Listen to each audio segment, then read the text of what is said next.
we got going on here? This leader is provided to permit the projectionist to complete adjustment of focus and sound level before the film begins. The thumbnail? I might have forgotten the thumbnail. Oopsie.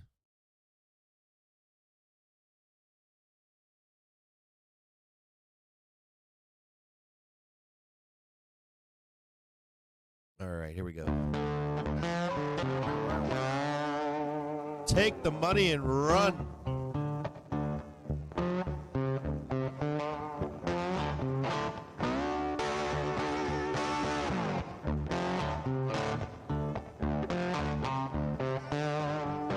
Live right now? I'm not sure if it's not showing up here in the background.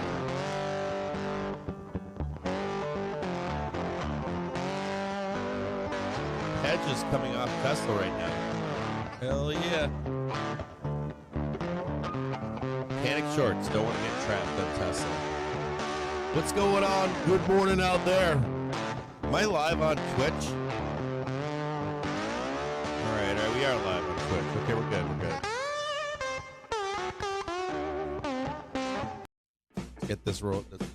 Get this started here. It's gonna be an interesting day here. We're gonna get right into it.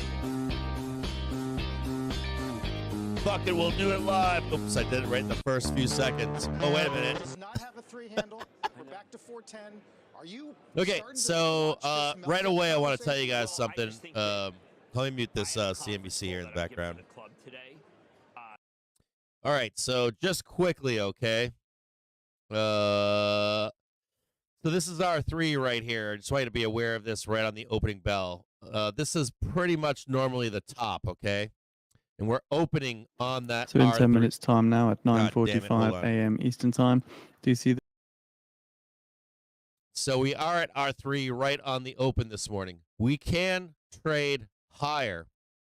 Now, the sell is right here in between I got this right. 488.31 and 489.38 or 39. Anyways, somewhere in here, okay? So this is a normal, like, big time sell signal right here, okay? We're talking like 2% of the time will we trade above here today, okay? So just be careful of take the money and run. Now, I'm saying that to you also because the next level above this is extremely high. It's like, it's way, way, way up here. So it's not that we can't go up here, but it's extremely, it's pretty high up, okay? So you're talking about, just look at this here. So do I think you can squeeze up here today? Probably not to 500, okay? But you can later on in the week, stuff like that. If we get good, or if we get more good tech reports, stuff like that. Just be aware that where we are right now this morning, we're likely going to sell right where we are. And even if we were to come up, and sometimes we'll oftentimes like do a quick back check, bam, straight up and tag this upper range in here. That is possible today, but I wouldn't be expecting more than that. So we're pretty close to a take the money and run kind of a situation, depending on how much risk you want to put on. If you were holding 0 dates overnight, this is the place for you to take the money and run. Even if we come up here and retest this in regular cash market and then begin to roll down, even if we squeeze up here, if you were long overnight, remember yesterday when we were closing the stream down at after the reports, I said to you to expect the narrative to be extremely bullish for the rest of these companies that are going to be reporting. Why is that not on? Hold on a second here. Are we not switching between these two? Something's going on here. Anyway, at any rate, my point here is that when we have a bad Netflix report, we were joking yesterday about CNBC will come out and get negative. You'll see negativity around the market, where it'll impact other tech stocks. Other tech stocks will sell off and bleed and all that kind of stuff. And as we were closing the stream yesterday, I said to you, don't expect that, right? You're going to expect positivity in the market based upon Netflix's report. Now, saying that, right, all of that can go out the window on the next report. There are many years where we'll get a Netflix report, or many quarters where we'll get a bad, not many, but we'll get a bad Netflix report, let's say, right? And then we have following reports that are positive. So keep that in mind just in the rest of the reports in the week. This effect is wonderful. It's being monetized today. So just be aware of it. I'm still bullish on the week, bullish here, all that kind of stuff for the rest of this week. But I want you to still understand that there are pullbacks along the way. And all it takes is one or two bad reports for this glow to go away. So just be aware of that as the week progresses. And the inverse holds true as well. You can see like bearishness in the market if Netflix had a bad report like in previous quarters, but then all of a sudden we get great reports from other companies and they make the market perk up to the upside. So just that inverse correlation there. So I'd be taking the money. If it was me personally, if you were holding overnight on that bullish thesis and glow for the markets, this is a place to take the money and look for a dip to buy. We know those dips are down below here in the hourly trigger and the half-an-hour trigger to the downside. So if you're looking for a dip to buy, if you missed the close yesterday, if you missed the ramp up in the 4 to 4:15 hour, if you missed all this overnight stuff, your dip buy is lower. At least at 484.91. And then we're also going to look at the 4 p.m. close, and that was at just above this. It's right where the hourly trigger is. So I'll put that on here as well. Check this really quick. Hold on one second here.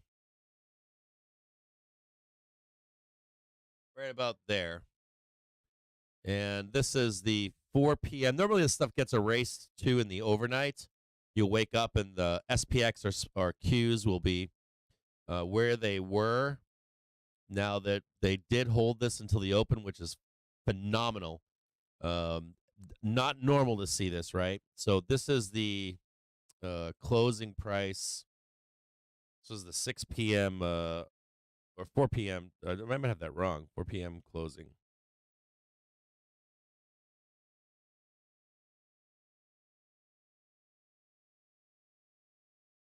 In one quick second here.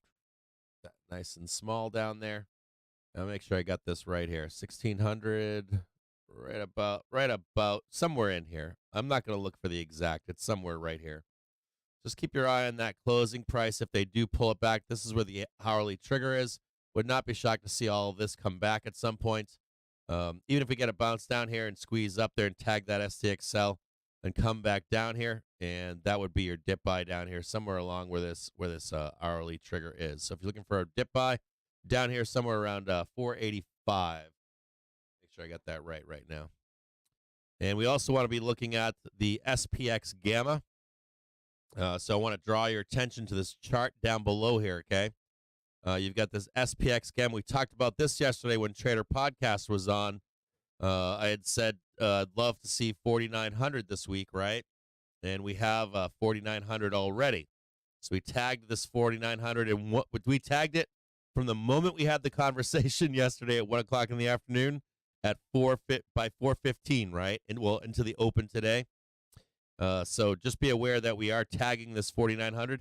And when I was showing you that on the chart up here, when I was showing you the next move for us after this band of resistance above here, this is that 85 million gamma wall at 4,900.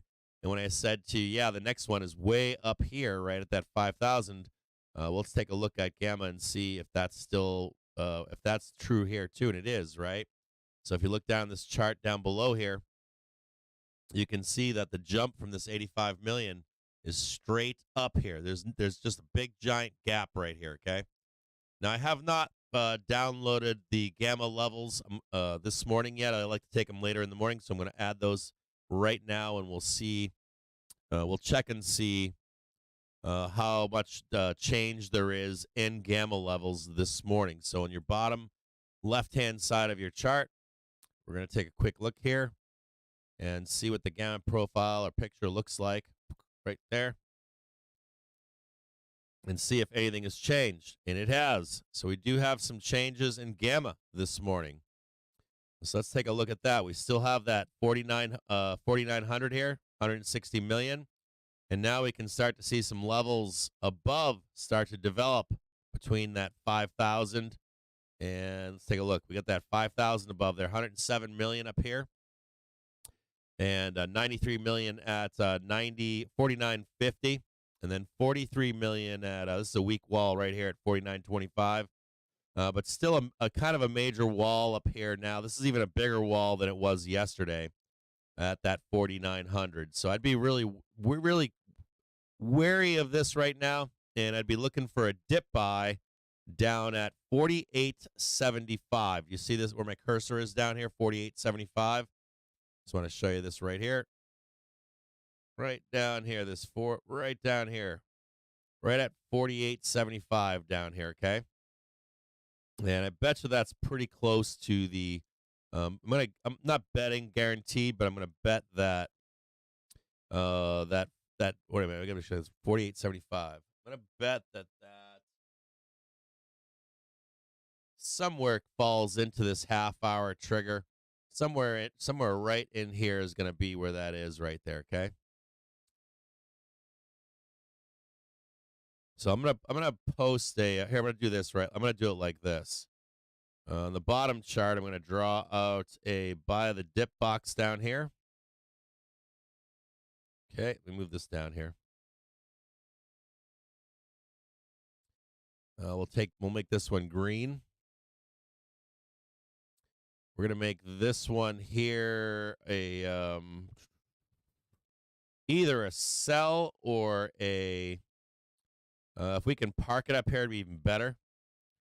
But a yellow box up here at that 4,900. And then if we can get above that 4,900, we'll begin to talk about going to 49.25 and truly 49.50.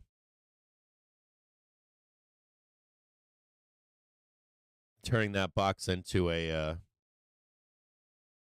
turning this yellow box into a green box. We have to get price above it, though, but we're not there right now. So right in here, and I'm going to draw what I think is going to happen here. So on this chart up here, if we can maintain this for just a minute, see if we can catch some of this FOMO. Now, we do have a bear cross right now already. This is the most likely path here. Maybe one more squeeze up here, and then bam, straight down here. It's possible you can get one more squeeze out of this. Get some FOMO buyers in the first thing in the morning sometimes. Whoop, right in there, it's possible. Then be looking for a dip buy down here. Catch some of that FOMO over there. Now, there is another secondary path, would of course would be with this. This is a bear cross right here. Now we would just come straight down here. And then do some consolidating. Looks like almost like a sideways day. Make that one green, make you guys happy and stuff. Remember that if we do trade above, if we take this trade right here,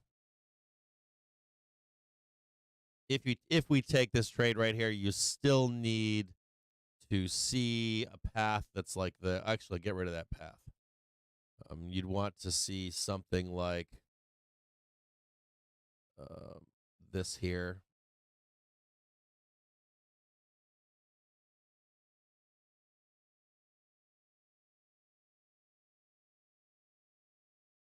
But you wouldn't want to take this trade unless this part of the trade already took place.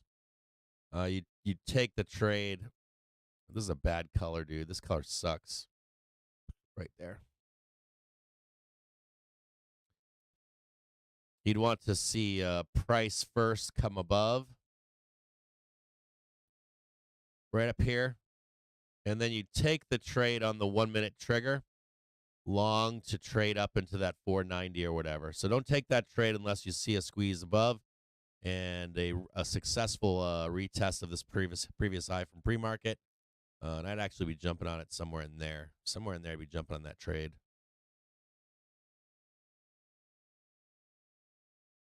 Otherwise, if you're a bull and you've missed all of this stuff, then you're looking to jump on it down below here.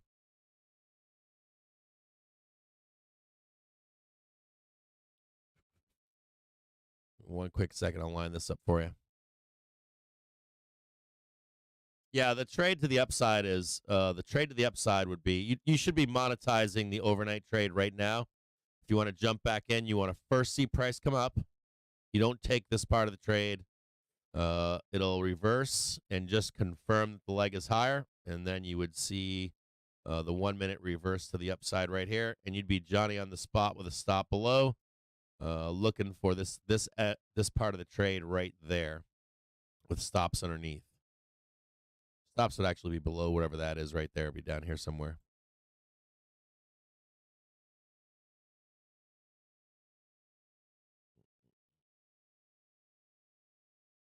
Right down there.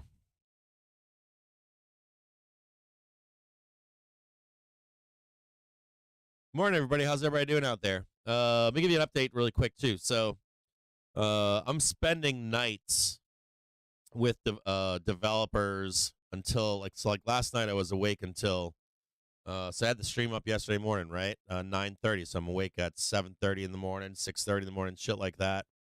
And then last 2 or 3 nights I've been awake with developers till 1:30 in the morning. I'm catching like 4.5 hours of sleep a night, and then trying to wrap up this launch for you guys and for us and for me, for you and everybody else out there. So we're getting really close, super close, and it's a matter of like small detail stuff, and then rebuilding the Discord, that kind of stuff, some background work, and then finalizing attorneys, finalizing agreements with partners and stuff, and then finalizing agreements with mostly developers. Like developers, when they're if you guys don't know anything about development hell, when you come down to a crunch deadline, like a project is wrapping up, you have to like test everything. So, and then make changes along the way. So an example would be we ran some memberships the other day, Joe Donut and I did late night, and we're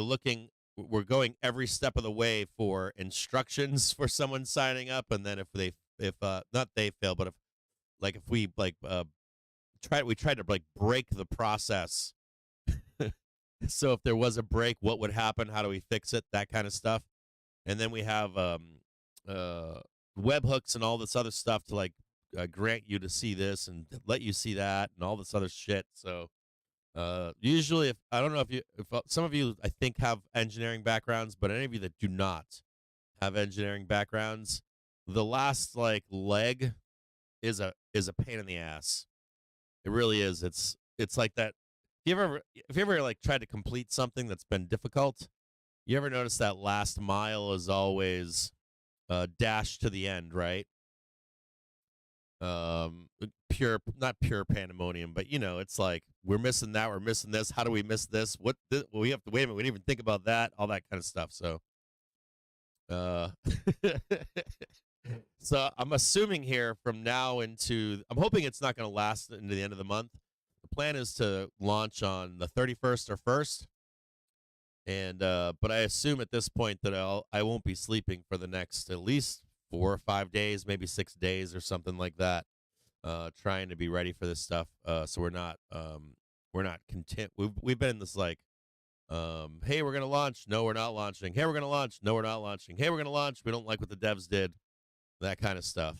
And so now that the reins have been taken over by our lead developer, and he's just hip deep in this shit, trying to get it done. Yeah, so Rocket Surgeon just said it's like building a house. You can frame it in a week, but it takes 3 months to finish the trim work. It's exactly like that, Rocket Surgeon. That's a great way to describe it.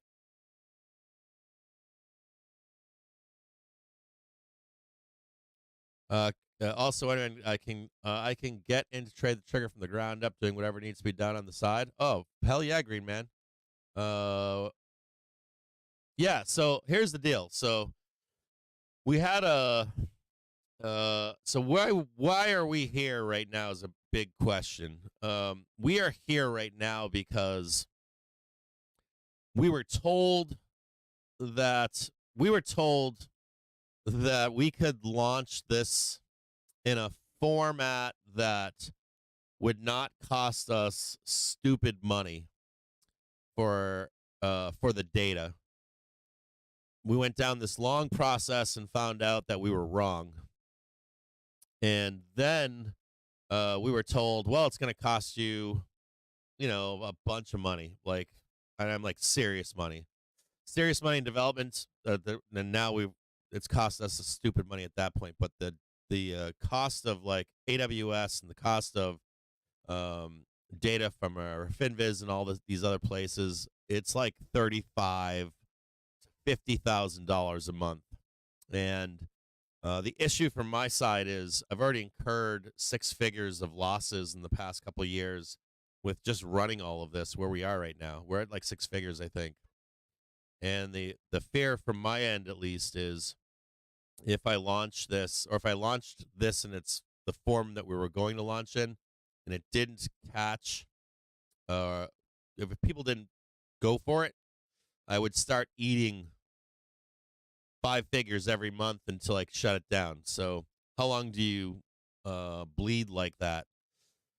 6 months, a year, 2 years, what is it? So we went back to the drawing board and tried to find a solution that worked to where we can offer you tickers on a web-based app with the tools and all that other kind of shit, and then have it not be so cost prohibitive.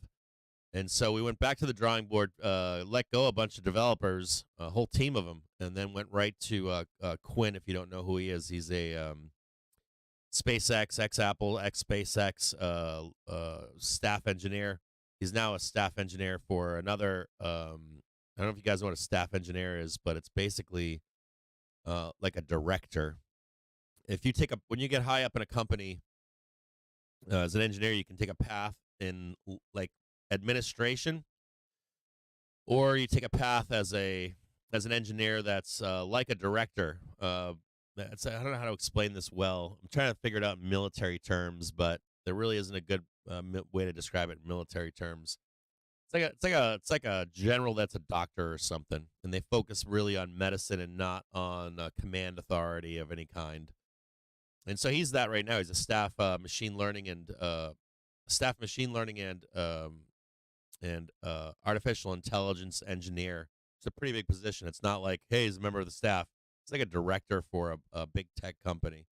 So we had to have him step in to try to help us find a solution, and it's taken a long time to find that solution. Now we've found it, and we're about to launch.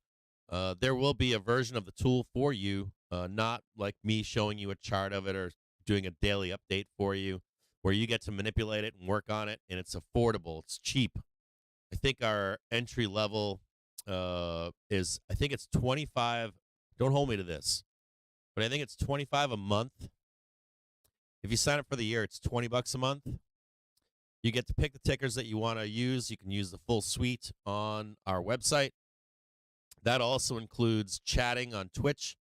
We're working on developing. I think Bork is trying to work on some kind of development in the background too. So right now you pay $5 to chat, right? And we have to protect the Discord this time, so it's going to cost money. So the idea here would be you'd get the tool, the Discord, and the basic Discord, and the ability to chat for a grand total of $20. So for what it's costing us, and we're not making any money at this fucking level, but it should pay for what we're doing. So, and that was our original plan, or that's the plan, but our original thesis was we want to see this continue on and be able to take care of itself. How do you do that? There has to be some kind of monetization, but we don't want to charge people money. So no one charges $20 for this shit. Nobody. I looked all over. I checked every asshole out there. It's $20. $20 to sign up for the year. What is that? I think that's what, 240 bucks for a year. There's people out there charging that per month right now. So you get in on that. Now there's higher levels with more options. And then there's like, hey, I want to take the tool away and use it on whatever I want and walk away. There's a professional Discord as well. That's to be taken very seriously. That costs more money. But we did meet our goal. Like we met our first goal for the first 3 years, and now we're following through to completion on what we promised we would offer and our commitment to the retail trader. So all in all, I'm fucking stoked. Like I'm super stoked. I sound tired and cranky, but I'm not. I'm super excited that we're able to follow through on our promises. And we're able to protect our Discord, protect our community, all this other cool shit, and actually pay for more development too. So we got some crazy cool shit coming down the road as well.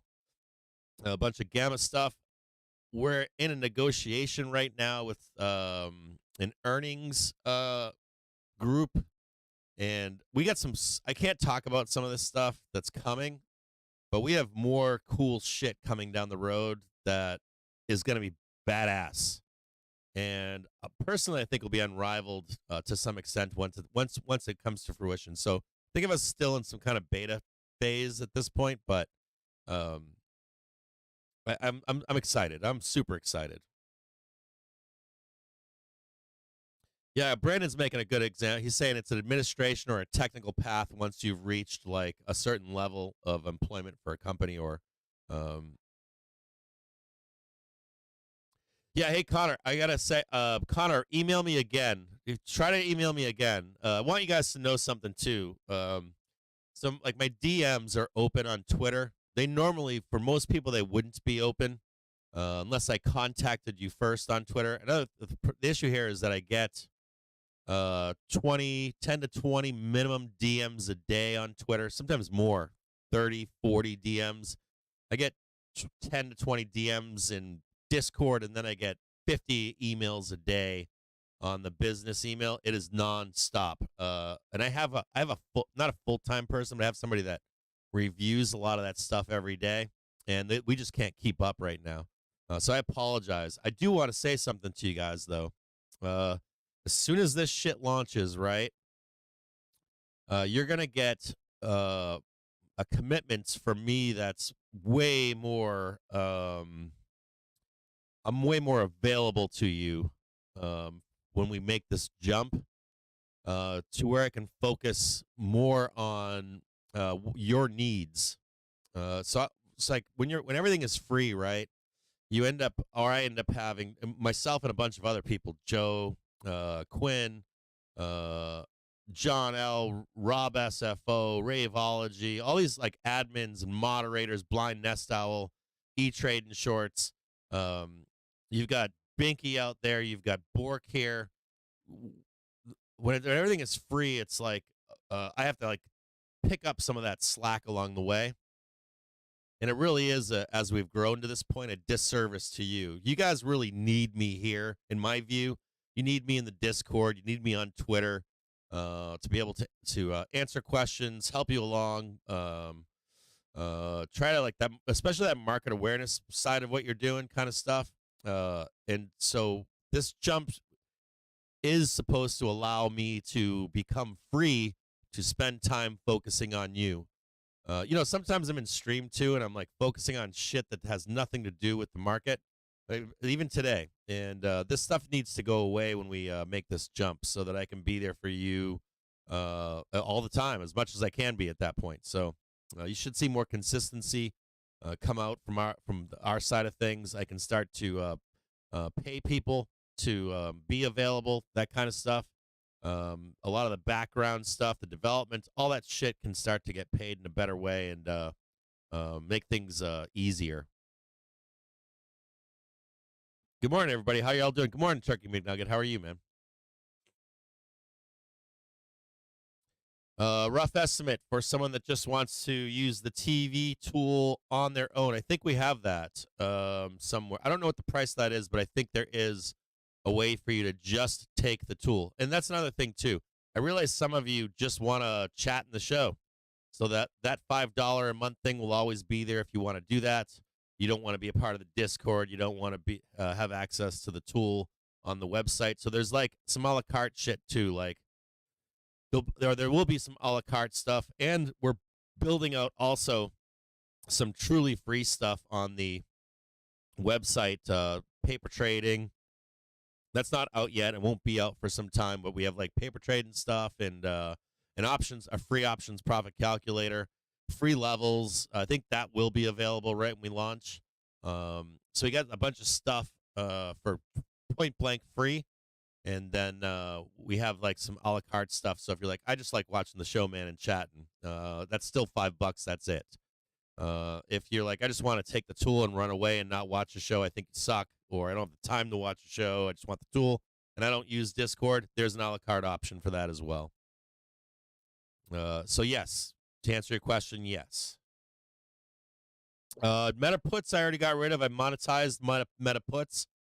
Yeah, market update. Okay, so meta puts I monetized. I'm in SPY puts right now. They're getting destroyed.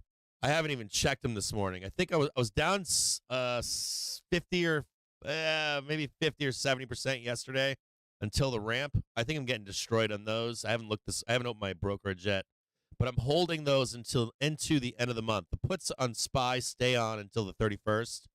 They don't come off. Now Tesla, I had a chance to monetize Tesla and I did not. I had a chance, dude. I had a chance 2 days ago to monetize, I think, and I did not monetize. Now, if we can take a look at Tesla briefly. I'm kind of pissy here. So this is Tesla down below, okay? And now hear me out here, okay? I literally bought Tesla like right here. Like right there. That's where I bought Tesla. So I'm not angry at myself because I'm at the right side of a move higher.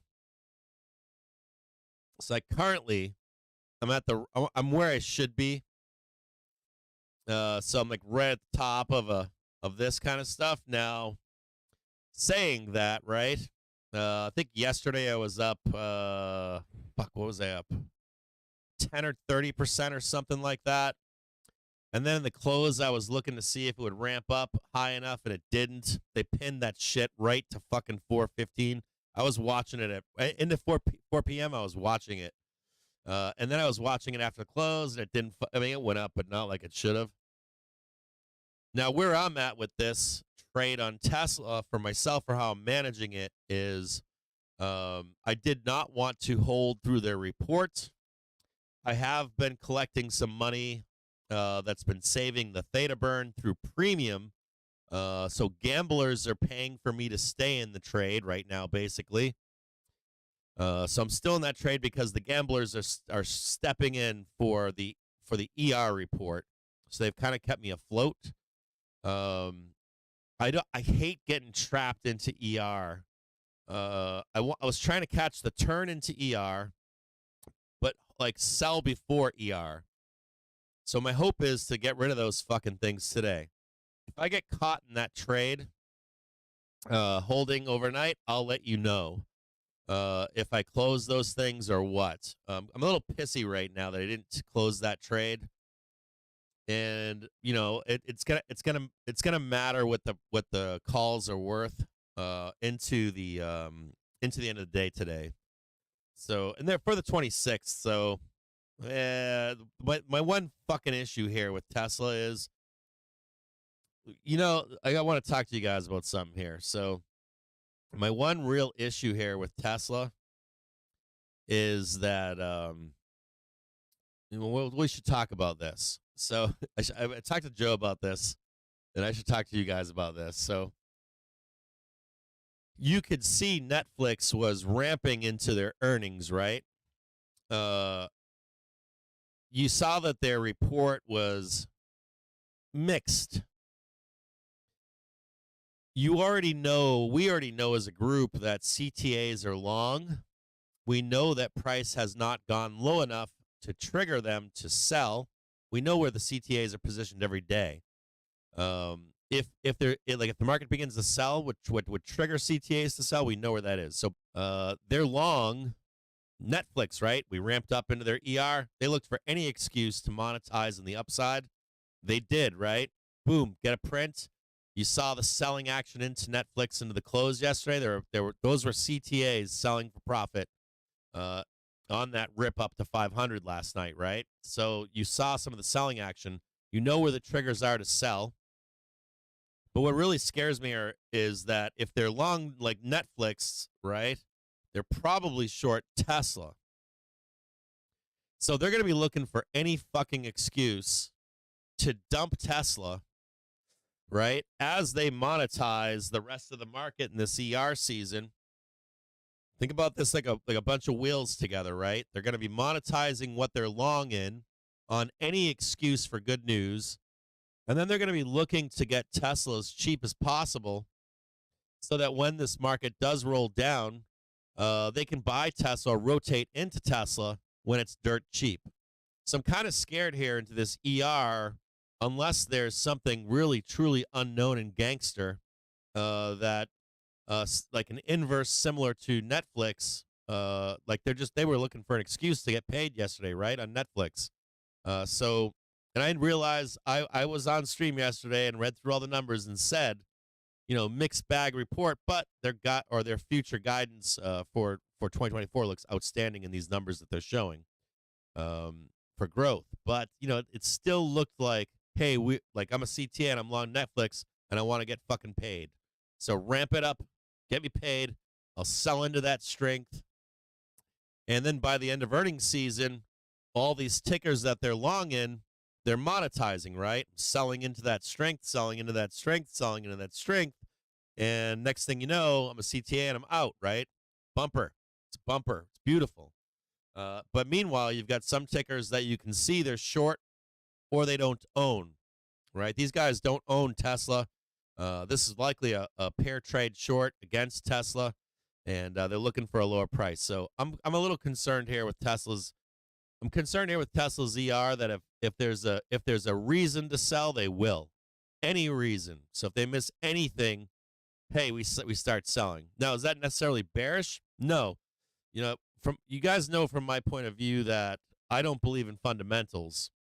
I do when it comes to fraud and shit, but I don't believe in them. I believe in accumulation and distribution, and that the price of a stock technically doesn't have anything to do with the stock itself or the name.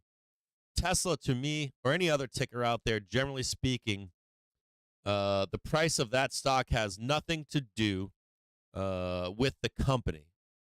It's a matter of accumulating it cheap and selling it expensive. So if I was a market maker, if I was a bank, I'd want it as cheap as possible to long it. And I am afraid of we have a bear cross confirmation right there, just a heads up here. This is not good right here, watching that rejection right there. Anyways, if you disagree with this, that's fine. You guys have been here. So I read an article this morning. On Fortune about Tesla. And remember, you guys remember when I gave you two predictions? I said they're going to deliver Cybertrucks before the end of the year. We got that. And then I told you the second one was going to be that they're going to try to push a narrative of real self-driving. And I said that didn't come true. But we are on January 24th, and they're pushing that narrative this week. That they've got real self-driving. As a matter of fact, Mars Catalog did a post about it, and I think he was given a version of that AI, True AI, FSD, and even in that article, they said it's going to be, it's not going to be real. So that article that just came out in Fortune matches what I was told a year ago. To what to expect at the end of the year. It's a month late, but it's close enough. It's hand grenades and horseshoes with that news. So Hold on a second here. I gotta take this phone call here. Let me call you guys back. I gotta get off stream really quick. I'll be right back with you guys.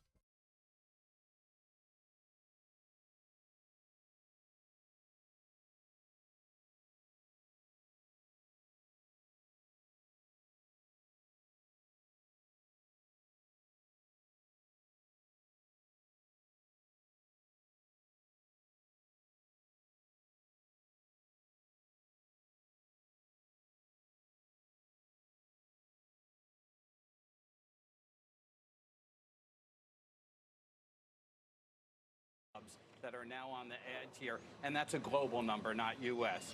I mean, Netflix, I believe when they launched this a year ago, they said to advertisers we should be at about 40 million MAUs by the end of the year. They're at 23 million. It's taken a little bit longer. It's not a concern at all. I mean, what we clearly see is that eyeballs and viewing is moving from linear to streaming. Advertising will as well. You know, CTV is going to continue to grow. Netflix has the viewers, they're going to have the eyeballs. To the extent they've won the war then, Alan, what does it mean for those who were participating in it previously?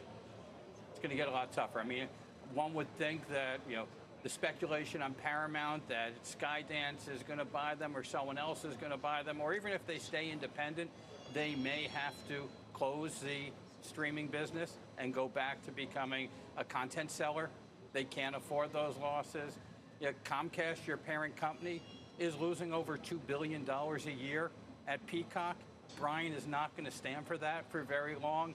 Does it make sense that maybe a Peacock and a Max merge? There will be fewer streamers. I mean, Netflix even said there'll be consolidation. Just heads up to you, if you are a Tesla bull, go on Twitter. The hourly trigger is reversing to the upside right now.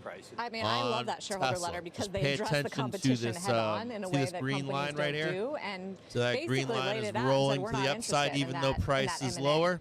When it comes to Tesla's linear looking like it wants television. to How on a- will on the a, competition affect Netflix, and ultimately Like is it wants that to ramp a to the upside long-term at least issue here. for the stock? Maybe I tag think that 235. It's not a long-term issue. There will be a few competitors. Disney is not going away. You know, Universal is not going away. I mean, these are strong companies, but there will be less competition than we've had the last few years. Netflix at 260 million subs. I think they'll be able to grow their subs 20 million subs a year. They grew almost 30 million last year. Some benefit to the password crackdown. But, you know, there's 500 million total available market. So they can continue to grow 20 million subs a year, raise price, the ad revenue comes in. It's a pretty strong story. Their competition, though, it's also TikTok, it's short-form video. You know, there's still plenty of competition out there. Yeah, even jokes today about why the call's on YouTube, I mean, as opposed to Netflix. Fascinating, and it's amazing. Not that long ago, people wondered, what do they know about the ad business? They've shown a lot of people the answer. Alan, thank you for coming in. Good to see you. Carl. Alan, Same. As we go to break, take a look at the roadmap for the rest of the hour. Stocks are pushing higher to some new highs on the S&P and NASDAQ. We'll get a read on this rally. Plus, an exclusive interview with the CEO of Williams Sonoma. Her take on the consumer and the economy right now. And Tesla is gearing up to report its earnings. That'll be after the bell today. We're going to get you ready. We got a big show ahead. Squawk on the Street's back right after this.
exit.com.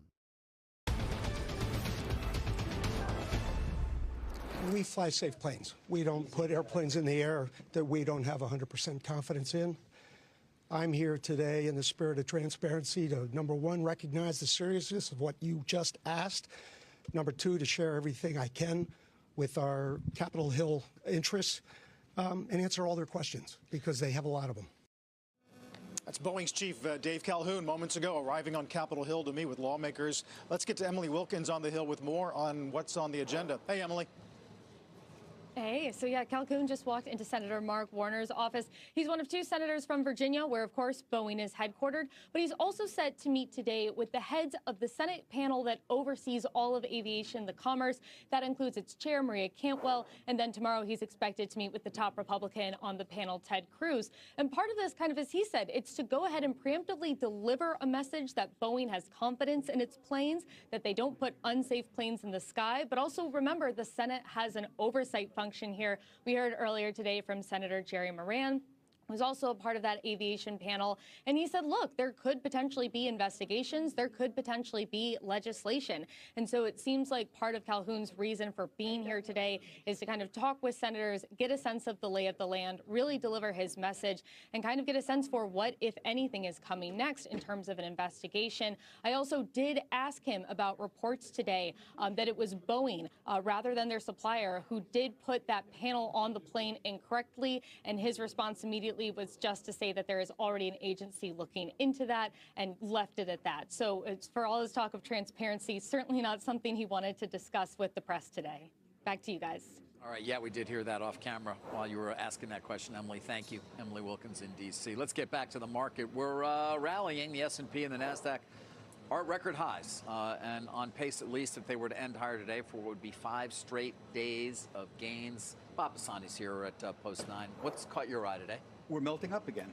It's getting a little more narrow again. That alarms me, but it's Goldilocks. Inflation is falling and growth is holding up, and sentiment seems to be improving a little bit. That's about as Goldilocks as it gets. We've got a small group of companies that are doing pretty well. A lot of big momentum, I call it. Yes, you know about NVIDIA. Yeah, you know about Microsoft. But insurance companies have been strong ever since those Travelers report was just knock them off the socks kind of report here. Some of the pharmaceuticals have been doing better. Merck's had some nice momentum recently. The card companies, Visa's been strong. MasterCard's been strong as well. But still, it's been...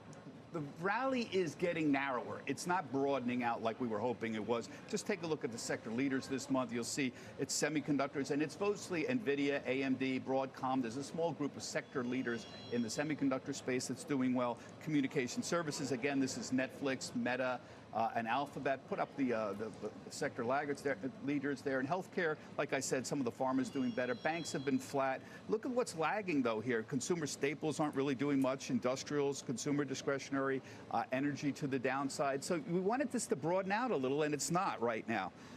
Elsewhere, speaking of broadening out, how about the IPO market? When is it going to happen? We keep waiting. There's a few deals this week. Friday at NASDAQ, we'll have a nice little home and community-based healthcare services group that's going to be out. That's Bright Spring. They'll raise maybe $900 million. Not a bad deal. That's a little bright spot. The big one is next week, though. We're going to have Amer Sports here. These are the people who own Wilson Sporting Goods. Remember them? Big international sports brands like Arc'teryx. This is going to be a fairly big deal. They're going to try to raise close to $1.7 billion, maybe have an $8 billion market cap. That's nice. But other than that, so many out there. Reddit, Del Monte, Panera, SeatGeek, Shein, Circle. I go on and on. I did a whole story if you want to know about it last week on Trader Talk. We'll see what's going on. Finally, a topic dear to your heart, SPACs. Gary Gensler, as we speak, yes. The SEC commissioners are voting on tightening the rules on SPACs. 3 years late, thank you for that. But they're doing something. So here's the key point, what they're trying to do. They're going to tighten the loophole. Companies were able, the target companies for these SPACs were able to make outrageous forward statements because there was a loophole in the law that didn't specifically bring them in. So here they're going to close the loophole. The target company is now going to be liable for the statements on the future results. That wasn't clear before. That's how they got away with these outrageous statements. Also, there is a safe harbor provision. So, you know, when companies make comments about future earnings, there's a safe harbor provision. You can't sue them if they make reasonable efforts. Here, under IPOs, they're exempt. And that's why from the safe harbor. That's why you see them being very careful in IPOs about future statements. That was not clear in SPACs. So you think, how could it not Bob, be? we spent a lot of time during the height of the SPAC craziness looking at those very numbers and the prospectus or what in the presentations that would be made, and I always had fun with them because they were absurd.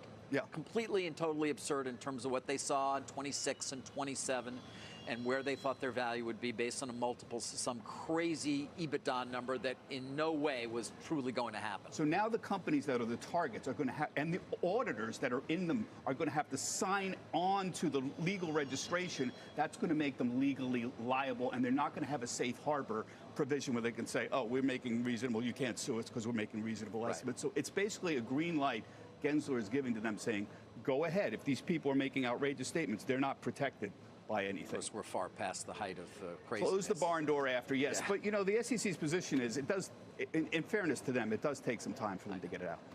Bob, thank you. Okay. Meantime, Bitcoin is higher today, trading just below 40K. The cryptocurrency has fallen about 15% since the launch of those ETFs, and one of those big funds seen a lot of money leaving. Kate Rooney is following all that action today. Morning, Kate.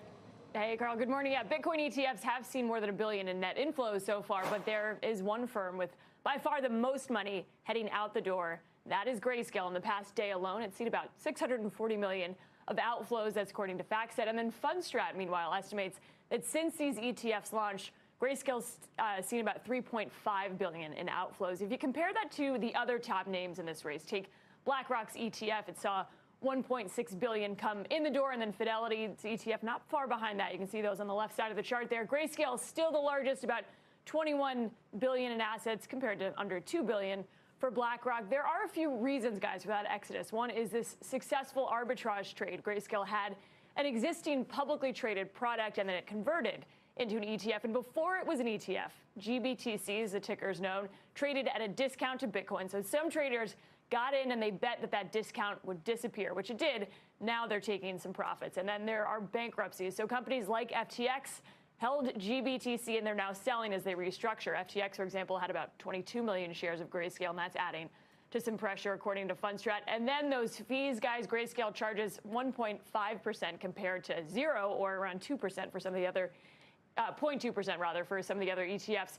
Bitcoin's price is still very much driven by some of the macro news out there. It's still a lot more important right now to watch things like strength in the dollar, repricing of Fed fund futures, FOMC meeting next week to get an idea of where interest rates are headed. So some of the same things that are driving tech are still really what matters in crypto markets. Back to you guys. And Sarah. Right. So since the ETF was a driver and the sentiment around it for so long, what is it now? Is it an inflation hedge? Is it a safe haven? Is it a unprofitable tech stock in the NASDAQ? It's still a high beta tech play. And a lot of people, there are investors out there who see it as a hedge against inflation, see it as this flight to safety and sort of compare it to digital gold. There's other idiosyncratic crypto events like this halving that's coming up this year. But really, it's still a tech play, high beta, high risk play at this point. We'll see, though, if that evolves over time. All right, Kate, thank you. Up next, an exclusive interview with the CEO of Williams Sonoma on the health of the consumer, state of the economy, how AI is playing into that business, and why she's optimistic this year. Squawk on the Street is back in 2.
Welcome back. Let's talk retail. State of the consumer, key focus at the World Economic Forum in Davos last week. I sat down with Laura Albert, the CEO of Williams Sonoma, to discuss how her business has been doing post-COVID. Remember, it boomed during the pandemic when everyone was at home, but the give back post-COVID for categories like furniture and home goods has been rough across the board. Here's what she's seeing right now. It hasn't been that tough. And we had a little give back after incredible surge during COVID, but people still love their homes. They're entertaining at home, cooking at home, and the home is still the most important part of their life. And as we go into 2024, everyone is talking about health and wellness.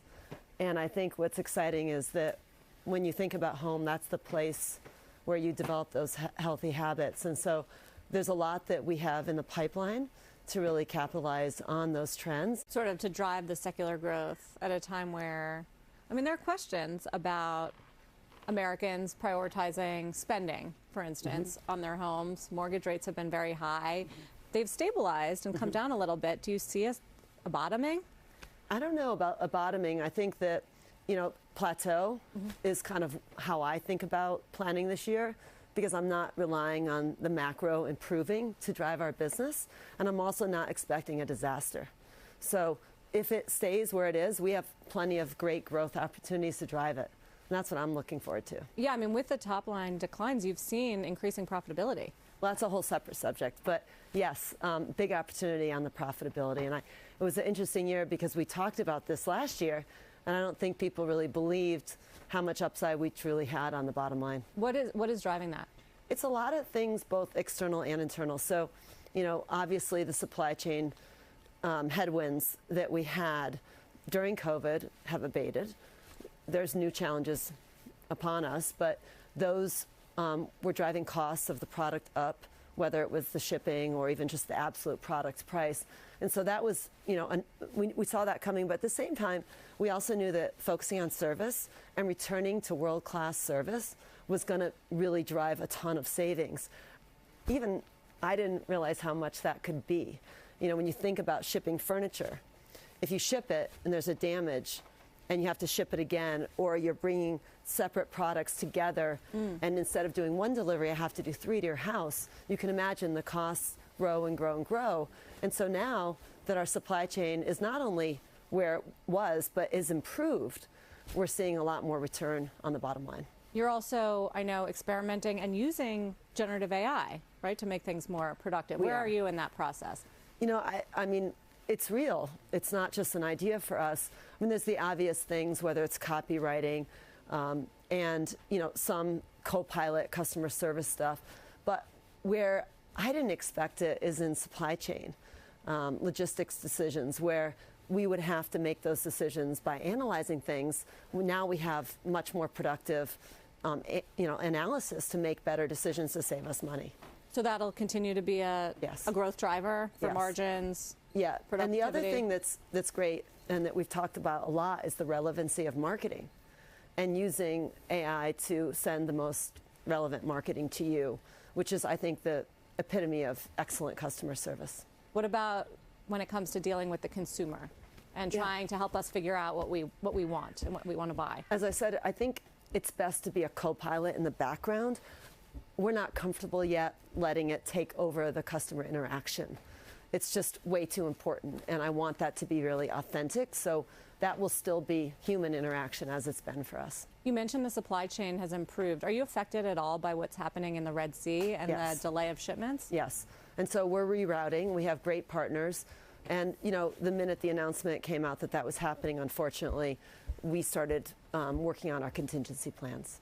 You have a global footprint. You have stores in the Middle East. You have manufacturing abroad.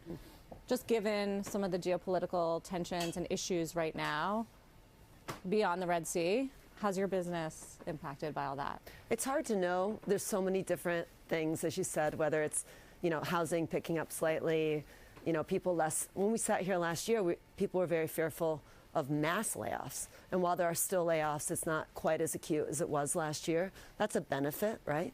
And, at the same time, there's some costs that are really coming down. There's some that are going up.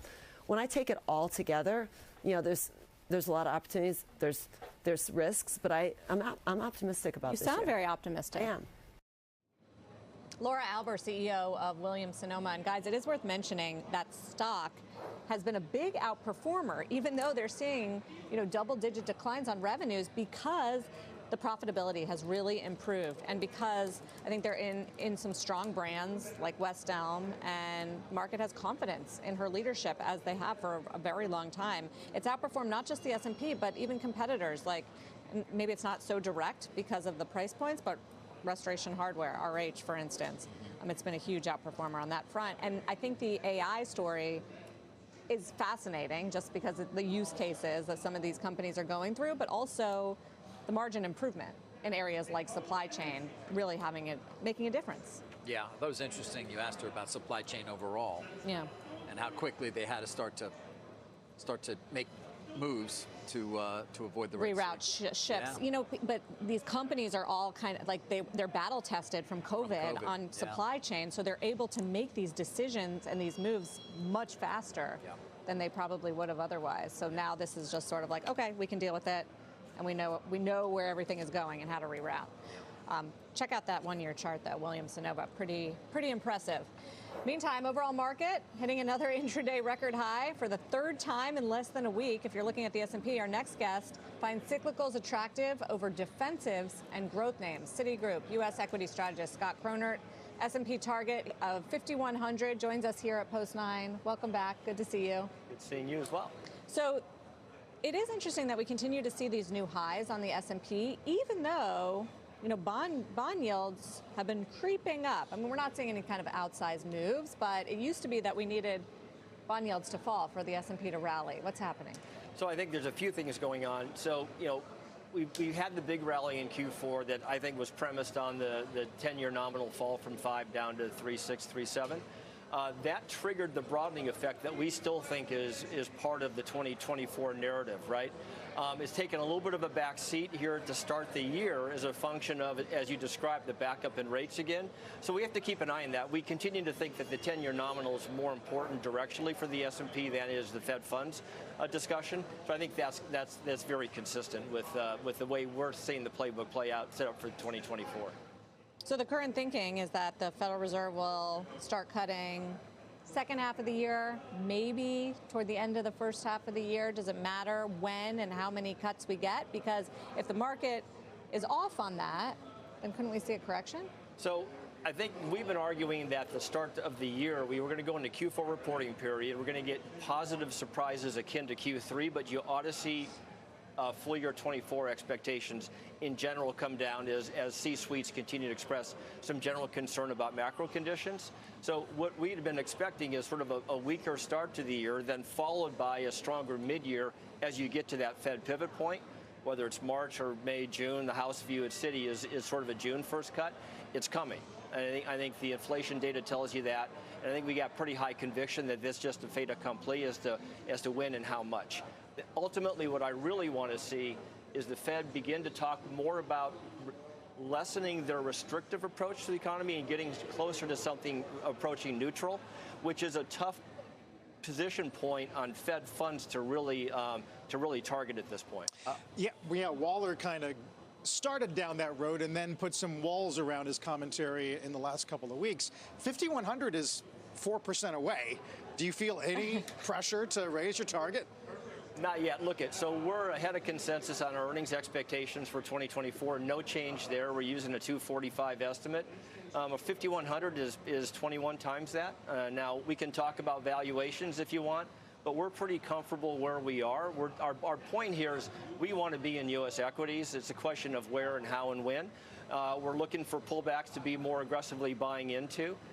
Holders of growth, we think that the latest NASDAQ rally is predicated more on continued euphoria on the fundamental front, more so than valuations. Got that. But we think that the next leg of this is going to have to be a broadening down the cyclical side. We're not getting the broadening yet. I'm looking right now. We've been kidding about not including Tesla anymore in the Mag 7. It's up today. But NVIDIA is up another 3.5%. Yeah. It's up 25% this year. Meta's up 11%. This is a Mag 7 market again. Well, it is for now. Okay, I think we had the Q4 broadening in November, December. To Sarah's point, we're table pounding bullish on the industrial economy. And part of what we're focusing on here is that we think the inherent cyclicality of that part of the market is much less than historic, and the AI influence is part of the discussion here. The ability to manage supply chains much more real time. So, David, Wait, buy industrials for AI, not for the economy? Buy industrials for what I think is to be lesser cyclicality than is commonly perceived, and I think that's going to end up being a multiple enhancer for that part of the market. So you've talked about retail. Now, we recently upgraded retail to an overweight. It's premised on the same thing. The productivity enhancements that are coming more broadly across the market, I think, are going to be a pretty big deal. Yes, you're going to measure tech. You're going to measure a lot of the big seven on the actual fundamental dynamics and implications of AI, but you're going to see it more broadly over time, I think, across the broader economy, and you're going to see it in margins and profitability. All right. That's bullish for the overall market, then. Yeah. You think investors don't appreciate it? I don't think investors appreciate it. The pushback I get in industrials is still pretty stiff. All right, Scott. Thank you for joining us. Appreciate it. Scott Croner. After the break, we're going to turn back to Netflix. Stock still up over 12%, of course, off that very strong quarter. And as you see, it is the top gainer on the S&P. We're back in the break.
Got a bunch of new street calls on Netflix following that blowout quarter. Our Dom Chu's tracking some of those. Hey, Dom. All right, so Carl, if you take a look at the price action so far, Netflix remains the most valuable media company in the S&P 500, currently worth about $240 some odd billion. The shares rising right now have put a lot of focus on whether or not they could go even higher than that. Taking a look right now at the analyst state of play, as things currently stand, as these kind of upgrades and price target revisions come in, right now, according to FactSet, 59% of analysts have a buy rating on this, 35% a hold, and 6% a sell. The average target price of $539, well, that kind of begs the question about whether or not there will be revisions, because we're kind of pretty much at there, if not above there at this point right now. If you look at the way things are panning out, just a bull-bear case this morning among the analyst calls coming out on Netflix. First of all, the upgrades coming in from the likes of a Macquarie, the upgrade to outperform. Netflix delivered excellent Q4 results. They think that they have been waiting for confirmation that Netflix's moves are paying off, and they got it, so they get the upgrade. On the downgrade side of things, it's not always a bullish case. Analysts at Deutsche Bank have now downgraded that stock to a hold from a buy. What they say is that everything that's good has already happened. It's already been priced in the stock. We think that Netflix's leadership position is fully priced into the stock at these levels. They still think it's the best story in media, so we'll keep an eye, David, on what's happening there. I'll send things back over to you. Yeah, that's kind of brave for them to do that, at least. We'll see if they choose to be right. And, of course, Tom, as you know, market cap-wise at that 243 level, it equals Disney, Fox, Warner Brothers Discovery, and Paramount combined. So, as we said earlier, Netflix seems to have won that streaming war. It also says it's not interested in acquiring linear cable assets or linear assets of any kind, and further does believe that M&A will continue amongst traditional companies, and certainly that could change the competitive environment. That was all on the call yesterday. Yesterday, we did speak with TKO and Endeavor CEO Ari Emanuel. That on news of that streaming deal the WWE has with Netflix for its Raw property. We also talked about what he's seeing overall and what the deal says about the media landscape. I don't think linear is going away. I don't think cable is going away. But there is a push to streaming. You know, on this deal, we did that early on with the UFC on ESPN and Plus. From our perspective, this is the next iteration of where this sport has to go. We have a linear play with SmackDown and with NXT. This is the streaming play. And so for us, you know, it was the next step. It's a great deal for Netflix, in our opinion. You know, they get 150 hours of programming, right? Over $5 billion. It's like two and a half movies for 150. And for us, it's the global player in streaming. And the dominant player in streaming, of course, as well. And it was quite a quarter, just to reiterate again the things that we've been talking about in terms of the subscription numbers alone, Carl, coming in so far above what had been estimates, and not just from cracking down on password sharing, it would seem, but from overall demand. Yeah, remember when, as I mentioned a moment ago, when they did a U-turn on ads? We're like, how are you going to start this business from scratch, even with Microsoft's help? And the U-turns on gaming and live events and live sports, and even if you go way, way back on original content, who knows if that's been a rope-a-dope or if they really did change their mind. Yeah, I know. To think of like House of Cards, right, when it goes back to that. But they've been amazing at executing. They've reinvented the company numerous times along the way. To your point now, the focus on gaming and live sports being added as well.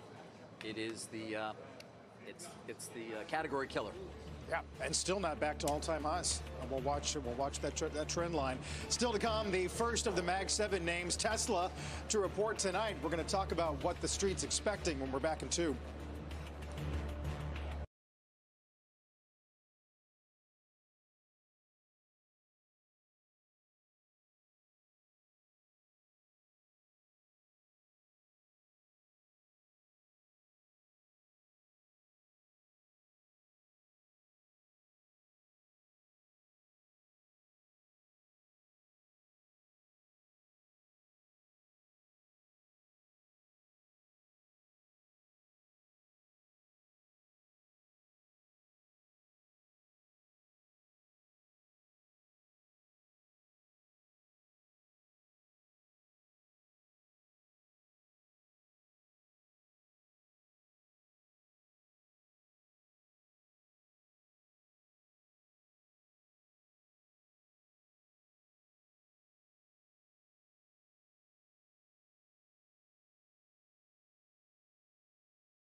the app today.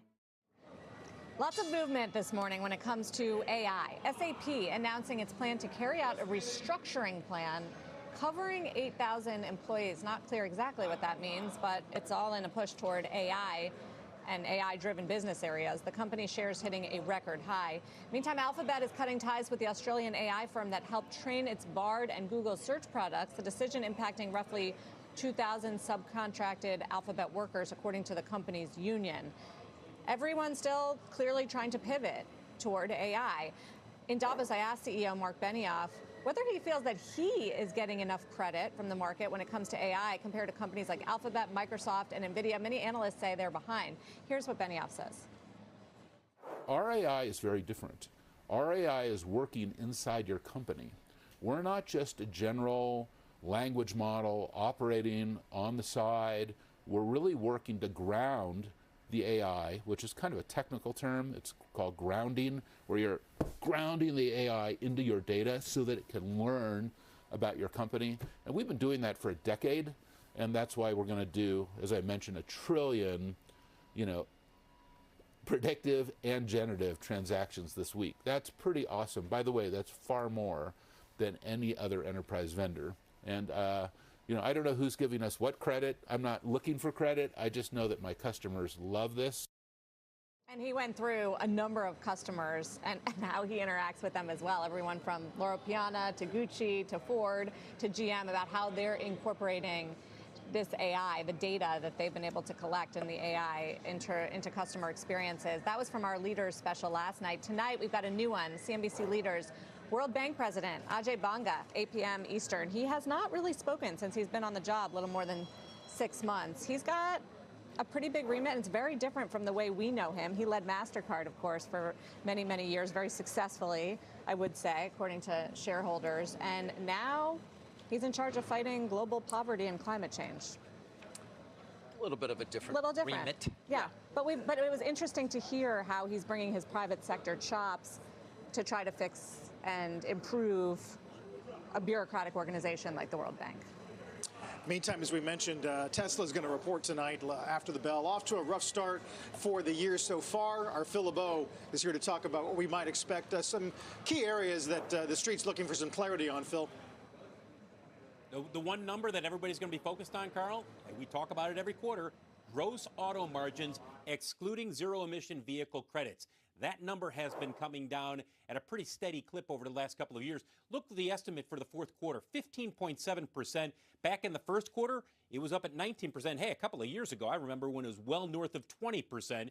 And the reason is because of what's happening in China. It is the world's largest EV market. It's a huge market for Tesla, understandably. They've got the Gigafactory in Shanghai. The pricing pressure there has been immense, and it has not let up. We saw price cuts from Tesla in the fourth quarter. That will have a direct impact on those gross auto margins. In terms of deliveries, the street wants to know if they're going to give us guidance for 2024. Remember, Tesla delivered just over 1.8 million vehicles last year. The consensus right now going into the call today is 2.1 million is what they're expecting Tesla to give for a guidance. We'll see if they give us actual guidance or if we get something a little more vague, like, well, we're going to be up, 15, 20%. We'll see during the call after the numbers when they come out. As you take a look at shares of Tesla, remember, the conference call with Elon Musk is at 5:30 this afternoon. And that's really, guys, when you start to see shares of Tesla move, depending on what he says during that call. And again, gross auto margins, excluding zero-emission vehicle credits, that's the number people will be focused on. Meanwhile, Phil, there's some discussion about delivery guidance for the year and some asymmetry between sell-side and buy-side expectations. Yeah, absolutely. And I think, you've heard more than a few people who have said originally, we think that they're going to be delivering maybe 2.2, 2.3 million vehicles this year. That's gone. You rarely hear anybody talking about that. And you don't hear anybody saying, well, maybe they'll just do a little over 2 million. That 2.1 is really where everybody's coming together. And we've already seen that in terms of the expectations for production coming down a little bit, especially what we know what's happening with the Gigafactory in Berlin. And we know that in China, while it is the largest Tesla factory, That's a market that's under a lot of pressure right now, not just for Tesla. Right. Since there's going to be an investigation or legislation. Sorry, Phil. We wanted to go to Dave Calhoun on Capitol Hill. Another, obviously, situation you've been covering closely with Boeing, but I believe he just ran away from the cameras or walked away. We'll be following, of course, that hearing with Calhoun and give you any updates along the way. Our live market coverage, of course, continues right after this.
Good Wednesday morning. Welcome to Money Movers. I'm Carl Quintanilla with Sarah Eisen live at Post 9 of the New York Stock Exchange. Today, investors add to some Netflix gains as the company continues to add subs, crack down on password sharing. Talk about the read-through for what those results tell us about the rest of big tech, including Microsoft and Adobe. Then, while Netflix doesn't want you to share, Etsy is hoping you're feeling generous, launching a new AI gifting platform and announcing its first ever Super Bowl ad, an exclusive with the CEO this hour. Rock solid quarter out of Freeport today, surging as copper prices get to a 3-week high. CEO is going to join us on the back of results and talk about Tesla with a 3-trigger bull cluster and a successful back test on the 1 minute, 5 minutes, and hourly trigger. We also have a turn around on the hourly trigger to a bullish upside. Price target.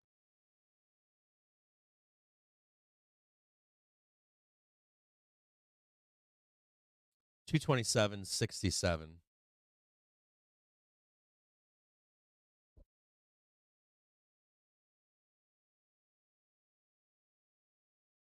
2%, and yields are backing off a little bit, perhaps a little helpful after we've seen a little bit of a creep higher in recent days. Topping the tape for us today, investors, are they getting ahead of themselves? Despite some strong headline numbers, softer guidance has showed up in nearly every sector, from defense to industrials, semis, healthcare. Is this a sign that the pullback could be coming? Let's bring in CNBC senior markets commentator Mike Santoli. What are you getting from the guidance, Mike? Yeah, Sarah, it definitely seems as if there's some softness or some conservatism in a lot of the guidance. That being said, a lot of times earnings season is more to be survived than to be celebrated. We're going to probably track toward a decent beat rate in aggregate. It seems as if the market is willing to lean on this macro cushion that we built up. By that, I mean you've had months and months of accumulating evidence of inflation's going the right way. The growth seems more resilient than we thought. We just got the S&P, the PMI numbers that look pretty good in here. So you're in a bit of a sweet spot. The market's taking advantage of that. I think much more about the internal market dynamic. I want to step in here. I'm reading some of the chat. Questions here for you. I want to have correct questions for the chat right now. I'm reading through some of this chat right here. Matter of fact, I just got off the phone with, I was just on the phone with E-Trading Shorts just a moment ago. And we were discussing,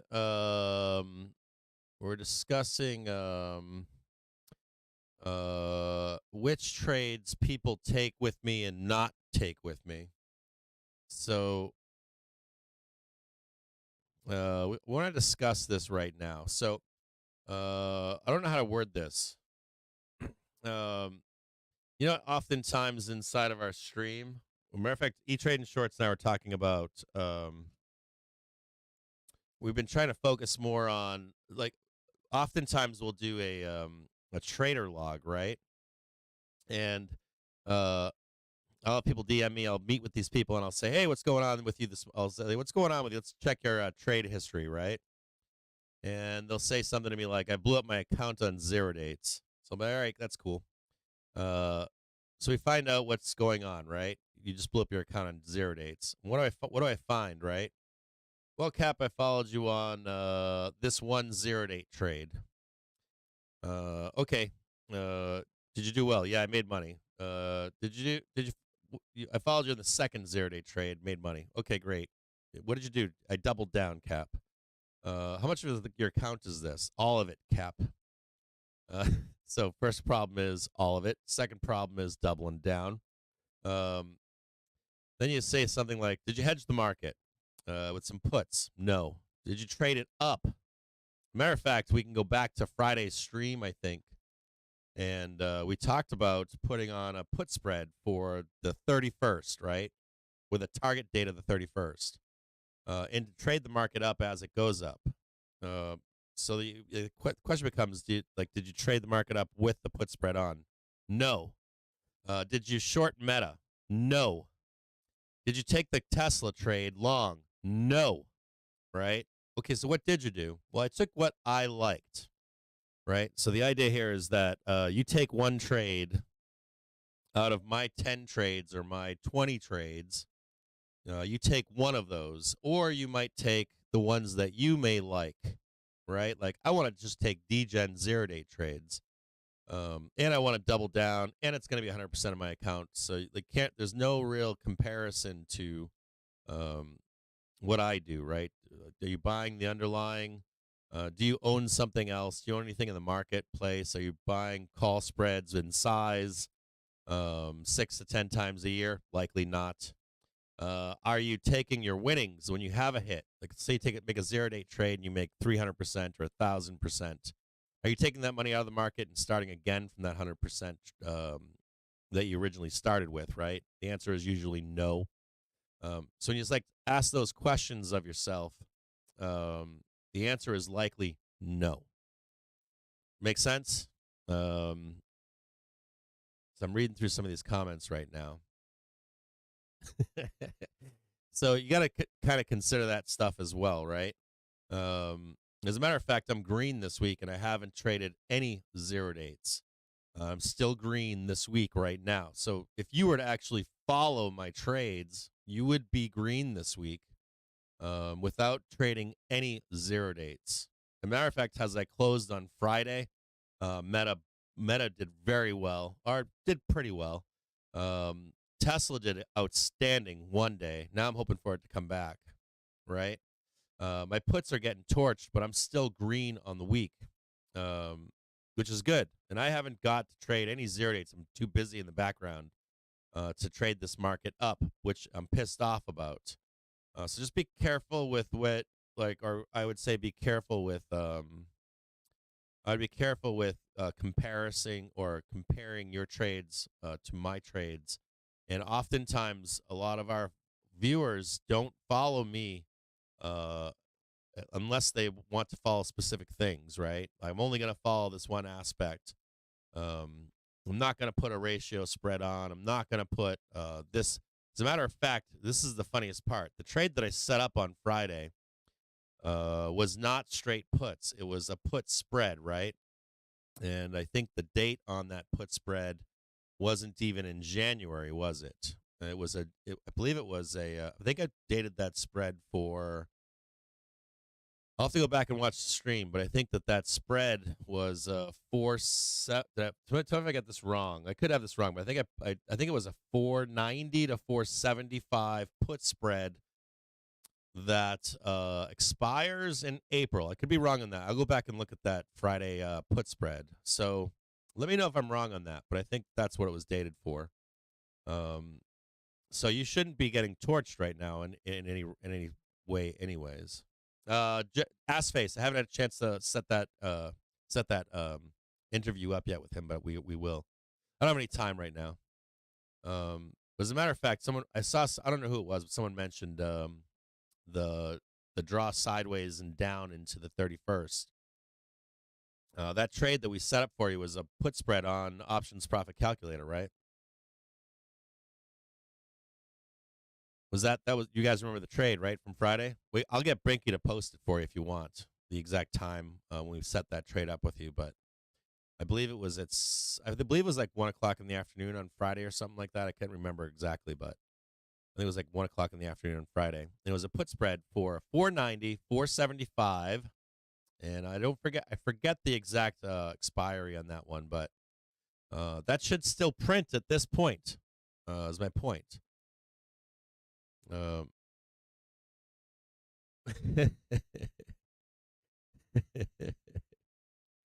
I didn't actually take that trade.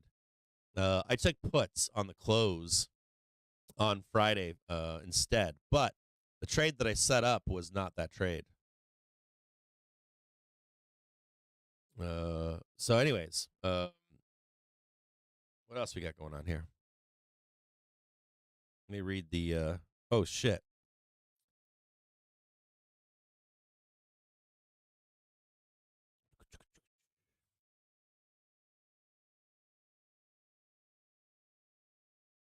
Oh, thanks, Connor. I appreciate it, man.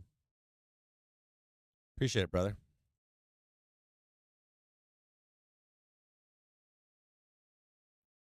It was weird too. He went back. Get back in here. That on.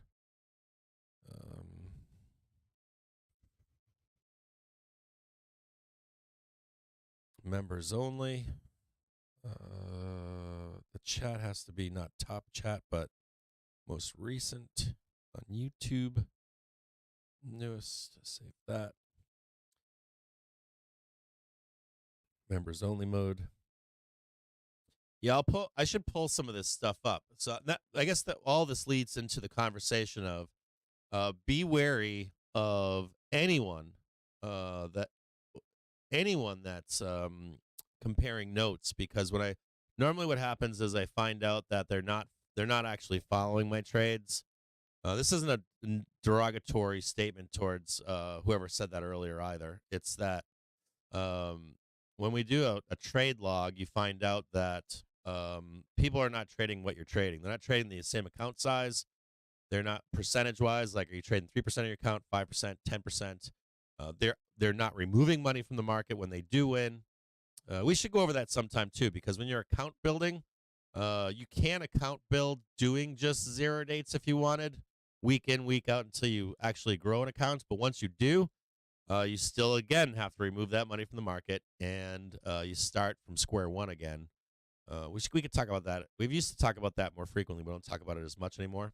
But the ultimate thing here is that I was talking to E-Trading Shorts just earlier, and I was like, we've been discussing not even talking about my trades any longer on stream, and spending more time with you on what you're trading, what your history is, to find out what you may or may not be doing right or wrong.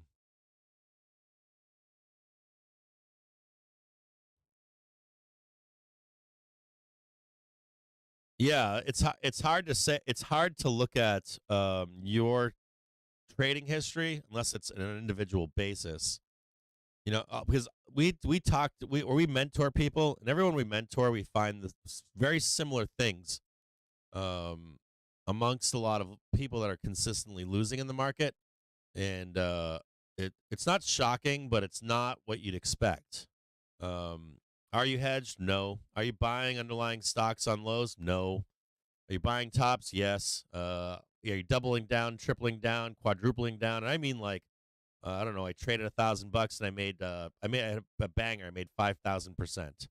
Okay, so what'd you do with that $5,000? Oh, my favorite line is I started trading with a bigger size. And I'm like, you didn't take that money and remove it from the market and start back at 1,000 again? At least give yourself 5 more chances to hit it again? No, I just doubled down. That's a common thing amongst people. Then you ask them things like, here's a great one. So Joe Donut here follows me on call spreads on capitulations. And I go with size on these trades, on put spreads and call spreads. Size, 20,000, 30,000. Roughly that usually, sometimes higher, $50,000, $60,000.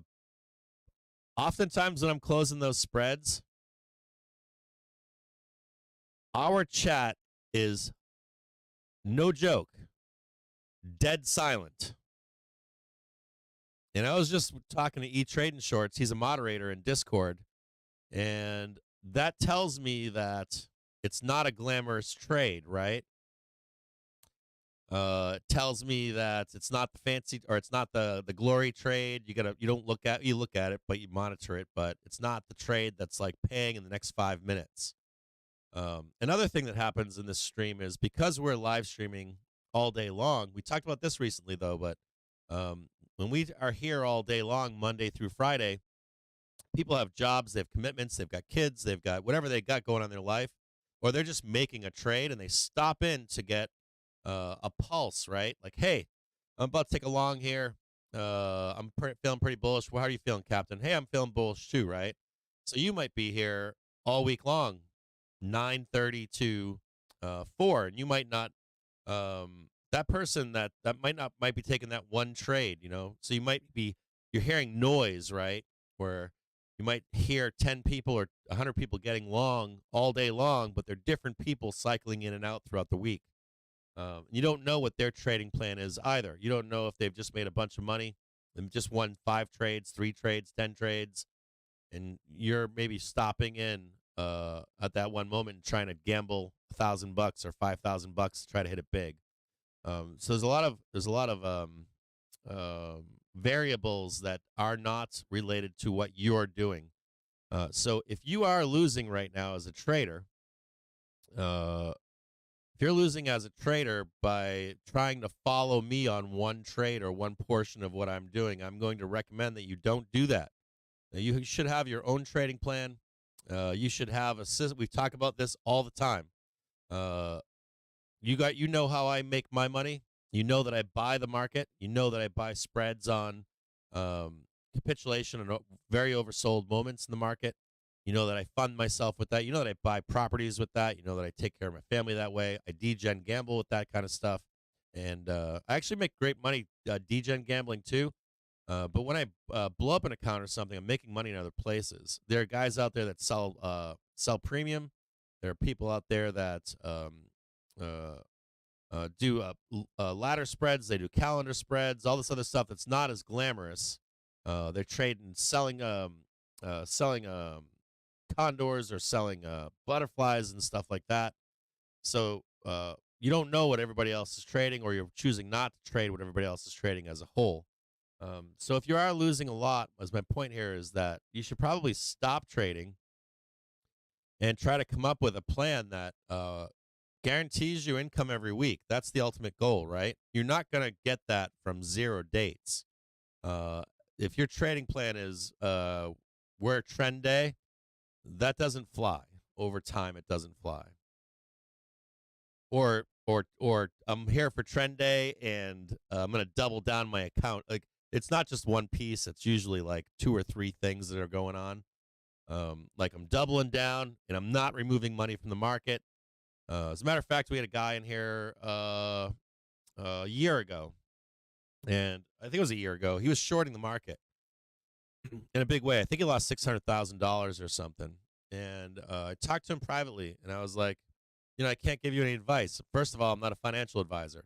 Second of all, if I advised you and said, stop fucking trading, and the market actually went down and you could have won your $1 million back or something, you'd hate me, be angry at me, right?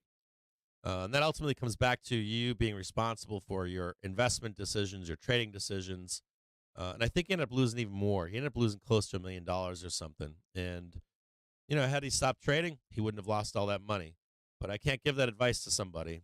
They're going to do what they're going to do, and they have to ultimately live with their choices and look at. All right, we'll talk about that too. So, best advice for growing account. We've talked about this in the past. We actually, there are guys like John L in the Discord. He loves to give information on this. E-Trading Shorts, a bunch of other guys that will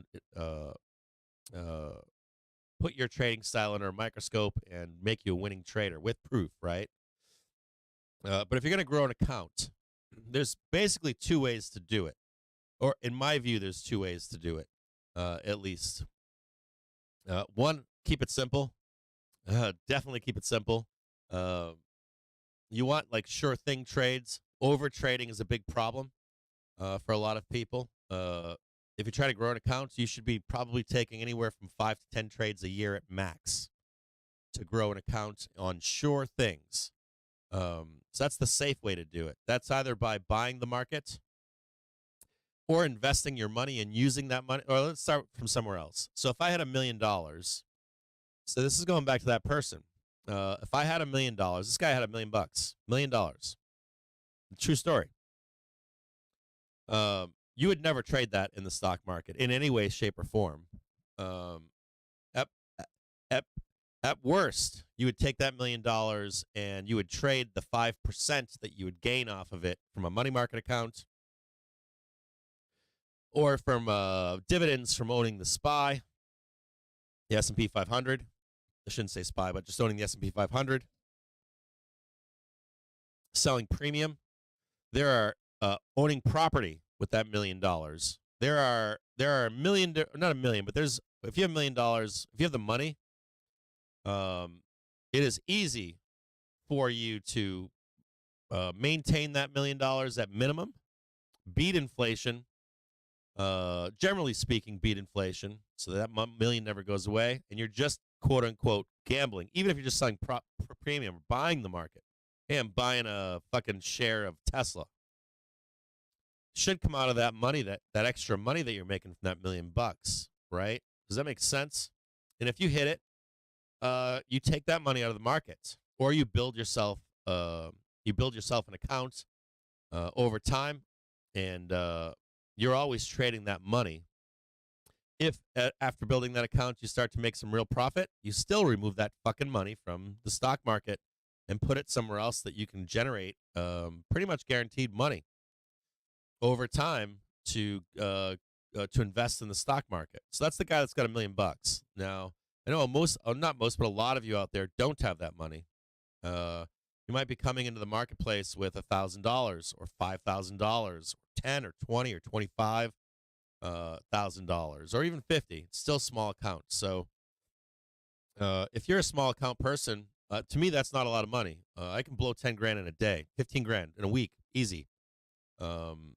Outside of the market, especially these days, $1,000 is nothing. It's not shit. $1,000 is nothing. 5 grand is nothing. 10 grand is nothing. If you think that's a lot of money, it's nothing. So let's say you're just building an account. Okay, I would start you off with a savings account. You shouldn't even be trading the market. The first thing you should be doing is starting some form of a savings account that can eventually grow to having a money market account. The next thing you should be doing is paper trading, whether that's investing and then moving on to options and then more complex options, so that you can learn the mechanics of a trade. Okay, that's like step number 2 is just paper trading. Becoming comfortable with the mechanics of trading, whether that's buying stock, whether that's selling stock, shorting stock, trading futures. I don't care, whatever you want to do, but learn it all. Learn how to do simple spreads, complex spreads, that kind of stuff with no money. That's like step 2 while you're building your bank accounts, your savings accounts, while you're building a money market account, that kind of stuff. And growing that account in the background. Now, let's say you got that $1,000. This is the safe way, by the way. And over time, you start getting, $1,000, $5,000 in your savings account. A few weeks have passed, 3 months, 6 months have passed. You've now accumulated $5,000. 3 months have passed. You're probably $1,000 a week. What is that, right? $4,000, $12,000, $16,000 you're starting with, right? And then you have to make a decision on how to take a trade that has a high percentage win rate, right? High percentage win rate. Those trades only come once a month, once every 3 months, something like that, where you're selling huge peaks in the market or huge lows in the market. You're either selling or you're selling puts or calls, or you're actually grabbing a put spread or a call spread, I don't care, or even a ratio spread. Like ratio spreads are no-brainers. They basically pay. You can lose money if you go flat, but on a volatile market like SPY or Qs or something like that, they're pretty easy trades to take where you're not going to get blown up. Another easy trade too when you first start trading is just buying stock. Like they make jokes about this too, right? Like you're not going to realize losses until that stock goes to zero, but truly buying a stock and holding it to grow that small account, that $1,000 account, it's pretty fucking safe. If you're upside down, there's a good chance it's going to come back in, at worst, 1, 2, 3 years, and you'll be back in the green again. As a matter of fact, a lot of stocks, specifically the S&P 500, is back to its highs from 2020 too. If you had just bought the SPOOs up leading into January of 2022, and you were upside down for all of last year, you'd be back to flat today. That's pretty risk-free. If you look at SPOOs over time, it's pretty risk-free, even if you time it wrong. If you bought the fucking top, it would still come back, and you'd be back to flat again. That's pretty riskless over time. And you're collecting the dividends over that course of that year off of that ticker. Does that make sense to you guys? That's a pretty safe way to do things. And we actually give you every safe trade that I trade from start to finish here. Like when I enter a call spread, we give it. We plot it out for you. We show you the strikes. We show you how to execute it, everything from start to finish. So anyways, that would be a safe way to trade the market in my view, especially a new trader. Like a debit call spread is a fairly simple trade to execute, to open and to close, to grasp and comprehend. And you can easily see in the marketplace when we are at extreme oversold conditions, because when we get to oversold conditions, we have a liquidation phase, and you can actually see it in the marketplace. You can see it in each sector that they start to liquidate all at the same time. So it's clear as day. Matter of fact, we talk about Dan Niles. Dan Niles has a fund, I believe, in New Mexico. He comes right out and says we're super bearish here, but we longed the market here because it's so oversold. We can't sell any more. There's no more selling that can be done here. So that would be like step number 2 if you're trying to do it safely. Now, that's step number 2. So now you're building an account, right? You're only taking maybe 6 to 10 trades to build your account. Your account likely needs to be somewhere around $25,000 to $50,000. $50,000 is pretty much where I would like you to be. You should have about $50,000 so you're not constantly slipping back into PDTs and stuff like that. Now, if you want to you should stick doing those trades. You don't change that part of your system, right? You're still making those trades with size and conviction. Now, let's say I take a call spread. Let's say I take $25,000. Let's say I got $50,000 in my account to place a $25,000 call spread. I'm conservative. I put 3 months on it instead of 1, right? Just in case there's one more leg down. Even though we still roll back up, I'm only looking to make another $25,000. And let's say I place the trade. It costs me 25 grand. The trade pays 50 grand. I exit the trade at 25,000 in profit. I don't actually hold it the entire time. Just till about the 50% mark, because there's some time decay usually, not always, but usually built into the end of that trade, especially if it's like a 3-month trade. So I'll take it out at 50%, right? So I just traded $25,000. I just made $25,000, right? So now I'm up 50. Now my account is now 75 grand. A huge thing here would be, okay, fuck yeah, I'm a rock star trader.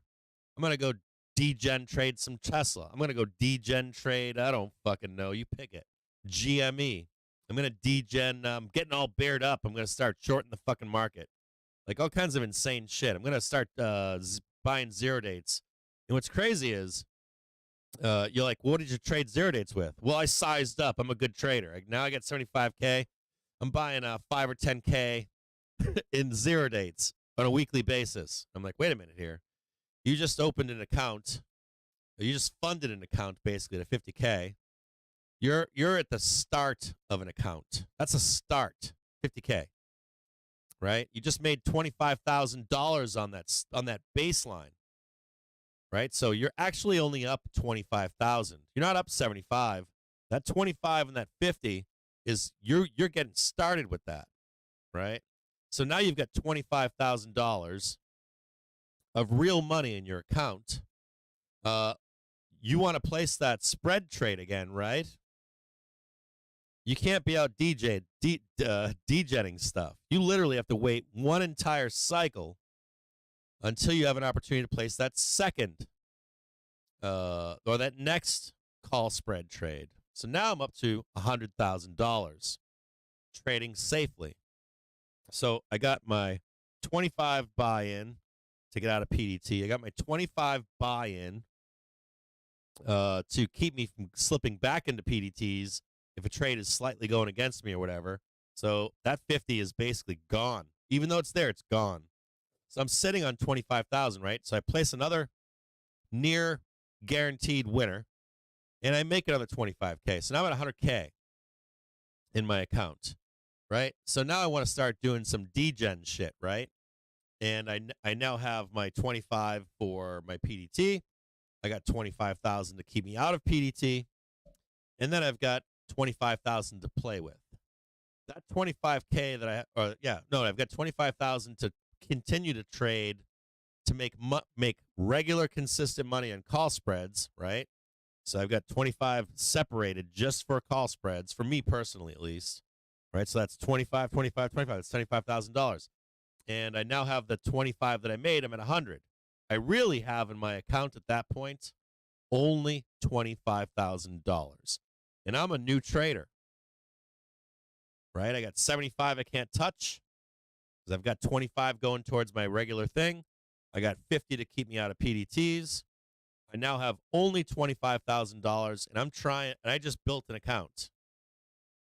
That 25 out of the $100,000, what do I do with that? Am I trading $25,000, $5,000 trades on zero dates or weeklies or monthlies? Fuck no. Fuck no. And even if I was going to do some degen trading, what would I likely start with?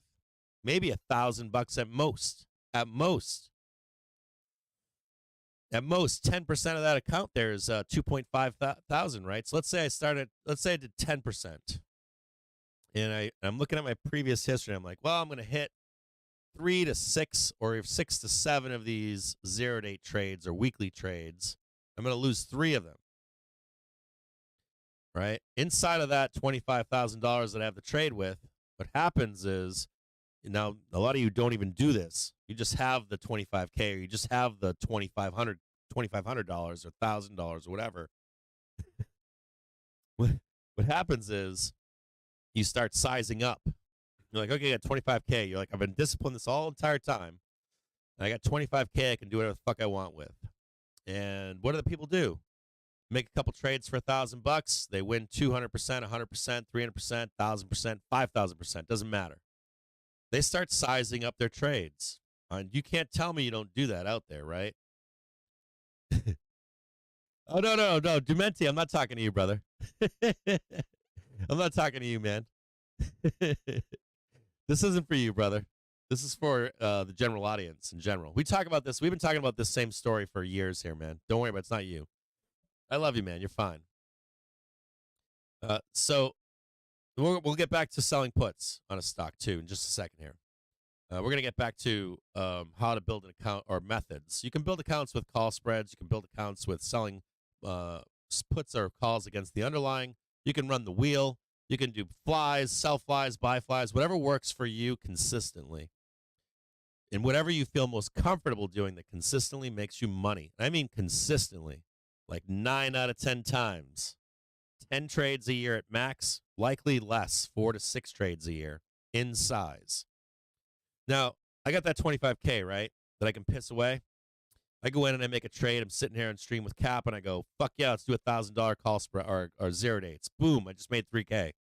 Well, fuck it. Let's fucking run that shit at 3,000, right? So boom, I do it again. See where this problems start coming in, right? Then I torch one down, right? My third trade, I burn.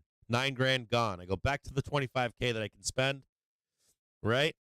I never took that 9K out. I never removed any money to build anything anywhere else. I never took that money out to buy gold bars or baseball cards or a house fund or a money market or buying the underlying of SPY or anything else, right? And I dip back into that 25,000 again, and I go to myself, you know what? I started with that 25,000 with $1,000. You know, I'm gonna try to make that $9,000 I lost back. So I'm gonna make this next trade with $9,000 out of that 25. So now I'm down 10K, I make a trade and I lose it.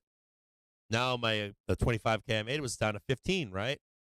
And you're looking at the 9 you lost, and the 9 you're down, or the 9 you're down, and the 9 that you lost. And you start like gambling it until you burn that whole $25,000. Start revenge trading, it gets horrible. Dementi, I love you guys are hilarious. I gotta drink some coffee here. Hold on. And normally this is the stage where I step in and say, stop fucking trading and stick to a plan. Your original plan, right? I mean, tell me, you're telling me right now, if you're watching my show, you're telling me none of this sounds familiar to you? So, anyways, if you are, I'm guilty of it. If you think I'm yelling at you, I'm telling you this because I have done this myself. Okay, I've done this. I've been in this market too fucking long. You do that enough, you're gonna either leave the market or you're gonna learn your fucking lesson eventually. Okay, you're gonna take your hits enough that you are going to learn, or you are going to get washed out permanently. Now, I explained how to build an account on the general outline safely. I bet 90% of you don't want to do that. There is another way to build an account. That does work. And that is where you're a degen. You go to your job every week. You live in your mom's basement. Your mom says to you, oh, you're such a beautiful boy. I love your eyes and your hair and your skin is so soft. Let me rub your back and I'm going to make you some chicken tenders. I got you your 24-pack of Mountain Dew. And don't worry about my boyfriend upstairs, honey. You just live in the basement and do your thing, right? So you're like, yeah, I get to go to work all week long. I don't have to pay for shit. And I take my check every Friday and I just let it ride. Now, I know there's a portion of you that do that. A good portion of you that do that. And if it blows up, you don't care because you can go back to your job and bring back another check. You can pick up delivering food or something with like DoorDash or some shit. The gig economy probably fuels a ton of this. I'll just go deliver Amazon packages. Right? Hold on here. I got to answer this really quick.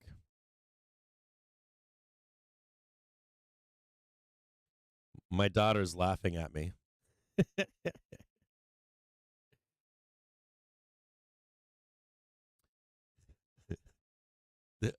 My daughter can hear me. Okay, so if you're a degen that wants to grow an account, there is a way to do it. You go to work every week until you hit it big. That is viable as well. If you're willing to accept that you're going to blow up your account once a week and you're going to degen trade, I'm going to make my paycheck. It's $1,000. I let it ride on GME. Eventually, you're going to hit it. That's a fact. At some point, you're going to make one trade that's going to be a fucking grand slam. You're going to do that 5 times, 10 times, 20 times. I don't care if it takes 30 times. So you make that grand slam trade. Boom, $1,000. Knock it out of the park. You made $5K. What is often, think about this for yourself out there if you're watching right now. What's your next thing that you do? You take another one. Do you trade $1,000? Fuck no, you don't. You take another degen trade, right? And another degen trade, and another degen trade. When in fact you probably should have taken that $5,000 and taken 4 away from yourself. So I had $1,000 from my job, and I made a $5,000. You likely should have taken $4,000 at minimum away from yourself if you're going to continue to do the degen trading to build your account. So you have 4 more chances to knock it out of the park again. So let's say you make your $5,000, you pull your 4 out, and you take another trade. You limit yourself to $1,000. You lose. You make another trade, 0 date on a you think is a trend day. You win. So now you're up on your account. What? You lost $1,000. You made $5,000. You're now up $9,000.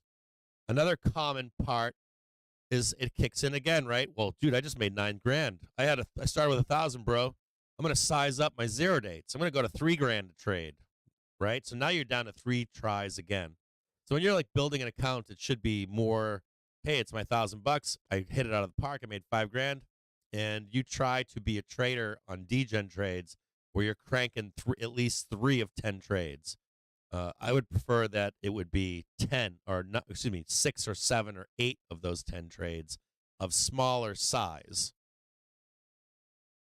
Now, once you get to that amount of money, let's say you meet someone. I meet these guys all the time, right? You'll meet someone that'll be like, oh, bro, I'm killing it right now. Started with $3,000. I've got a $30,000 account now.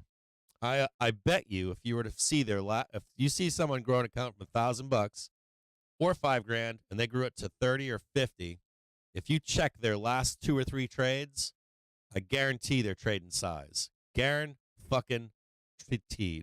And I also guarantee that when they get that account grown to at least 25 or 30 grand, they never stop doing the degen trades to then actually truly grow the account with sure things that are boring, either owning the market and taking the profits from that, or owning the market and selling puts or calls and using that money to continue to grow their account.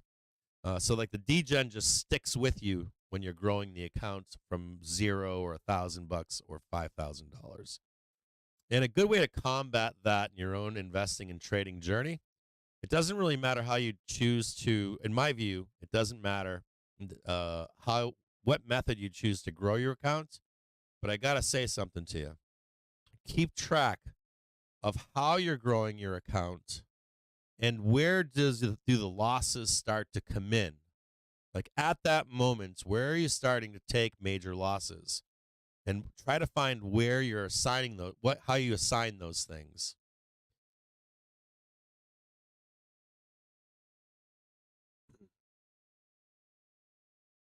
Yeah, Troy Baker said, not that I listen to my own advice as much as I should, but my plan is to I keep 10% of my profit in trading G account, and then 90% goes to an investment account. I agree with that. You guys see me in here. When I lose trades here, right? I just lost 10K on a stream. I think 2 weeks ago I lost 10K on a stream. Something like that. It was like a week or 2 ago. No, it was 2 weeks ago, I think. And one of you guys said to me, I think it was $6,000 that was up to $10,000. I think my buy-in was $6,000 or something like that. It was up. I think it had like turned 6 to 10,000 and then it went to 0. And someone in the stream mentioned to me, hey, Cap, I'm taking the money here at R1 or R2 or something. And that would be my normal rule. I make those rules for myself. Take the money on R1, re-enter the trade again for R2 on a successful retest below on the 1 and 5 minute trigger, right? And this guy in stream took the money and ran. He was like, thanks, Cap. And I didn't lose anything. And I got torched in that trade. And I didn't follow my own rules in that trade. That's an example for you guys to see when I'm breaking my own rules, how often I lose. I lose frequently when I break my rules here on stream. And you guys hear my rules. If you guys are here every day in, day out, know what my rules are for my own trading. And you guys always see when I lose money in size, it's always because I'm breaking my own rules. And why do I have those rules? Because I've fucking been there. I've done my trader log, my trader diary, my trading journal, where I look back and I know where I lose my money. So when I start I'm not following my fucking rules, right? Where I've had major losses in the past. You guys get what I'm saying? So anyways, when we're launching this new Discord, when we launch this new Discord, John L., David AMS, a few other guys are going to be offering mentorships in this new Discord, private mentorships in private rooms. So if any of you are interested in that kind of stuff, it's going to be reopening or restarting up here in February with educational material, videos, all kinds of cool stuff. So if you are a losing trader, please try to get back into we'll try to make like a New Year's resolution to get back in to some kind of a mentorship program into February, so that you're not consistently a loser and you're following other people's trades, or not necessarily doing what they do, but having some kind of a mix as to what they do. You know, it's hard to be like, well, I lost I traded zero dates here. It's my whole entire account, and I did it 3 times, and I doubled, tripled down. But that's all a recipe for failure. To not have consistent, or to not get to a point in your career where you have consistent money coming from other places to always keep you funded in case you do blow. So I've blown myself up big time 3 times. 3 times. 3 times I've blown myself up where it was I've actually killed options trading accounts of 6-figure value. Now, the first time I did not have any money anywhere else, but the second 2 other times I did have investments that I was able to replace the money in those accounts. But that was only through hard work and struggling to like take money out and have money to refund myself. But that is the goal that you should have as well. That at some point you're removing money from the market that always give you the money that you need to be in the market. Yeah, and this stuff should be on a video more. I mean, I'm doing this off the cuff right now, so I'm sloppy saying this stuff to you guys right now. It's not concise and it's not laid out like an essay, but you get the gist of what I'm saying here. I think you do get the gist at least of what I'm saying here. There's a step-by-step process to grow an account that's responsible. There's an irresponsible way to grow an account that can be fruitful for you too. But it's the steps after when you do hit it big that we fall into those traps of trading too much size, still doing degen trades, not removing fucking money from the market that will eventually pay you to be in the market. What else do I got here for you? Yeah, I mean, it's true, right? Well, we've talked to the guys and I have talked about this in the past, doing an entire educational web page on our website where it's like step 1, this is what a savings account is. Like literally, this is a savings account. You know, do you take 15% of your paycheck and invest in a savings account? that your wife doesn't know about, that your husband doesn't know about, that your kids don't have access to, that's out of sight and out of mind. I got a good one for you. This is a good one for you. So I spent a lot of years. So I've got kids. My wife and I used to live in very wealthy places. It was not cheap to live there. We lived above our means. We lived a lifestyle that required a lot of money. And we were in the great American dream, right? You work your ass off. You live a great lifestyle, but at any moment, you can lose everything. If I got hurt, if I got sick, if I got laid off or fired, everything would be gone. Economy goes down, everything would be gone. It was the rat race, right? That capitalism in this country is. So I was in that rat race, right? I used to tell my wife, I shouldn't say this publicly, but I used to tell my wife, I used to say to her, you know, it never mattered what we made. It didn't matter if we made $2,000 a week, $4,000 a week, $6,000 a week, $1,000 a week. When my wife was full bore pregnant, right, 9 months pregnant with one kid at home and another kid on the way, we weren't making a lot of money. It was only my money coming in, and we starved in these places that we lived, these nice places, right? Robbing Peter to pay Paul, to pay bills. Something would happen, right? The truck breaks down, unexpected bills, like a heating bill that I didn't expect, right? You guys, I'm assuming most of you have been in those situations, right, in life where you're robbing Peter to pay Paul, right? What I noticed as I got older was that it never mattered how much money we made. We spent it all. We spent it all. If we were bringing in $1,000 a week, we spent it all. If we brought in $2,000, we spent it all. We found a way to spend all that money. We also found a way to live with less money when we made less money. We found a way to make ourselves or to live when we made a lot of money, but it was always gone. So if you think to yourself out there that you can't start a check or a savings account, if you're like, hey, Cap, I can't save 5 or 15% a week, life sucks, all this shit comes at me, I assure you that regardless of what you make in your pay every week, whether it's $2,000 or $1,000, you're going to find a way to spend it. So if you have $2,000 coming in every week and all of a sudden you go to 1,000, how did you make it? How did you make it work? So to say I want to take 5 or 15% of my check every week and just put it into a fucking savings account is absurd. You just got to make it out of sight and out of mind. Joe Donut and I were talking this week about an app that he has. He just put it on his phone, and Joe's a wealthy guy, but he was most fascinated by this app because you don't even know the money's being removed and put into an account that you can't look or see.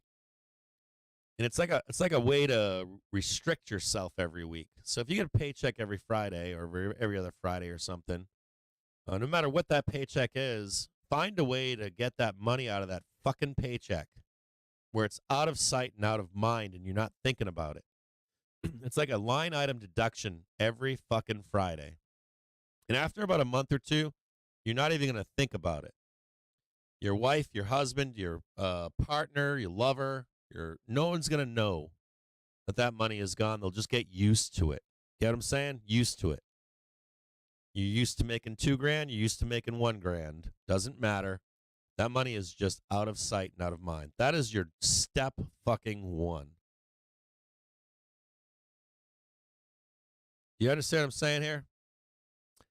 Then you're going to move up to a 401k, right? Then you're going to move up to a money market account. And you're going to start to, when you start to grow and have some, you can't really, I don't know what the bottom is now to enter a money market account. I think it's like 5 or 15 grand. But eventually you're going to save enough in that savings account that your banker is likely going to come to you and say, I don't know, hey, Mr. Smith, we see that your savings account here is $15,000. We're offering a money market account that pays up to 15% a year. Would you like to roll your money into that account? Let me have you sit down at the desk over here. And you do that. Does that make sense? And you'll continue to grow that money over time. And you'll be given offers from your bank. Hey, Mr. Smith, we noticed that your money market account has grown to $150,000. And we noticed that you don't own a home. You don't have a mortgage with us. Are you a renter? You understand what I'm saying? So you always have to have that money growing somewhere in the background. Hold on a second. I got to take another sip. I'm a little dehydrated here.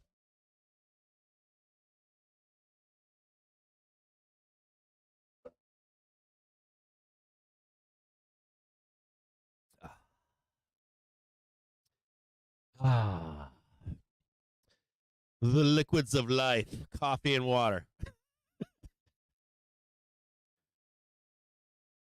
Well, yeah, John Haggerty, I should have brought that up. Get out of debt, too. That's a whole nother conversation, right?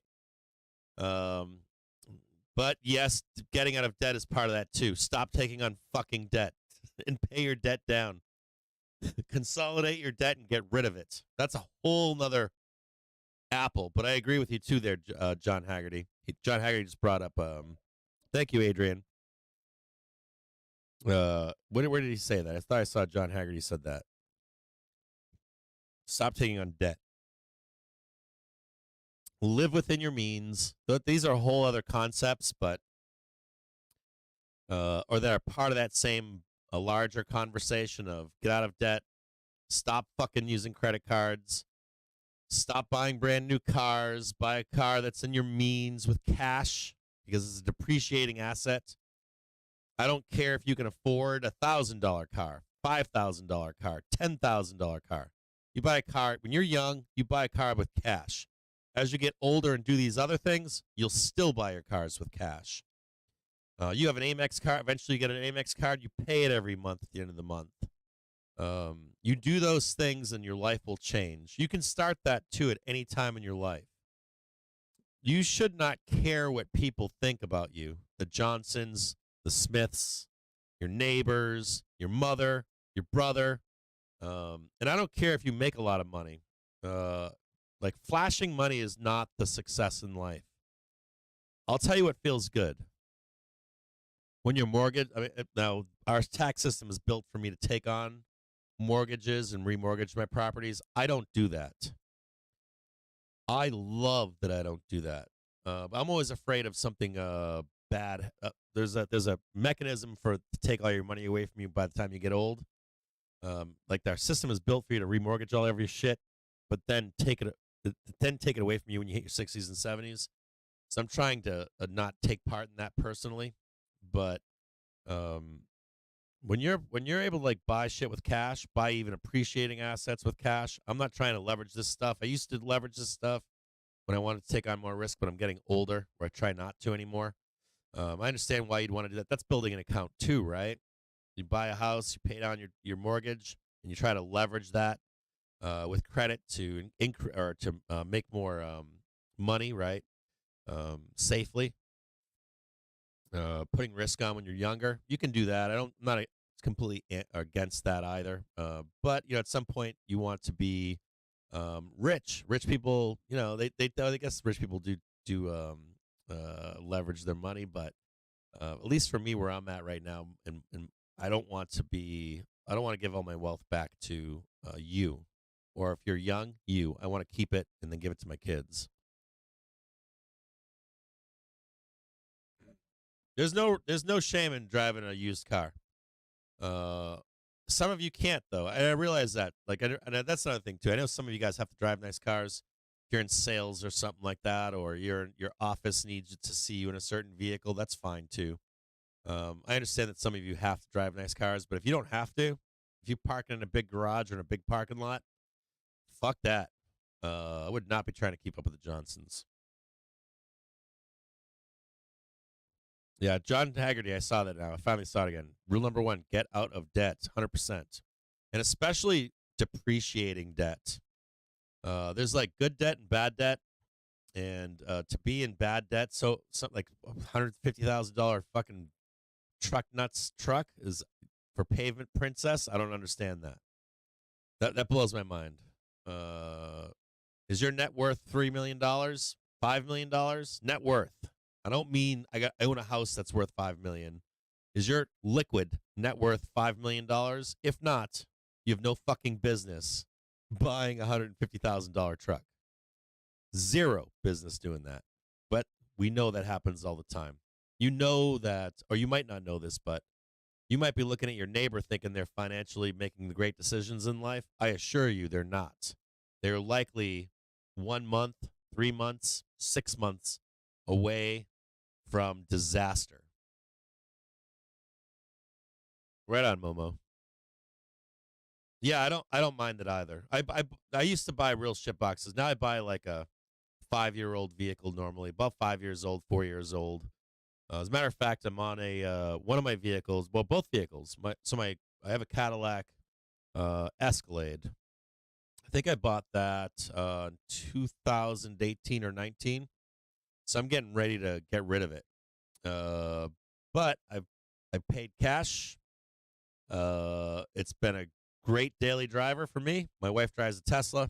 I had another Tesla too. We actually had 2 Teslas at one time. I bought those used. I didn't buy brand new fucking Tesla. I bought them used. And bought them with cash. Depreciating asset with extra money that I had. I didn't pay somebody else that loan, and that car didn't lose a ton of value and all that other stuff. And I've gotten killer use out of it than I ever would have gotten in a payment plan. Yeah, I don't like the. So I was never an Escalade driver. I'm from out west, so I always drove Toyota Tundra was my truck. But I moved to the city in Detroit, so I wanted to blend in. So everyone here drives vehicles like that.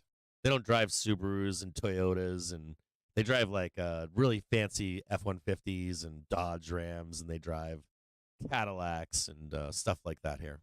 Yeah, they prefer the BMW. So I was trying to fit in where I live. I love Hondas too. I love Honda. I love Toyota.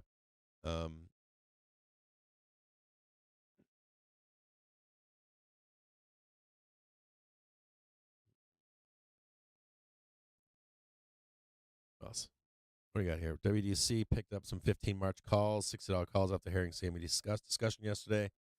AP 240 price now 305. Not a fan of CNBC, but the call was correct in this case. Nice, good job, John.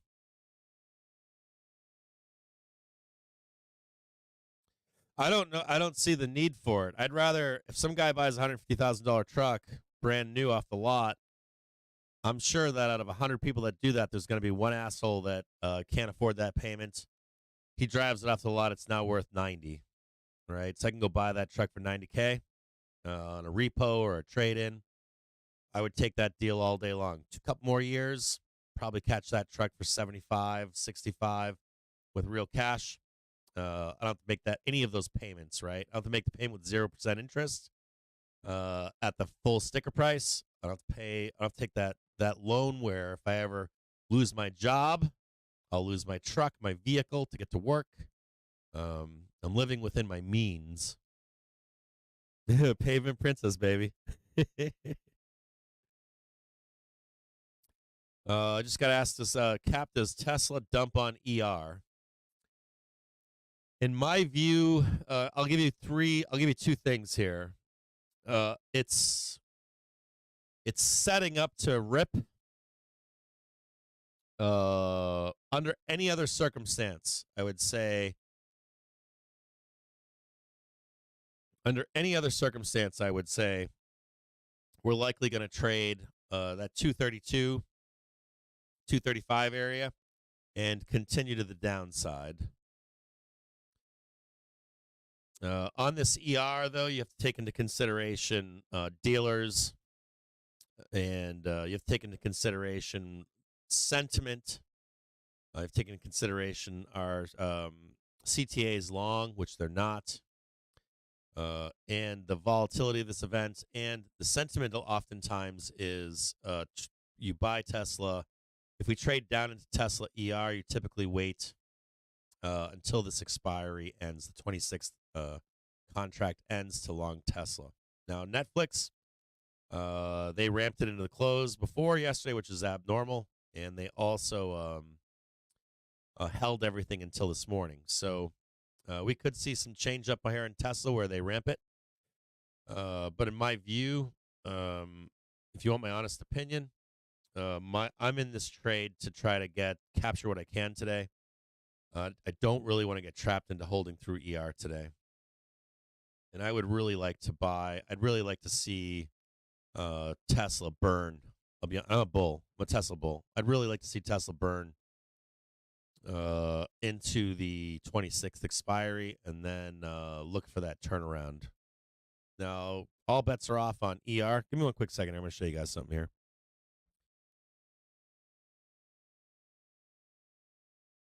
This is a good example for you guys here. We're going to talk. You know what we're going to talk about is we're going to talk about. We're going to start the conversation with the JPM caller. JPM caller trade. If you take that trade, right, that JPM caller trade, 9 out of 10 times you're going to win that trade. We popped the collar the last quarter. You would have lost that trade on the JPM collar if you were just trading the markets versus the JPM range expectations, right? You would have lost that trade. Not owning the underlying that's going to print, even if you're trading the collar. But if you're just trading the market against the collar, you would have lost. But the other 9 times you would have won, right? So we're going to look at Tesla really quick. And we're going to go to the trigger screen here. Oh, shit. Oh, my fucking camera's off. We're going to look at Tesla quickly here. And we're going to talk Tesla. We're talking the law of probabilities. This is something that I can't seem to get through people. And oftentimes you can't get this concept through to people because they're listening to the internet. A lot of you would do very well by turning the internet off. I mean, literally turning off social media. A lot of you would be much better investors and traders if you just turned off the internet. We're going to go to a 30-minute chart here, okay? On Tesla. I had someone recently tell me, they go, yeah, that's hindsight trading. I'm like, no, it's not. It's not hindsight trading. We were discussing this. They said, how do you know when to buy Tesla? You can't know when to buy Tesla. And I showed them this, and they still disagreed. Now, Tesla trades in velocity on its daily velocity, okay? Whenever Tesla comes down and trades minus 50 on its daily velocity, and then shows a series of higher lows in their daily velocity, it predicts a turn to the upside, a major turn to the upside for a length of time, either time or price. It's either price or time to get to price, okay? Now, that doesn't mean we can't have a little toot up here, right? See that right here where we've got bullish velocity here. We have a little toot up here. And oftentimes I'll have people say to me things like, well, you missed this part of the trade right there, Captain. And the truth be told, you're looking for 9 out of 10 times that you are correct. Not the one time that it continued to go up, right? You're looking for consistency in winning trades. There's one right there. There's one right there, right? Consistency. We're back to our original conversation we were having earlier, right? So right down here, you can kind of see, right? We're bottoming in daily velocity. Great place to long Tesla. Okay? Here's another one right here. Great place to long Tesla, right? Even if you longed it right here. Great place to long Tesla, right?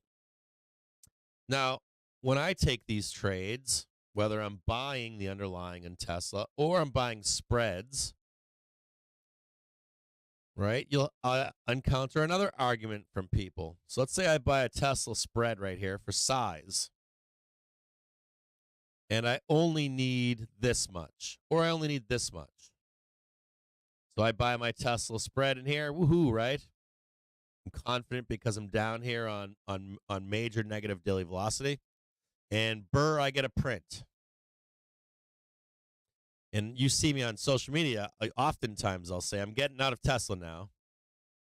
And people say to me, well, I'm staying long here. I understand why they are. They want to max it out, right? But they're taking on more risk too, right? And they're like, haha, Captain, look at all that. Oh, look at all that. Woo, Captain, you missed all this. What they're, and this is to you too out there. You'll hear people say those things and you'll say, fuck, why didn't I just take the entire trade? Why didn't I make the trade all of this? Why didn't I get greedy? Why didn't I keep doing all this? You can zero date and weekly trade this. That's fine. But the truth is that over 10 years or 5 years on any ticker, if I'm just taking that money and running, right, I've actually accumulated 2 perfect trades. Make sense? And so I am looking for that. Here's another example down here.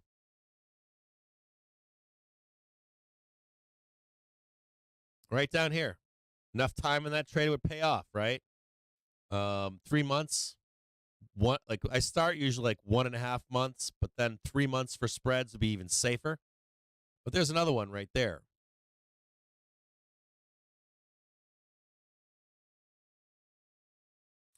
See this one right here where it wasn't at minus 50, it's like minus 25. Down here you get another one, right? See that? Series of higher lows that would have gotten torched on that trade, right? Straight up torched. And that wasn't minus 50, was it? So I don't like that trade. I like minus 50, the big ones, like the big dippers, like that one right there. That makes sense? So I want consistency. Right, here's a nice little dip right down. It's a major low right there. Major low right there, right? And this right in here, you get a major capitulation move in price and in daily velocity. So if I continue back here and start looking at these things, I can find. Now here's one where I would have missed a bunch, right? I would have missed all this right here. I would have been crying, oh my, I'm missing all that trade and all this money up in here. But where did it start? It started down here, right? Major lows on Tesla. So coming back all the way over here in Tesla to right now, pretend that we are back in time over here, okay?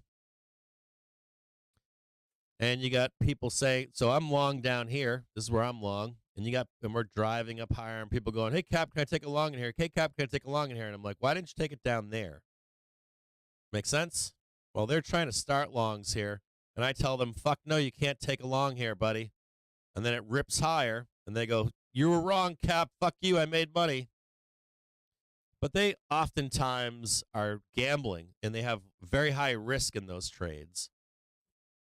So when we were coming down here, people are going, hey, Cap, can I take a long here? And I'm going, nah, you can't. You can do a day trade in here, day trades in here and stuff.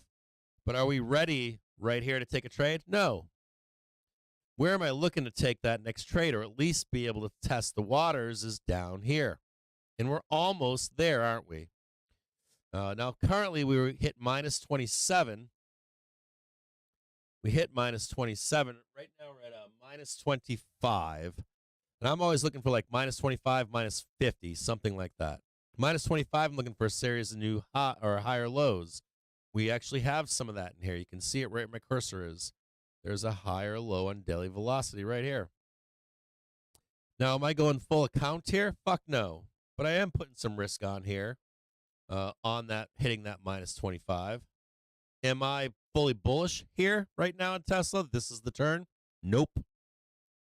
Nope. If anything, it would not shock me to see Tesla trade up here and come back down to get that minus 50 on daily velocity. But there's a good shot at it here.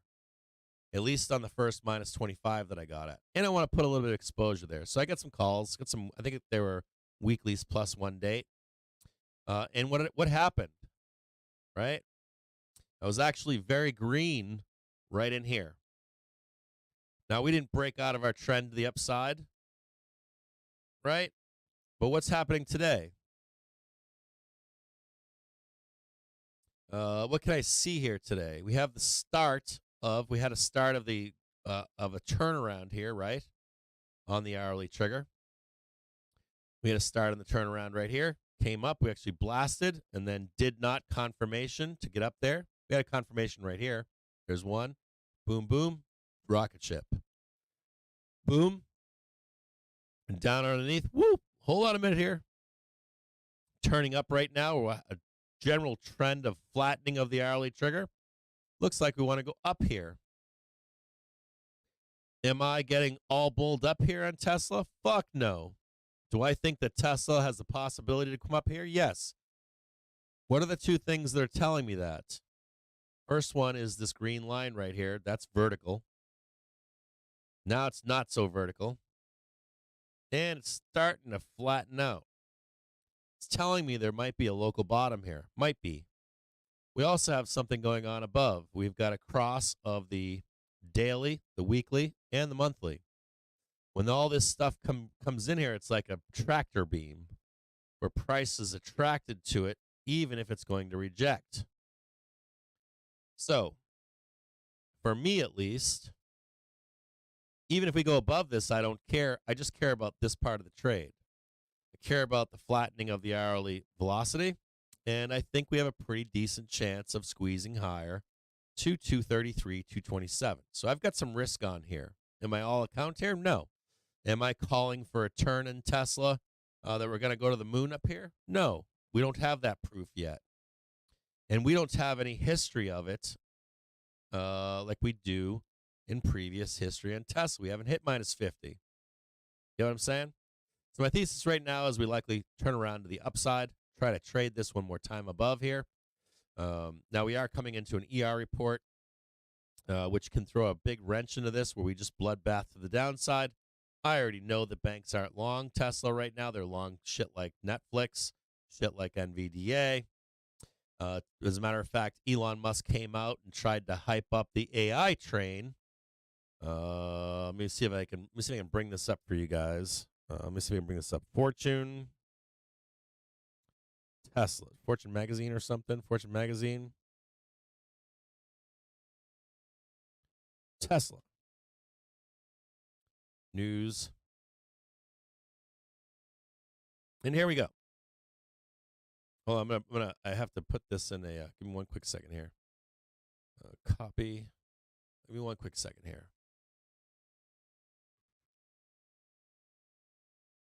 Web page archive. Post this in there. Post this right there. Power play at Tesla give investors a painful shock. I haven't covered growing Tesla. Is this the one? Is this the one? No, this is the wrong one. It's the wrong article. Hold on a second here. I'm going to get the one that just came out. Tools. I think this came out. Joe, do you have the... where is this thing? I don't know where this article is. I'll find this article for you at some point. But anyways, Elon's trying to push a narrative that AI FSD is going to be released here very shortly. So Elon is hoping for that that AI play on this ER report. But in my view, right now, unless he has something like that in his ER report today, I would not be shocked. And knowing that the banks are not long this ticker, I'm going to get over here. Yeah, right there. Whatever this report is, I would like to see a rejection down here. So maybe get a good ER report, then the guidance is kind of mixed, and we go down to the downside on Tesla. We actually get the dip buy after the 26th to long Tesla. I get my minus 50 on daily velocity. I end up getting my initial great reaction to the upside right here. Bam, right. We start to head down. We get this nice little curve up on the daily velocity. Then we swing low into our daily velocity at minus 50. And that's where you actually would have bought the dip on Tesla. And if the market's going to roll or whatever in a week or two, that would fold right into an even more major low in Tesla too, right? So that's the bearish ER thesis. So Joe Donut is posting this right now. This is the FSD beta version 12 ChatGPT moments for AI. Now that could turn this stock up here.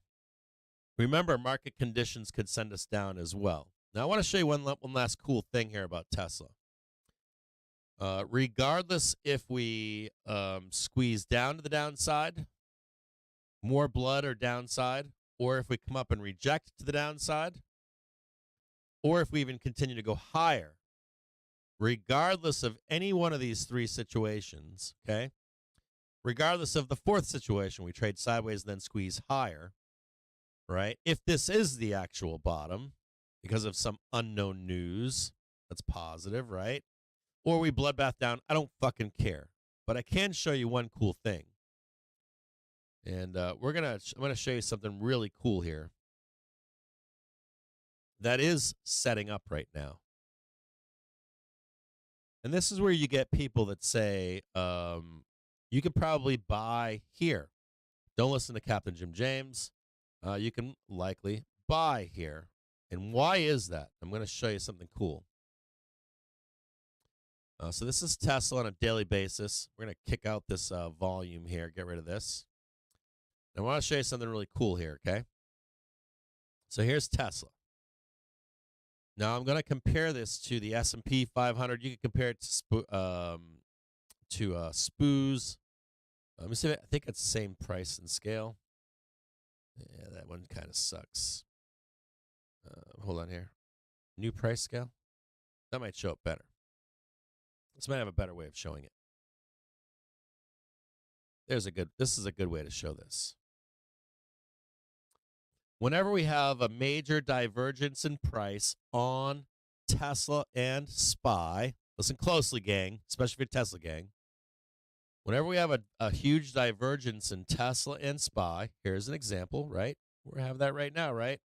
There's the party, and here's Tesla. Diverging, right, in price. Going up, going down. Let's look at some prior examples. Divergence in price. Divergence in price. So let's say we're right here right now. It's even if we get the bloodbath, we have a major swing up where we come more in line with price on S&P 500, even when it rolls over. See that? So we have a divergence in price situation going on right now. Here's the last one right here. Divergence in price. Divergence in price. Let's pretend we have a bad ER. And I'm telling you, wait for this right here, right now, right? You don't actually have to. You could actually probably take, hold on, divergence, divergence, divergence, right? Divergence. Then we come back, right, to meet up with price up here. Same thing right here, right? Bloodbath. We eventually come back in line with price right here, right? Back in line again. This major swing high. And you can see examples of this over and over and over again. And then Tesla swings violently straight up to match price. Another divergence in price. Price is generally going up. And then boom, we swing high again. So all that bearishness gets resolved at some point. So right now we have this big divergence in price.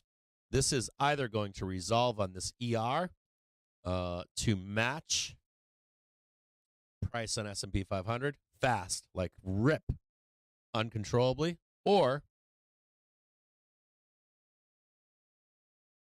we bloodbath down, but even if we do, it's still going to violently match back up at this price above, at least historically on Tesla.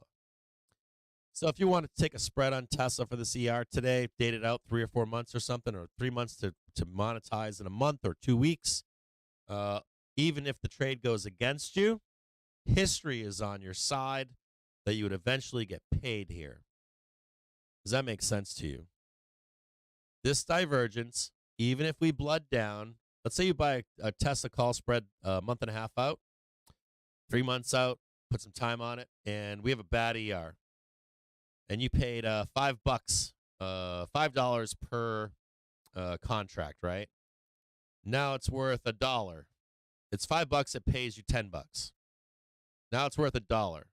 There's a high probability it's going to swing back up here, and that you'll see your $5 contract go to $1, come back to $5, and then actually pay you that $10. Or you're going to get paid this right now to the upside. Does any of that make sense to you? If you're in the chat, let me know if that makes sense to you. So even with all this bearishness that I have,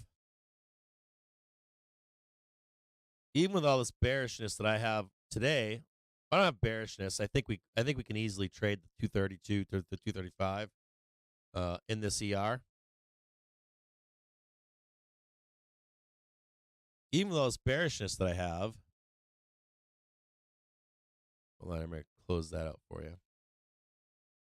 Even with all this bearishness that I have on Tesla into their ER, at this point heading into their ER, could there be better positioning long? Yes. Is there risk to going long here? Yes. A call spread would likely be safer. But if you don't want to miss that stuff, if you don't want to miss that move and you want to get in now, a call spread seems rational. Even if we swing low, you likely, if you were to take a call spread today on Tesla and the trade goes against you on their ER, history would tell you to not fucking close that trade, to just hold it. Because whatever that capitulation move is likely going to swing back higher again and meet up with SPOOS or SPY by the end of earnings season before we sell.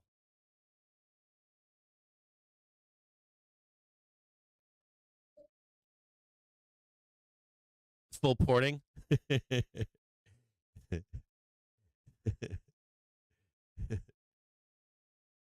You guys are fucking full porting right now, Cap. Are we still rotating? Are these things still rotating right now? I hope that we are. We're bouncing between SPX Qs and so that you guys can see the Okay, so you guys are grasping this concept, right? If you're to be an aggressive bull right now, I would say a 1.5 to 3 month call spread, and you would start there heading into ER. If the ER goes against you, I would not close that call spread. I don't care if it's worth a fucking penny. You hold that fucker until it swings high again, because history tells you it's going to. Now, let's say you're in that call spread and they have a great report, and it just starts relentlessly trading to the upside. You leave that call, keep that call spread until it monetizes, and you fucking day trade and weekly trade to 235. Look for the rejection, and then re-enter again on the hourly trigger and try to watch Tesla move higher and relentlessly for a week or 2 or 3 weeks or whatever that is. And in that structure, all the risk is on a seller and not a buyer, or your probability of winning is better on the buy side down here than it is on the sell side. Like, before it happens, not knowing the future, no crystal ball, heading into this Tesla close today, to this Tesla ER, you are better served, or you have a higher probability of being profitable in a call spread than you are short or in puts or put spreads. You have the most probability of getting a print, knowing the history of Tesla and how it trades.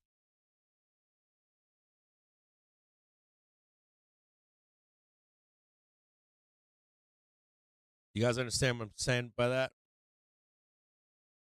It doesn't. It does not affect SPY.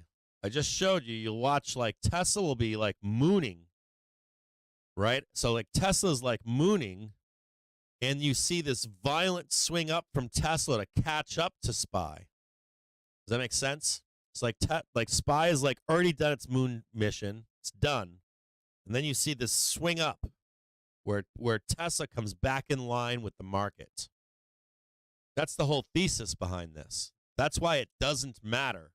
It's not like Tesla swings down, and as it swings back up to catch up to SPY, that SPY just like goes up another 10 or 20%.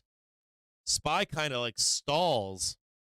It's kind of like a boomerang, right? Like I throw the boomerang. So I'm walking with you, or I'm walking. I throw the boomerang behind me, and I keep walking at a slow pace.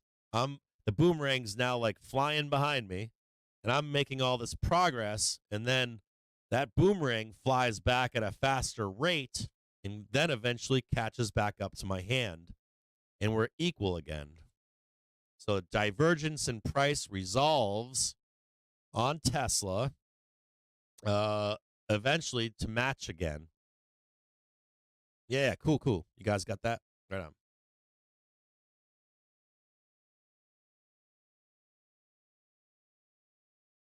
What is my take on IWM SPOOs and Index taking a breather next month? Well, let's look at that. So regardless of how we trade into the 31st, even if we're up right now, I am expecting us to trade heavy and hard up until February 14th. And I am still expecting our yearly low in mid-March and into April, either of those two dates. Every year we get them. Even in bull markets, we get a nice fat yearly low in, not every year, but if we're in a bear market, we don't. But even so, like that March, April is the time to enter the market normally for longs for the year. That's what all the CTAs do and all that other shit. They wait for that one big sexy moment. You can play zero dates, and that's another thing too. Rocket Surgeon said stop playing zero dates. You guys can play zero dates. Just think about the context. Think about the context of what you're trading. You can trade zero dates as long as it's not your only plan. Does that make sense? Zero dates do a couple really good things for you. I want to talk about this because I want to talk about the positive aspects of zero dates. Because I often on Twitter, I hear people just shit on it. Zero dates are great account builders. They're great for trend days. They're great to teach you how to trade with low risk. I gotta make a comment about this because it really burned my ass on Twitter sometimes, and I keep my mouth shut on this because I hear people talking and they don't know what the fuck they're talking about. I'm not going to name names, but I'm going to be quite frank on this, okay? And these are people oftentimes that spend a lot of time trading futures. It is as risky as trading futures, and in the same time, less risky than trading futures. You have defined risk in trading zero dates. You have amplified winnings, which you don't have in weeklies or monthlies. It's a defined length of, or it's defined in the direction of the trade because there's no intrinsic value in zero dates, and you have defined losses. You know what people don't tell you that trade futures? About the times when the trade really goes against them and it doesn't come back. When you get a fucking margin maintenance call, when your fucking brokerage closes your goddamn position, right, and starts to trade against you to pay them back for that margin that you took. So I often hear people say some really fucking bad shit. You know, like, you shouldn't be trading zero dates, you're trading this or trading that. That shit can be way more damaging to you taking margin on futures and Globex trading. Another problem here, too, or another good thing here is you have defined risk. Another good thing about zero dates is you're not trading size. It's not like buying a Tesla call for fucking $15 or a fucking Netflix call for $5. You're trading 20 cents. Easy barrier to entry. If you don't think I'm telling the truth here, then why the fuck are all these hedge funds, why the fuck are dealers, hedge funds, banks, hedging in the market right now with zero-date puts? Because they're cheap. if we go up $2 or $3 in SPY, they're making money regardless. They're long the market, and they're buying zero-date puts. It's cheaper for them to hedge directly with a zero-date in a risky environment. They're not out there fucking selling fucking futures. They're fucking buying zero-date puts because it's cheap and the risk is defined for owning the underlying in the market. So when you hear people out there saying zero dates are bad, yeah, they can be for some people. There are degenerate gamblers that are attracted to them. But there's some great qualities to zero dates. Time, I don't have to wait a week to get paid 100%. So I'm not in a weekly or a monthly call that's costing me $2 or $3 fucking dollars, $5. I can make that 20-cent trade fucking 20 times to get that 5,000% print, right? I don't have the risk of being margin called. I don't have to wait for the market to go against me, like risk and time in market. Like, oh, I'm here for a week and a half waiting for this, and then all of a sudden I get a bloodbath, and those calls are fucked anyways because I've been sitting in them for 3 or 4 or 5 days, right?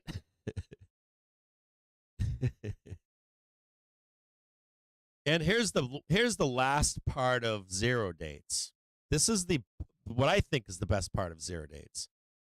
When you're trading, you're learning how to become a better trader or investor. The cost of entry with real money is cheapest with zero dates. And all of this stuff is valid on higher time frames. So if you're trading a zero date on a 1-minute time frame, right, and you were to go from a zero date to a weekly call on a 15-minute time frame or a monthly call on a 30-minute time frame, it's all scalable at a much cheaper price.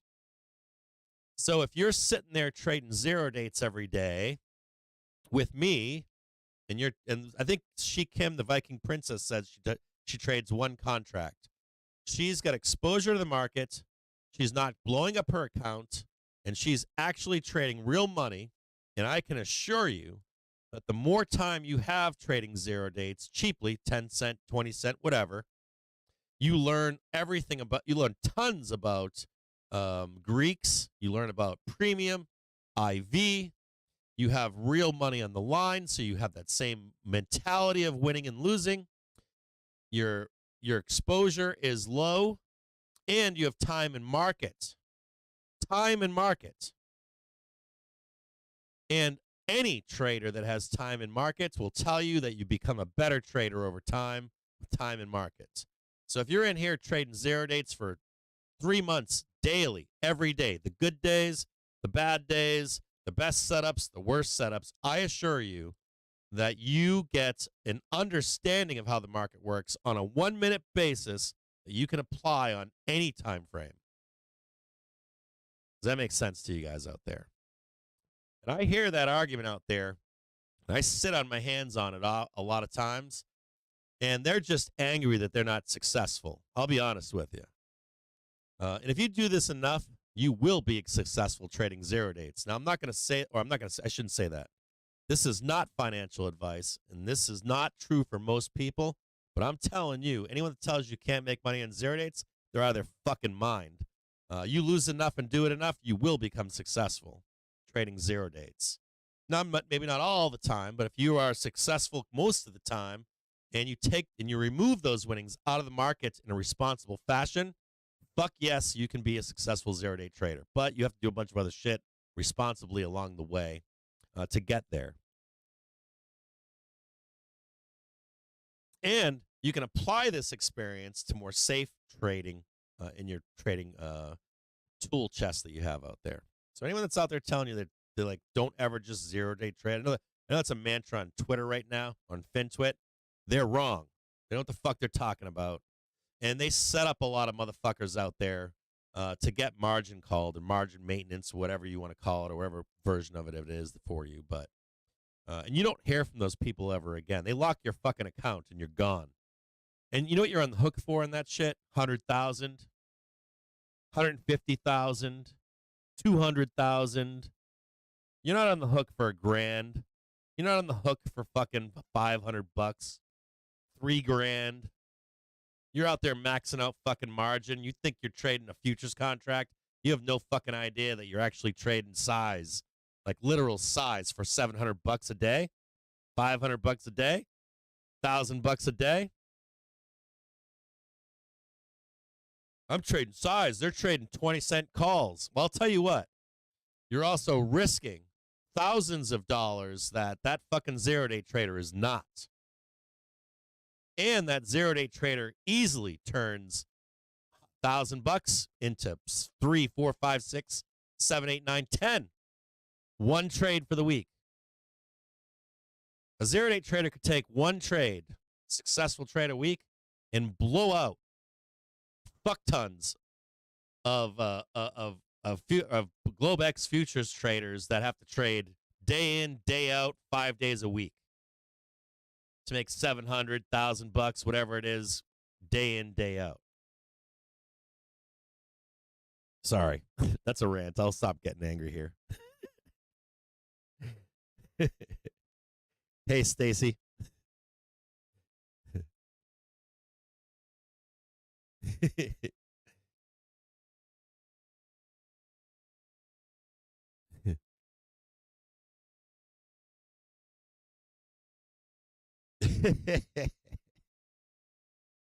Yeah, I'm going to tell you guys something. Trading with you guys 0 dates day in, day out, my wins went down, or my percentage of wins on my my 0 date trading has gone down, my percentage of wins. But that's because you guys put me in the fucking meat grinder. But along the way, guess what I've become? A way better trader. Way, way, way better trader. If I wasn't streaming and trading with you guys live here, it'd be fucking nasty. It'd be like just taking the choice of setups. Nasty trader. Yeah, Bork just said wins down, fun up. Green Man, I don't know why this isn't. I'm not getting the rotation here. I'm just stuck on. I don't know what's going on here. I don't have to reset this maybe.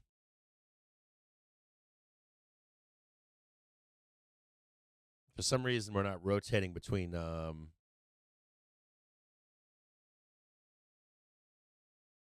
Maybe I got to click these on and off. We're not getting rotation in these things. There's SPX. SPX. Here's Tesla.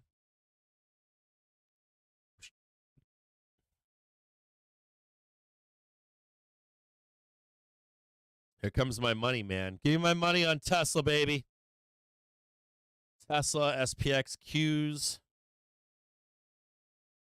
This screen should be rotating between 3 different screeners. It's not quite doing that yet.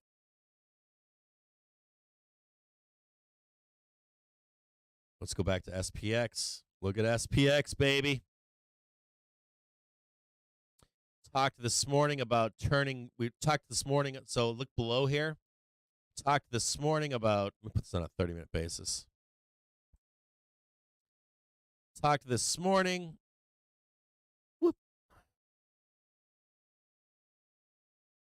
Talked this morning about buying a, wait a minute. Oh, now we're flipping.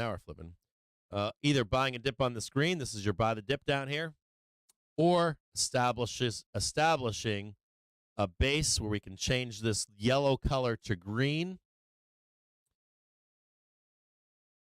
This is actually your buy the dip down here, right here.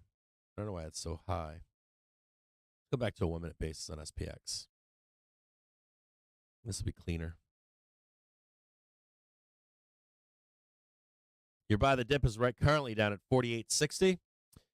Price right now on SPX trying to do the same thing that it did yesterday and the day before and the day before, comes up into a new level, establishes a base camp, right? We call it, trying to attack that next level. We're gonna switch this. We're gonna switch this yellow now to green, as it's trying to establish some sort of a consolidation. God damn it. Just switch back off there. Trying to just grind up here and sit on this 4,900 so we can make an attack above. to that next level above, which we have at, well, let me close this. At 49.10, we've got 43 million. 49.25, we've got 47 million. And then we get the big boy up here. We get the target above of 49.50 on SPX. You can lower this down. You guys need the gamma more than you need the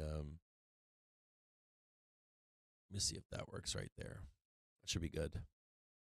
Where's the thing that says SPX gamma?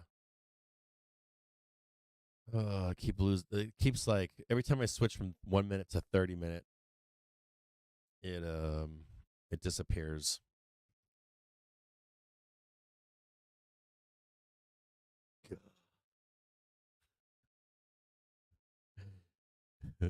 No.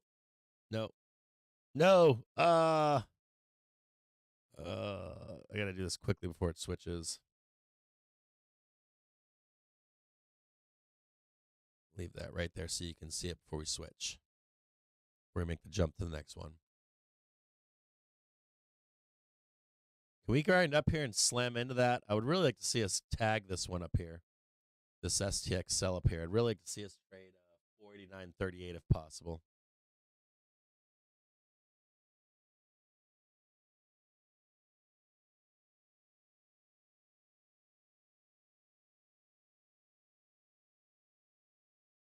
And we'll write sell up here.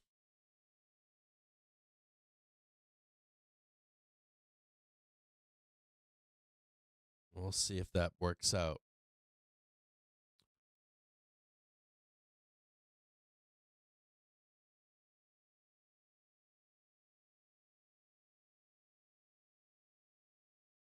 How come I'm not taking any SPY trades?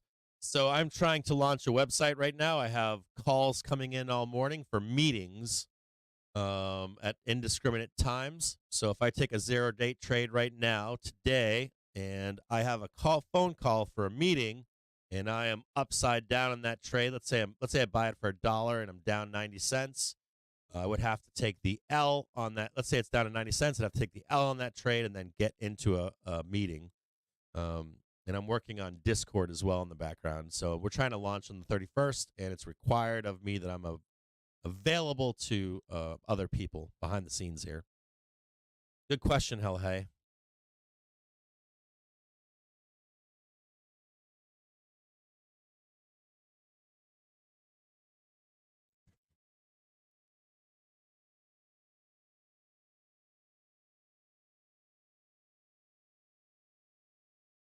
All right, I'll be back with you guys in a little bit.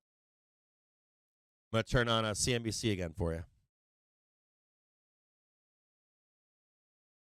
But hell, hey, don't hesitate to ask anybody in the stream. They'll talk to you.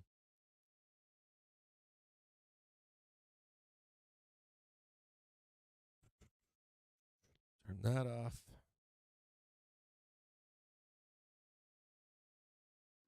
So the Fed makes no bids for 5-year notes. Again, $0 from the Fed for 5-year notes.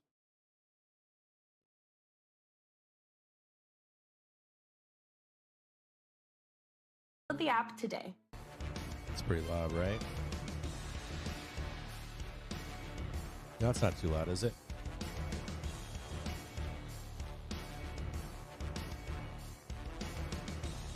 SPY dude, Senior markets commentator Mike Santoli joins us now. So, Michael, it's good to see you. I mean, how do you build a case for S&P 4900? Well, Netflix beats, PMIs beat, Microsoft goes to 3 trill. Yeah. So you get 4,900 on the S&P. Good news is good news. Bullard maybe yesterday helped a bit too. Right. So that's the formula. It's working right now. It's interesting that Netflix ends up being this little bit of a spark when, as I was saying before, it's not really, it shouldn't have coattails on other businesses. It's just like, wow, we have a lot of these dominant digital businesses that really sort of control their domain, and we might as well buy all of them at this point. So it's looking a little bit chasey. I think maybe the market, if at some point, goes looking for something to worry about incrementally. We are in a very comfortable zone macro-wise. I don't think that the soft landing premise is going to be disturbed anytime soon, even by a number that looks like it's a little bit unfriendly, because we have had this accumulation of evidence that it looks okay. So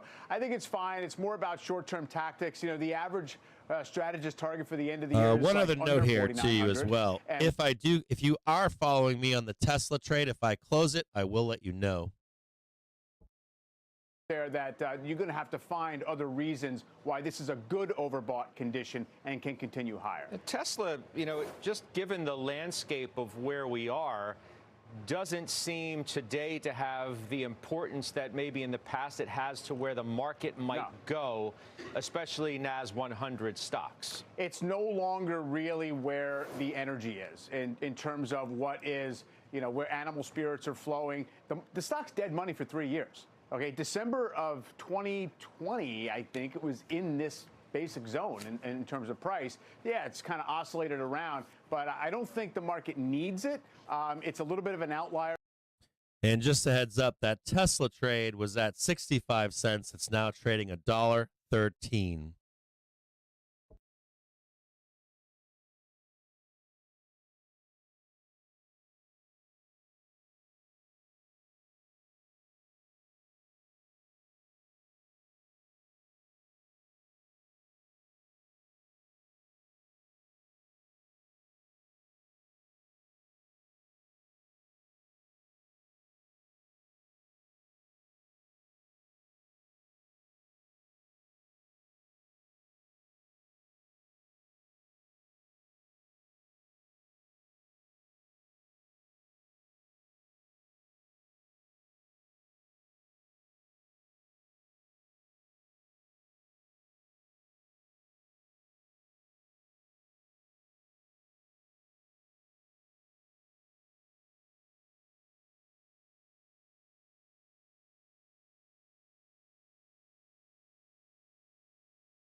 So in 10 minutes time now at the top of the hour, the US is due to sell.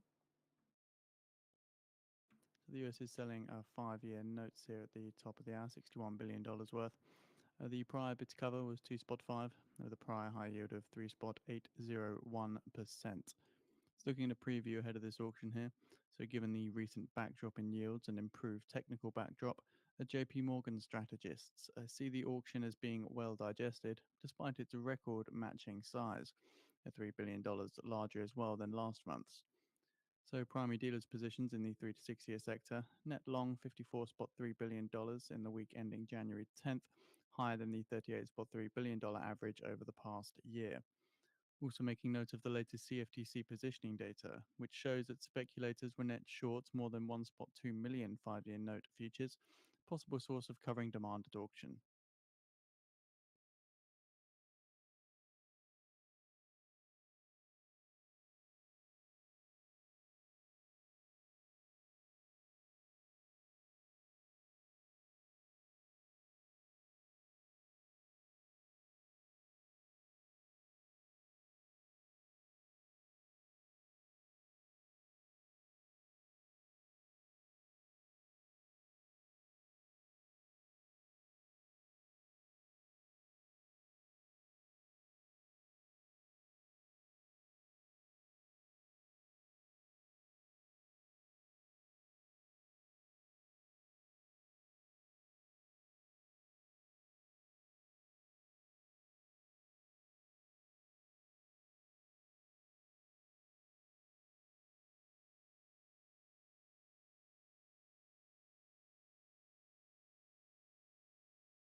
In 5 minutes' time now, at the top of the hour, the US is due to sell $61 billion in 5-year notes.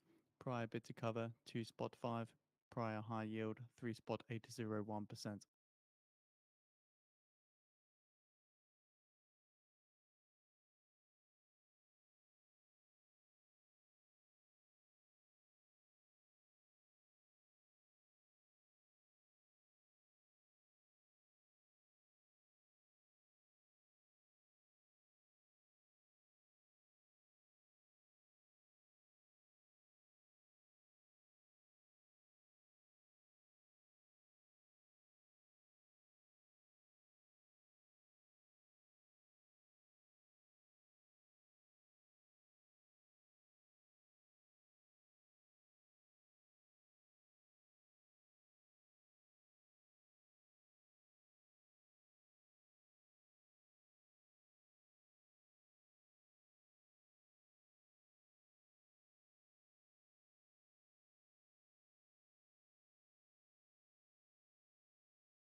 So we're shortly expecting the results of the US 5-year note sale. The pre-sale when issued yield even, it does come out at the top of the hour. Auction results normally follow a couple of minutes after this.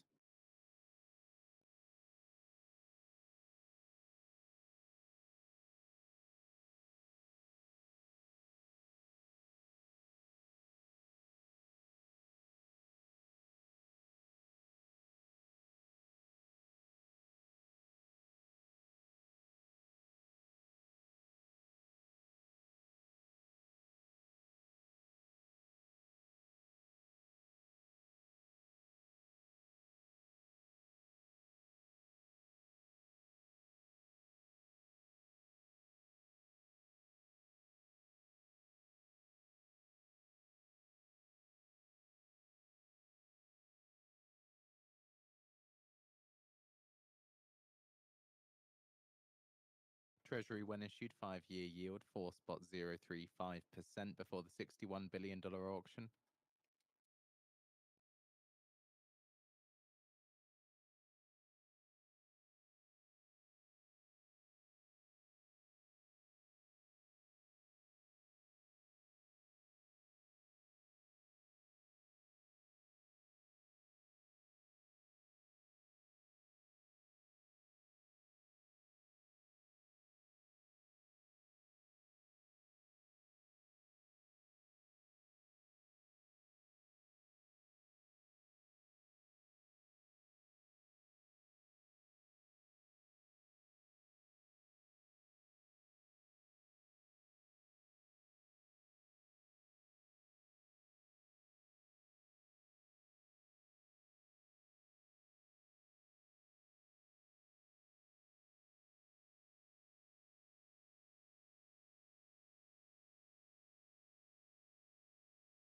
According to the New York Times, the White House is eyeing a delay on natural gas export terminal.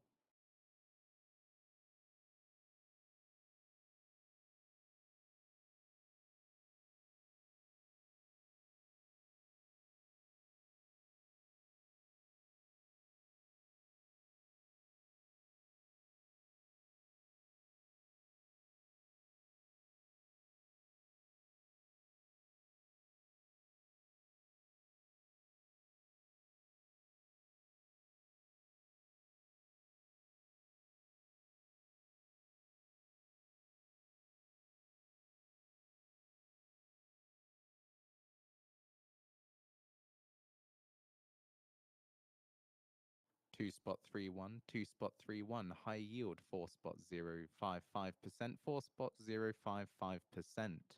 The US sells $61 billion in 5-year notes and awards 49.75% of bids at high, seeing some downside in stocks, upside in dollar. Primary dealers take 20.37% of US 5-year note sale, direct 18.69%, and indirect 60.94%.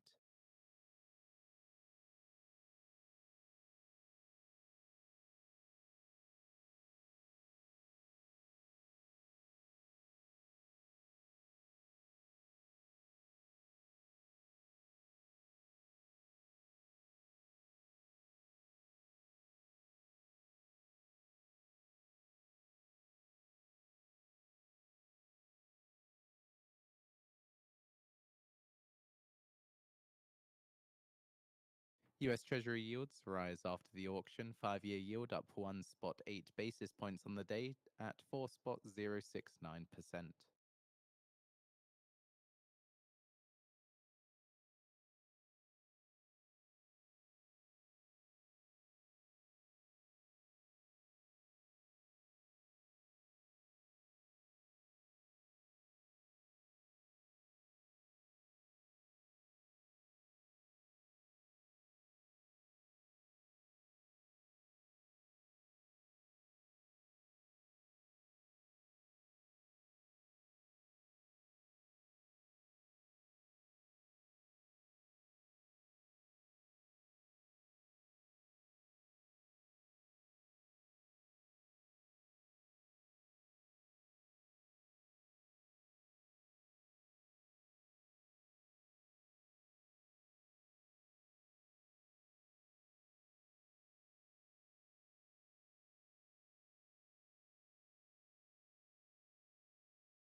Good job out there, King Cow. Yep, YT. Just waiting for a confirmation here. Rug pull setting up on Bookmap. You can see there's a rug pull there. Let's see if it gets a confirmation here. Pay close attention to it. Should we get saucy here? Oh, wait a minute. What do we got here? What do we got going on over here? Should we start it early? You got a move that started yesterday. So according to the New York Times, the White House is said to delay the decision on CP2 and 16 other natural gas export terminals. You have a move in the middle of the day yesterday at 1 p.m. We saw the bullish divergence on SPOOs. Blasted up from 1 p.m. until the close. We called the Netflix bullishness. Took that trade into the bell, 415. Also discussed the bullish impact in the overnight on the indexes. If any of you followed that trade into the open this morning.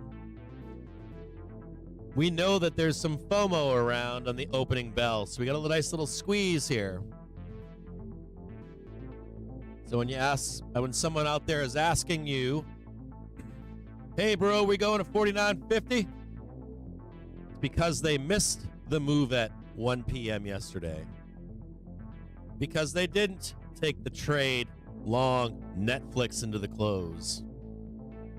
Because they didn't take the overnight bullish impact on the indexes. So they shut up this morning and they want to see 49.50.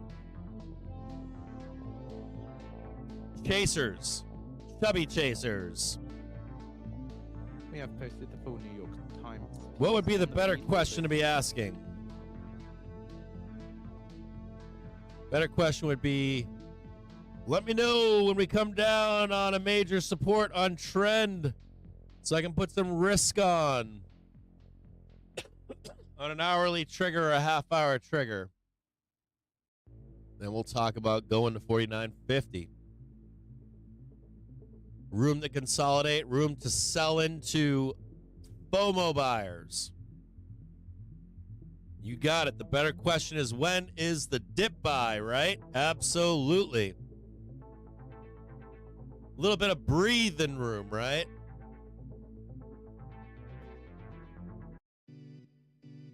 Shortly expecting the results of the Fed reverse repo operation. Who shows up to the stream at tops? FOMO buyers.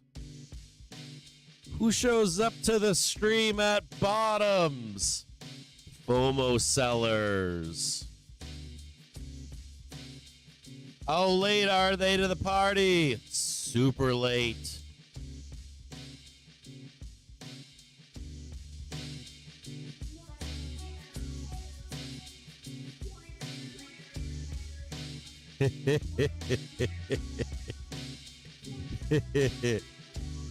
You're the exception, Beartown Sheriff.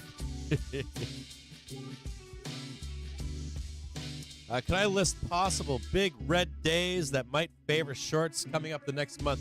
You know, it's kind of funny. I was just talking to Joe. Joe follows a lot of my trades. Almost all of them. $39.56 billion at the Fed reverse repo operation. And we were just I closed some meta puts, right? And we were just talking about our positioning in Tesla, and he's long Tesla too here. And I just said to him, I said the responsible captain would close my calls and profits on Tesla right now and continue to hold my losing position in SPY. And he was feeling more confident in his Tesla calls and less confident in his SPY puts. And I'm actually feeling less confident in my Tesla calls that are kind of close to being in the money. I want those to print like 3% or like 1,000% or something, but I told him I felt more confident in my my SPY puts here than my Tesla calls. Because that put spread we talked about on Friday was a 4,947.50.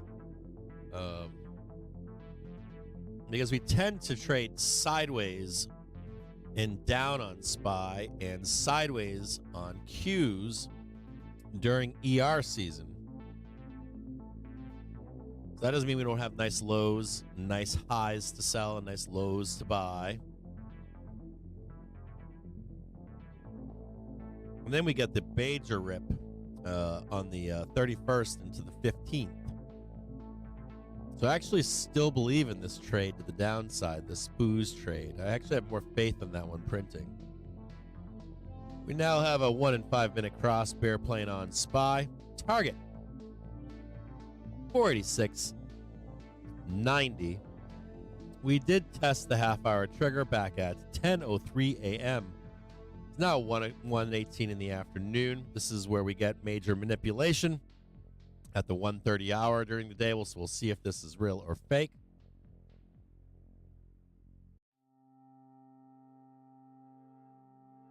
Let's see if we can get down here and get back down to R1. I'd like to see something like this. One quick second here. There.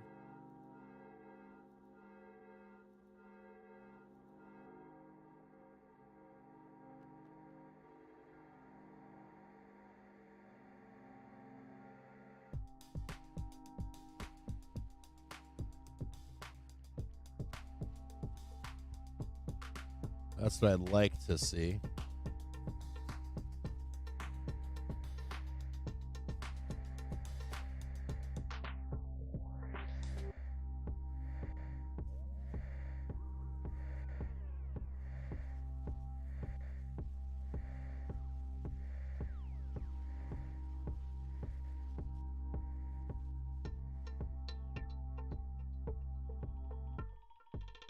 I don't know if it's necessarily bearish. It could be a red day. Not necessarily bearish, just more digestion, consolidation. My bearishness is more neutral. Even my bearishness into the 31st is more neutral than it is true bearishness.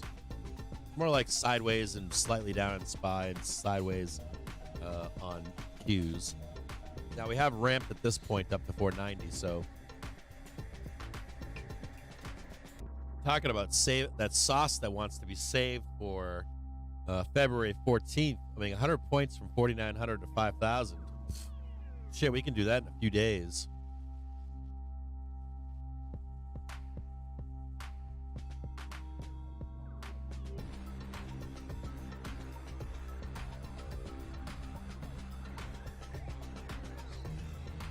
The way it looks right now is like they want to get 5,000 right away.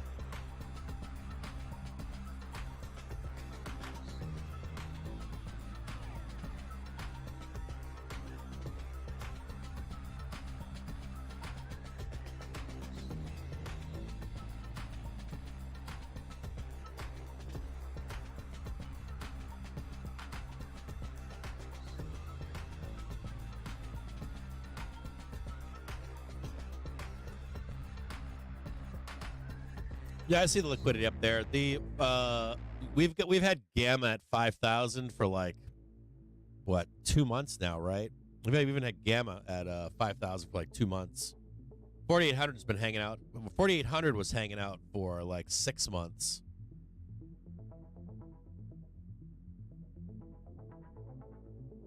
My end of year, I posted a chart in December for this year's expectations, and also the JPM collar is up there at 5,200. So I don't think 5,200 is out of reach between now and mid-February. And if some things happen correctly, 6,000 is possible.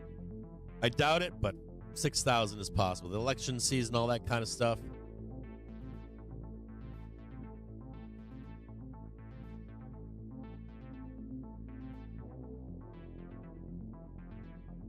Or should we play this one?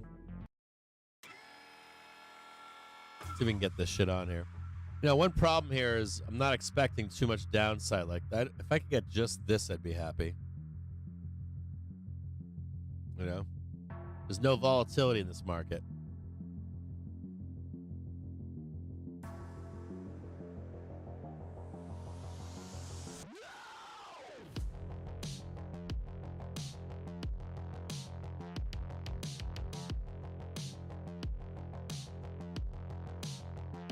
I should probably move this over. It's probably like I should probably do like a low volatility market. It's gonna take you all day to get there. How about that? Hold on. That it's gonna be a nose or an eye bleeder all day long. It's gonna take you all day long to do that. How about 2:30 in the afternoon right there?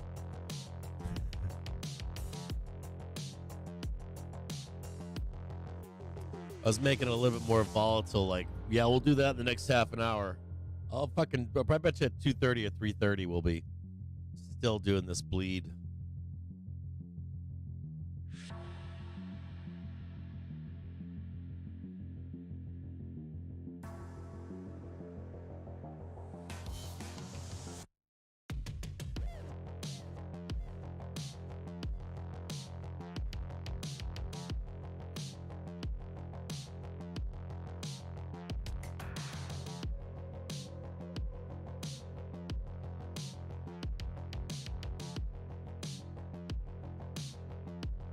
I'd really like to see that if I could. But I don't know if we're going to get that much. Yeah, we already hit that one. That's the next one right there. According to the Telegraph, a senior minister says Iran is now a legitimate target for Israeli missile strikes. Sorry, you guys don't know what I'm doing here. I'm looking at all these pivots down in here.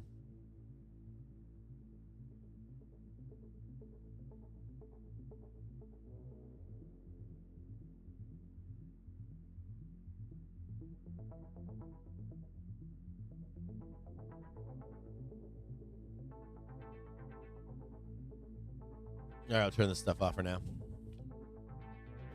What do you guys, you know what we can do? Let me put a poll out there. Give me one quick second. I got something for you guys. I got something for you guys. Hold on. Yield rises to 4.403%, the highest since December 5th. We'll put a poll up. Hold on one second here.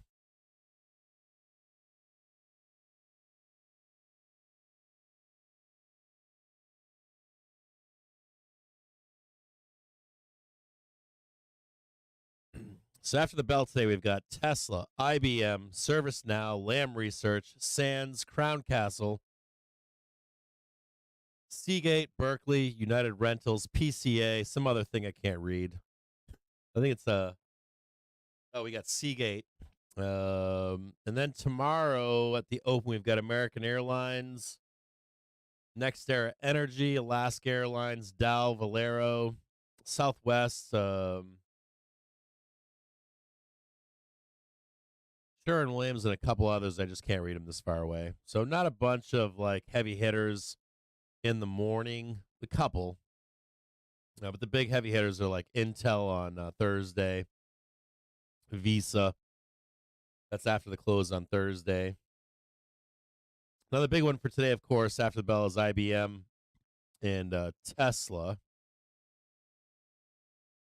So I'm going to run a poll here. I'm going to attempt to run a poll here. Or Bork, can you run us a poll? Are you here, Bork, right now?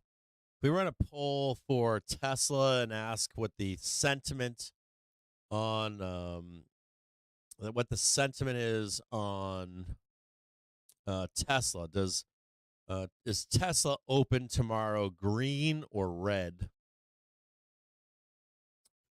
Green or red? I'll try to get to INTC. I don't have the time at the moment. If Bork doesn't have the time, I could probably do this. I think I can. Let me check. So I'm gonna put a poll up for you guys. think I'm logged in with Twitch right now. Squeezing up right now. If you are a bear here, you guys already have your tools here. If you get stopped out, you'd be looking for, you're getting squeezed right now. If you get squeezed out of this trade, still wait for here to exit the trade in case it goes to the upside. Whoop, like that. You don't get stopped out here. You wait for the roll back down.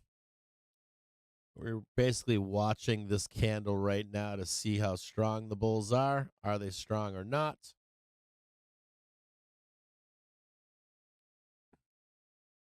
All right, what are we doing here?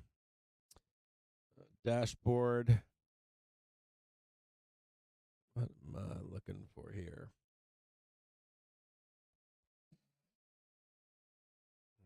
Themes, nope. What am I looking for here?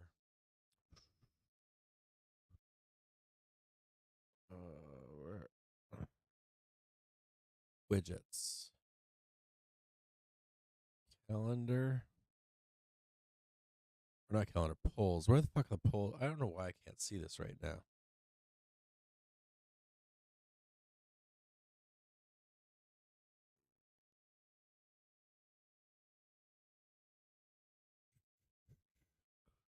Nope. That ain't it. Stream widgets? Is that? I don't think that's it. I thought it was on my dashboard where I could make the poll.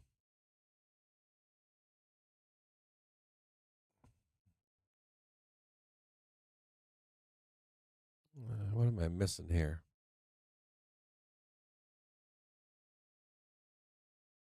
Wait a minute. I might have found it. Hold on. Where is polls? Polls.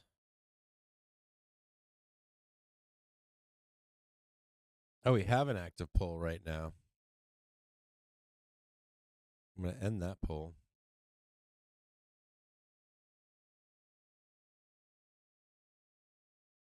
Looks like we have a poll still running.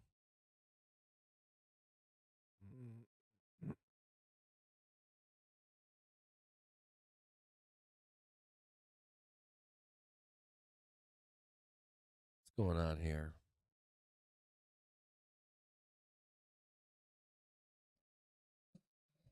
I'm doing something wrong here. I don't know what the fuck I'm doing here.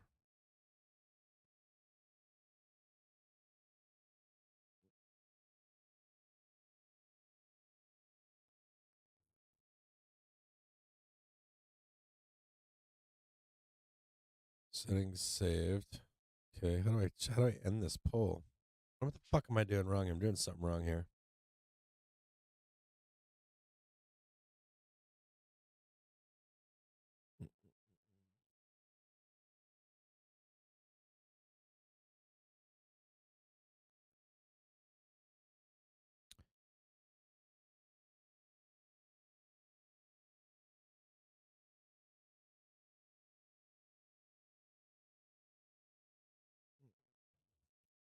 What the fuck am I doing with this poll thing? Why does it say it's active right now?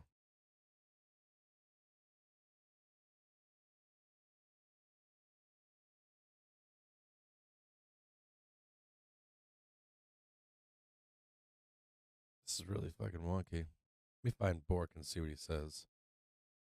I'll be right back with you guys. Give me a few minutes.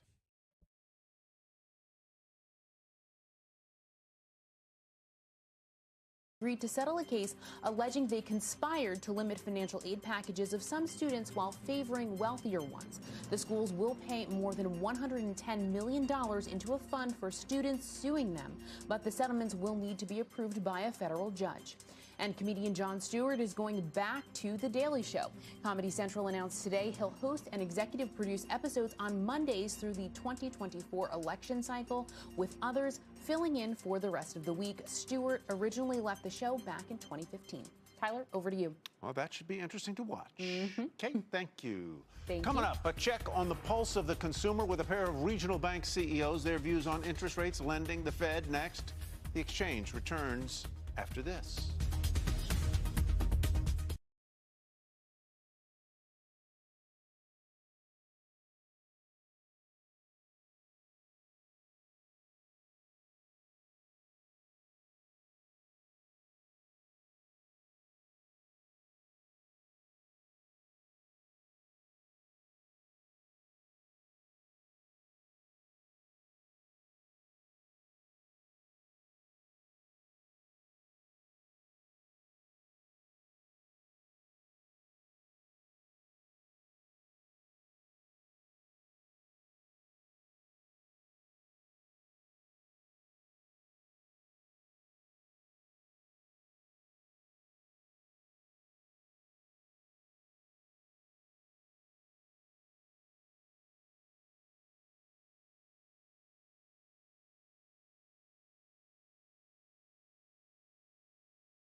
So just a just another note here. I think I mentioned this earlier. I had this and more aggressively going to the downside here. I was like, yeah, something like that. But the truth is, we are in a no volatility environment. So whatever we do here should be more consolidative. And there should be you should be looking for a dip to buy, not a rip to sell. It's nice and grinding. Nice and slow consolidation. All right, welcome back to the exchange, everybody. Concerns about a bank crisis luckily have not panned out since the March 23 collapse of Silicon Valley Bank, with the Spider Regional Bank. You're either looking for price to back check a bullish cross on the 1 and 5 minute trigger, or you're looking for a touch of the 30 or 1 hour trigger. Now, we did test the 30-minute trigger earlier this morning, so the expectation is that we come down to the hourly trigger down below. Of OFG Bancorp, which operates in Puerto Rico. David, we're going to start with you. Prosperity shares a little bit lower today, despite an earnings beat and taking a hit off of a couple of one-off charges, which caught a lot of banks, by the way, the FDIC charges that I guess are traceable back to Silicon Valley Bank. That was a few cents off of earnings, wasn't it? Right. I think we posted earnings around 95 million. If you took out the FDIC assessment that we had to pay to cover the Silicon Valley Bank and the Signature Bank, it would have been probably, that was about 19.9 million. So after tax, it would have been about $111 million, I think, for the quarter. I'm very interested. You have like 285 full-service banking operations, of which I guess 90% are in Texas. The Texas economy is doing pretty doggone good, isn't it? And so your bank ought to be doing great. The economy is doing good. Obviously, interest rates going up with the Fed raising the interest rates. It has impacted the loan volume a little bit. On the other hand, the economic activity and the job growth still remains extremely solid. So a very good economy, no question about it. So that was one of the things I wanted to point to, and that is that I guess, is it loan volume, or is it either the number of loans or the amount of loans down a little? Just a note here that we have opened a poll. How will Tesla open tomorrow after ER? You use the exclamation point vote, and then green, red, or flat.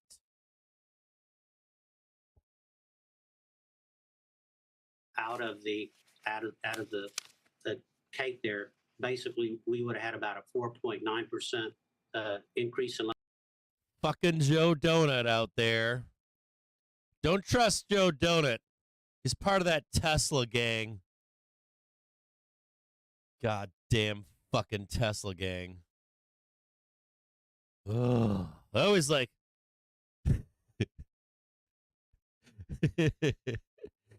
Whenever it like bottoms, I'm like, whenever it bottoms or near bottoms, I'm like, I fucking hate Tesla Q. And then whenever it tops on Tesla, I'm like, God damn Tesla bulls. Like Tesla, like Tesla bulls are unbearable on tops, and Tesla Q is unbearable at bottoms. Joey D, baby. Joey Donut in the house representing. I bet he's got a big smile on his face right now.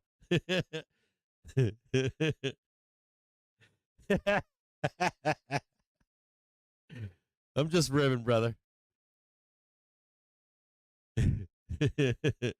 We actually ran this poll so I could start muting all the Tesla bulls. By the way, I am long Tesla to this close. So I guess I'm one of the Tesla bulls.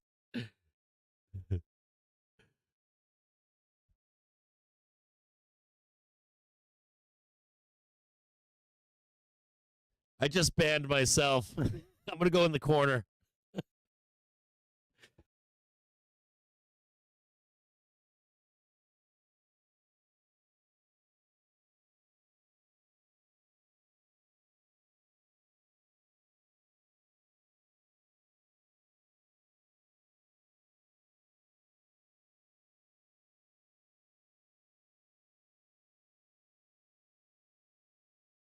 David You're Solomon. welcome. Thanks for having me. Oh, we'll have you back. Thank you very much. Love to touch base there. Let's turn now to OFG Bancorp. It also beat on the bottom line, boosted by higher loan growth, lower expenses. That'll happen. You know, you get better results when the loan growth is high and the expenses are down.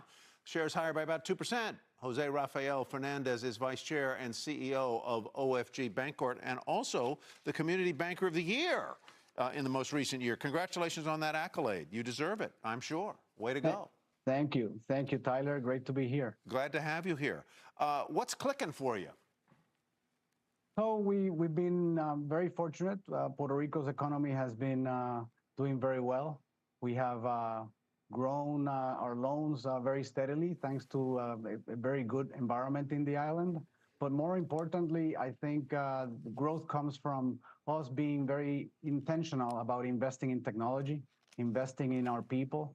And for the last 3 or 4 years, we have leveraged technology to bring into our markets leadership in terms of technology. And that has definitely made a difference in the experience of our customers. And particularly on the commercial side of the equation, we have been doing some good growth. Puerto Rico's recovery economic activity index up about 6% year over year through November of 2023. You have steered this bank for a long time, right? About 20 years, 19, 20 years as CEO. You've seen the good and you have seen truly challenging times in the Commonwealth. How did you lead this bank through those difficult times, through the periods of real economic dislocation and pain for many of the communities and customers you serve? So the word I use is being opportunistic. We at OFG, we 10, 20 years ago, we were a small $1 billion bank, and we had a pretty good capital base. We leveraged that capital to buy and be acquisitive. We bought a failed bank in 2010. We then acquired 2 international banks operating in Puerto Rico in 2013 and lastly in 2019. So we became the 3rd largest bank in the island, and we were leaders in consolidation. So that helped us tremendously. Now we are doing the blocking and tackling, and we're doing the organic growth as we have the critical mass. We have 42 branches in the island, leveraging, as I mentioned, with technology. And all that has just allowed us to grow our customer base, have increased critical mass and market share. So yeah, 20 years of which 17 were a downturn, but we deployed our capital, we managed our capital very effectively, and now we're reaping the benefits. Where is the loan growth coming from? Is it small businesses? Is it mortgage lending? What kind of lending? Particularly on the commercial, small and mid-sized companies, and also on auto lending. We here in Puerto Rico, there's a good opportunity for us to grow in the auto business, and we have done so for the last 2 or 3 years. But our main growth is coming from small, mid-sized commercial loans. And they are expanding businesses, starting new businesses, rebuilding, refurbishing, et cetera, everything. Correct. As you know, Puerto Rico's economy is rebuilding from the hurricanes and the earthquakes, and that is definitely created a tremendous momentum in the economy, and you're starting to see private capital coming to the island also to invest internally and from outside. So all those are good data points for us. We have record unemployment, and the economy is growing. Manufacturing is doing well. So it's about time. And now it's nicer to be a banker than the last 17 years, I'll tell you that much. Been there 20 years, 17 years of them were trouble. But we're happy for you and your associates and the people of Puerto Rico. We appreciate it. Jose Rafael Fernandez, the Community Banker of the Year, by the way, American Bankers Thank you. Award. We appreciate your time. Coming up. Netflix shares surging on a revenue beat, strong subs, better than expected first quarter guidance. So what could Netflix tell us about the rest of tech earnings ahead? We will explore that next. The Exchange will be right back.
Yes. You see the Qs had more room to run to the downside on that bottom screener, and then also SPX has some more room to run to the downside as well.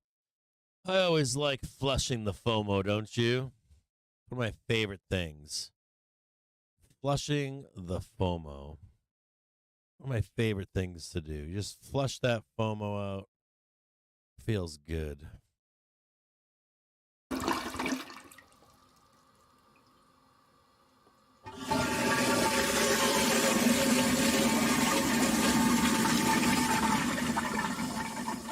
Oh, yeah, there it goes.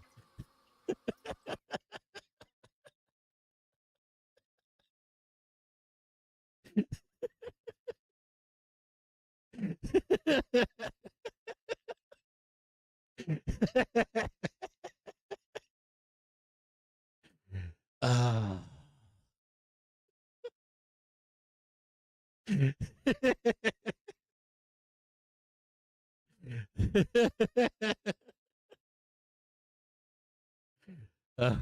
Felt good.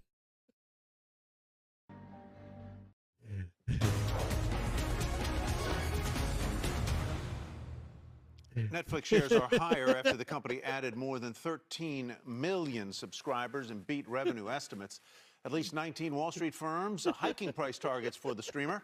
So what does their custom Yeah, I gotta look that effect tell up. us about some of the big I tech gotta look up earnings the still to spray and come? pray. Deirdre Bosa joins us now.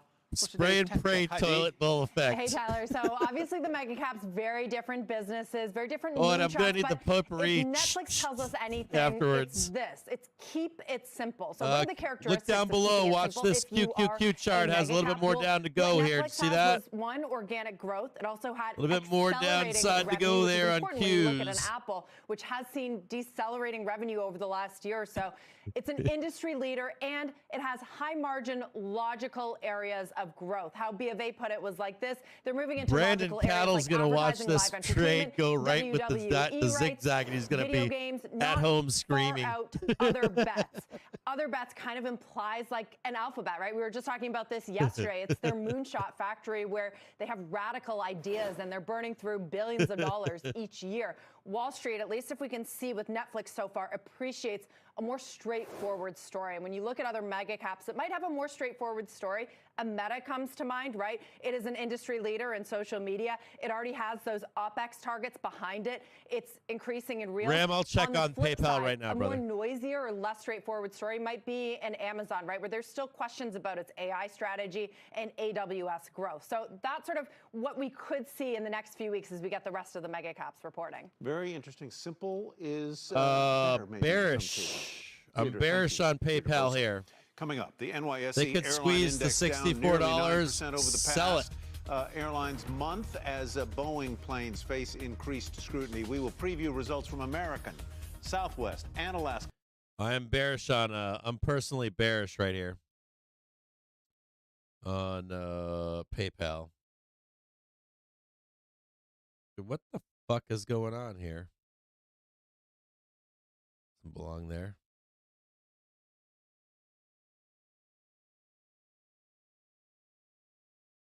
Why is that showing? Oh, we got some real wonkiness going on here. Look at that. Oh, wait. Oh, there we go. There we go. Nope. Hold on a second here. Oh, wait a minute. What did I do here? What's going on with Tesla here? Why is that so stretched? Where are we at 2,000 on Tesla? I don't want to tease the bulls any more than we have to here. Something's happening. Something's going on with them. I maybe have to reset all of this stuff.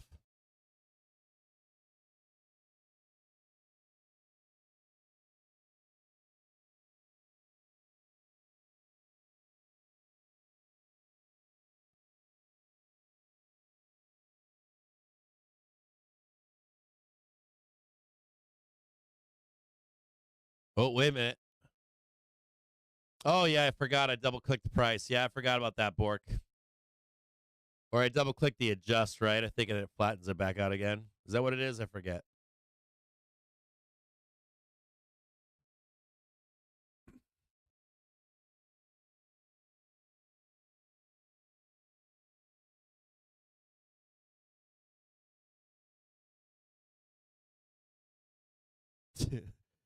That flush in the toilet was good. I got to use that one again. Flama Blanca, what's going on right now? Flama Blanca donating to the streams so that I can buy some toilet paper. Yeah. What do you so John H is saying that thank you for bringing that up, John. So John H saying that PayPal is going to make a major announcement this week. What do you guys think about that? Are you guys all on the same board? Like, so what I'm thinking that major thing is, how about this? What in the chat, you guys tell me what you think about PayPal and their announcement. I think that it's I'm on board like the AI banking 24 hours, 24/7, and some form of direct competition related to X, the everything app. Not necessarily Twitter, but they're probably trying to get out in front of Tesla, or not Tesla, X, Twitter. My thesis here is that they probably know that Twitter is going to make some form of announcement about banking and payments on X. And so PayPal's trying to jump in front right now. And I think I'm really fascinated if that is what it is.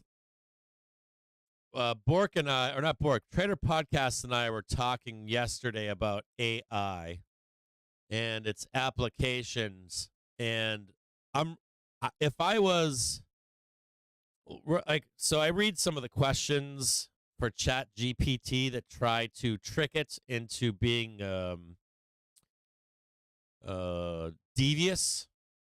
There's like written language models that are throttled, for lack of a better word. I forget what it's called, but some of them are throttled, but you can still turn them into being deviants or showing how crazy or how much they don't know. But then there's some written language models that don't have restrictions on language or all kinds of other stuff. There's a few of them, but not that many. But I'm fascinated by like whatever, if there is like an AI, PayPal AI takeover, how many trolls? Do you guys know what phreaking is? Like PHREAKING? When I was a kid, we still had rotary phones, and you could do what was called phreaking. I think that's what it was called.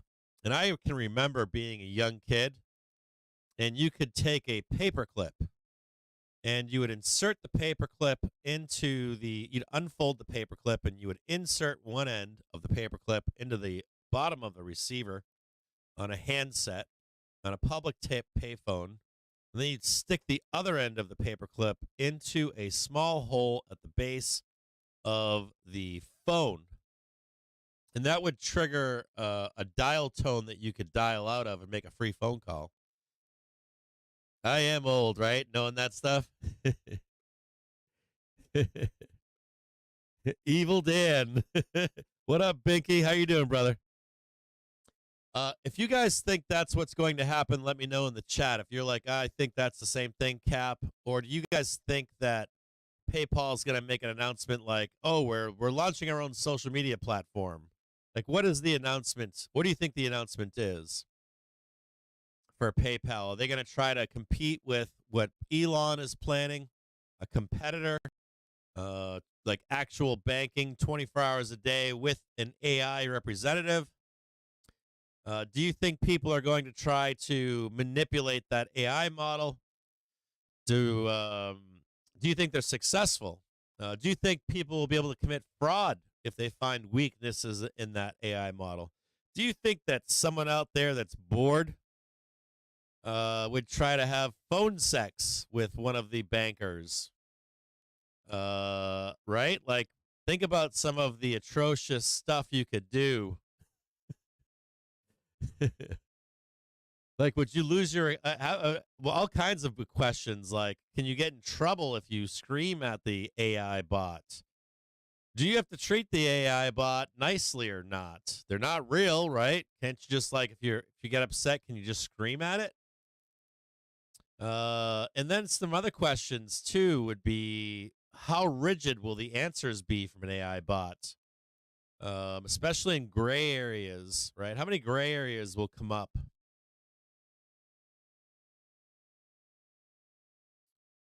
Kim K also teased a recent announcement, so maybe PayPal versus Kim K Skims line.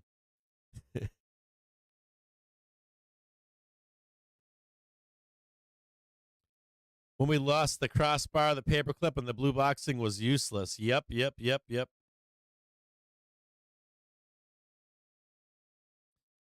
Yeah, they would also, Art Fuzz saying they would also post diverters and PBXs where you can dial out from if you knew the code.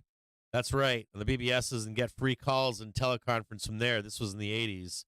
I was a little too young for that. When they were doing that freaking, I was too young for that. But I did at one time know the history of it. There was one famous guy. He died recently, didn't he? The original guy that started that. Come on, dude. Get down to the hourly so we can buy a dip. Ugh. I'm with Kamel on this one. Get down to the hourly so we can buy a fucking dip. Close the gap at 4 p.m. from yesterday. I closed them. I would love to buy this dip down here. They're not doing it right now. I would love. I mean, like, dude, if you're a bull, you're like, if you're a fucking bull here, you're like, fuck that. Sell all that shit down there. Get down here so I can buy that shit. Give me some room to breathe, baby, so I can make some money.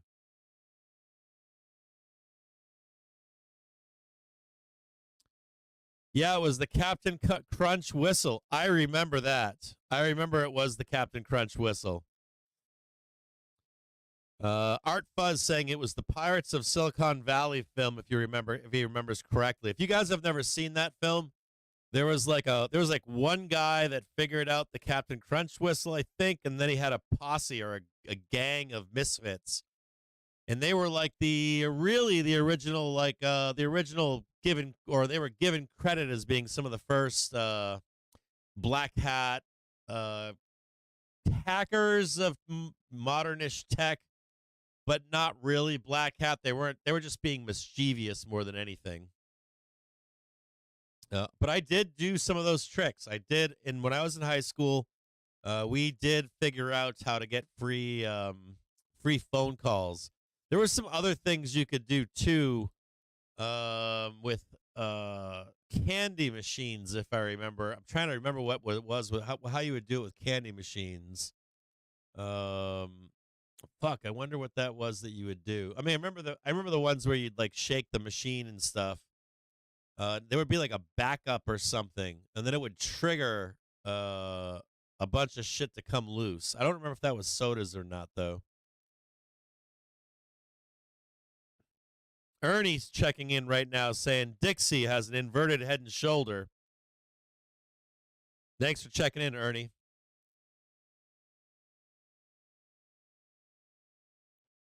Anyways, if you ever have a chance to watch that, if you're younger and have never watched that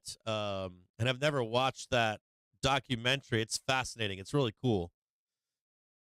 Bunch of kids, I don't think they were kids at that time. I think they were like mid to late 20s, early 30s. Then again, kids back then looked like they were 50 years old, but yeah, early 70s, man, is when that shit started, right? 92%.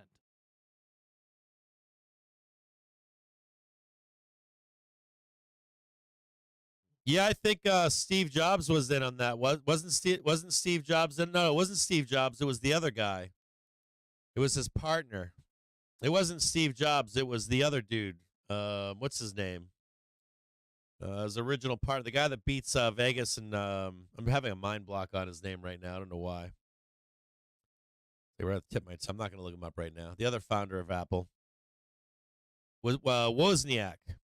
It was Steve Wozniak, I think. I think Wozniak was hanging out with him. I could be wrong on that. This is all like, I think it was Wozniak. I'm not sure, but I think it was. I could be wrong, but I think it was Wozniak.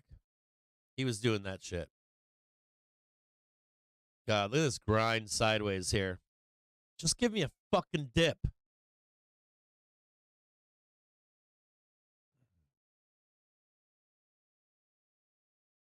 I think the one guy that was considered the guy. I think he died the last 5 years, maybe even more recently.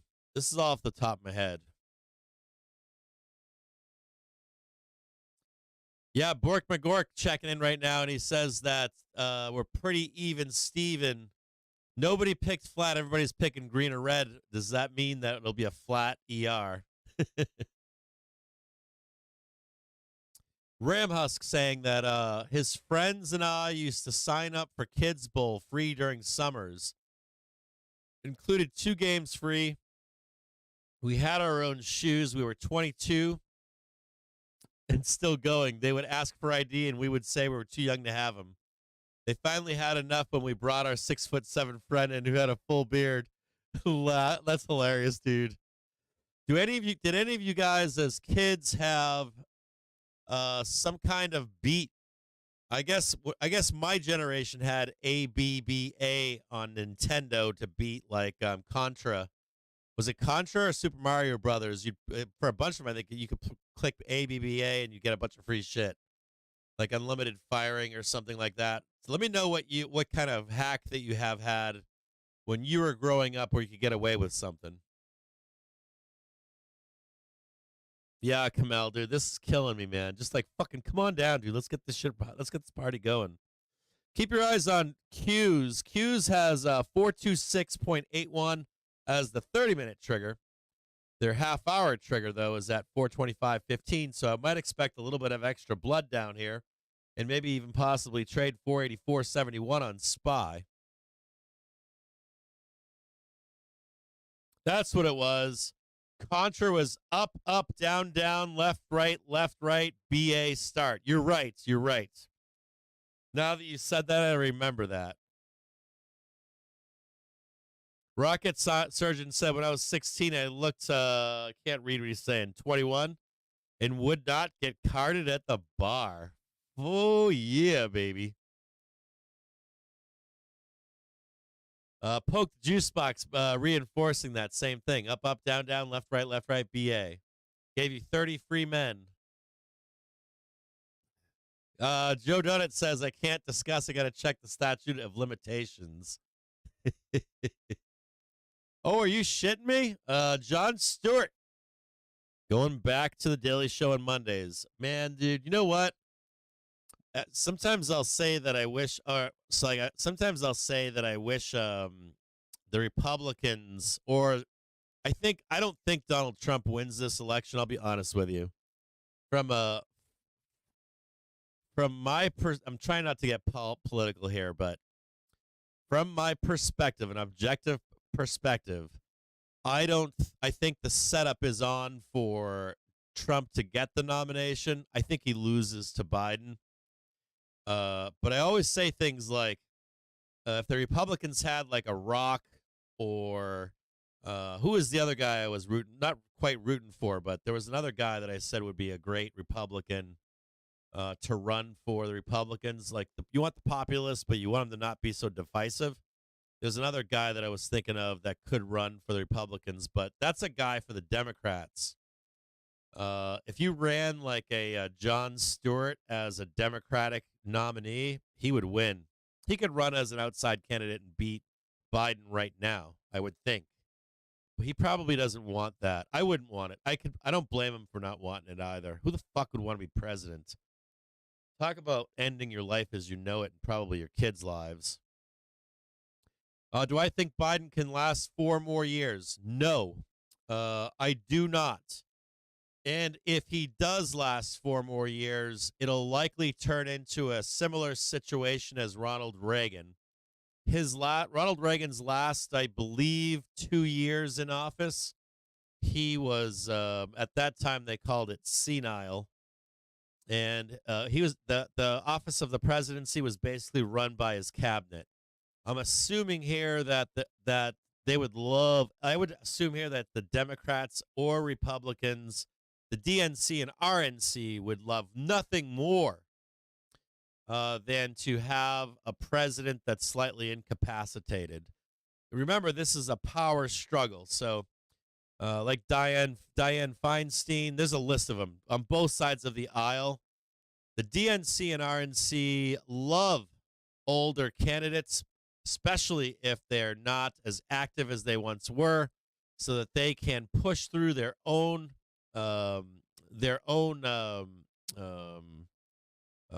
not what is it called again? I forget what it's called. I'm really tired, man. I've been breaking my balls here, working like 12-hour days. Blinken is running things anyway to think. Yeah, my only real. So just so you guys know, I'm a Democrat. Now, as a Democrat, I'll tell you a few things. Biden is not my president. I don't like Biden as my president. I find him to be Trump light. I know that Republicans probably don't want to hear that. He's very much in line with a lot of what Trump did too. Not all of his decisions, but a lot of Trump light going on with Biden. I don't like the Democratic control of the primaries, and I really do not. I'm not a fan of Kamala Harris. I'm sorry. She came in last place in the Democratic primary. I don't want to see her assume the presidency. I would prefer Biden to pick a new running mate. That's a rare occurrence. A 6-day low at 1.3516 per US dollar. I'm disappointed that they're not going to do that right now. That bothers me a lot. But also, I'm not going to vote for Trump. So I don't know what to do. I think I might end up throwing my vote away this election. But I think there's a setup in place for Trump to lose. It's weird. There's this like, it's like that the whole Trump light thing, and you're like, what's the other alternative thing? Yeah, I'm not a fan of either of them. I'm not a fan of Vivek, and I'm not a fan of Kamala Harris either. Neither of them. I know I'm complaining. I'm like whining about working hard. I need more coffee. I'm dragging ass right now. Vote for myself. Let me ask you that question. Would you vote if you were a Republican? Would he swing any? If any of you guys are Republicans out there, is Jon Stewart populist enough to capture some of your votes, or maybe a little bit too liberal for you? He'd get my vote. I'm a veteran, so he'd get my vote. He's for veterans' rights. He'd get my vote all day long. Trump all the way. Is there a populist that you would vote for? And that's the other thing. I don't like Trump for his age either. Like, I can't do the age thing on Trump. He's old as fuck too. I can't believe you guys all want to vote in all these old guys. Like, I think you're out of your fucking minds. Just the age question, just that alone, I'm like, no thanks. I don't want to see fucking Biden out there at 86, Trump out there at 84. Yeah, I think The Rock would work. There's somebody else. There's one or two, I think. There's two other guys. I got to try to remember the two that I have in mind, populists, that could be great Republican president, or at least, like, not great, meaning like I think The Rock could be a great president. I'm talking about like winning votes. So not necessarily, hey, The Rock would make a great president, but like you could capture the votes that you need to win.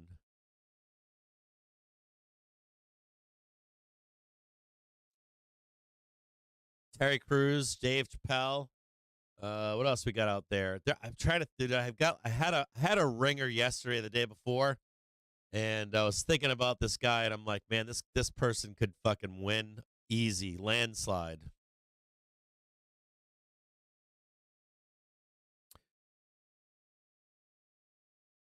What about females? How about some women? You guys have any? How about women, African Americans?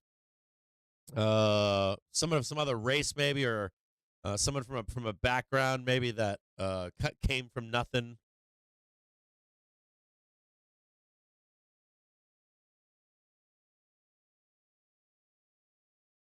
Comes down to policies. I'm a fiscal conservative, social liberal. Following the Constitution and balanced budget is important to me.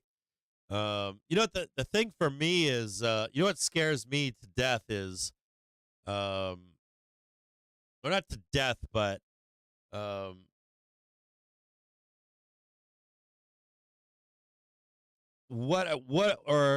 said scares me to death, but in elections, in presidential elections, there's always an issue that people vote on, and I wonder what that. But how about maybe I can rephrase that. So if you were a Democrat, or try not to fight with each other. By the way, we're all adults here, okay?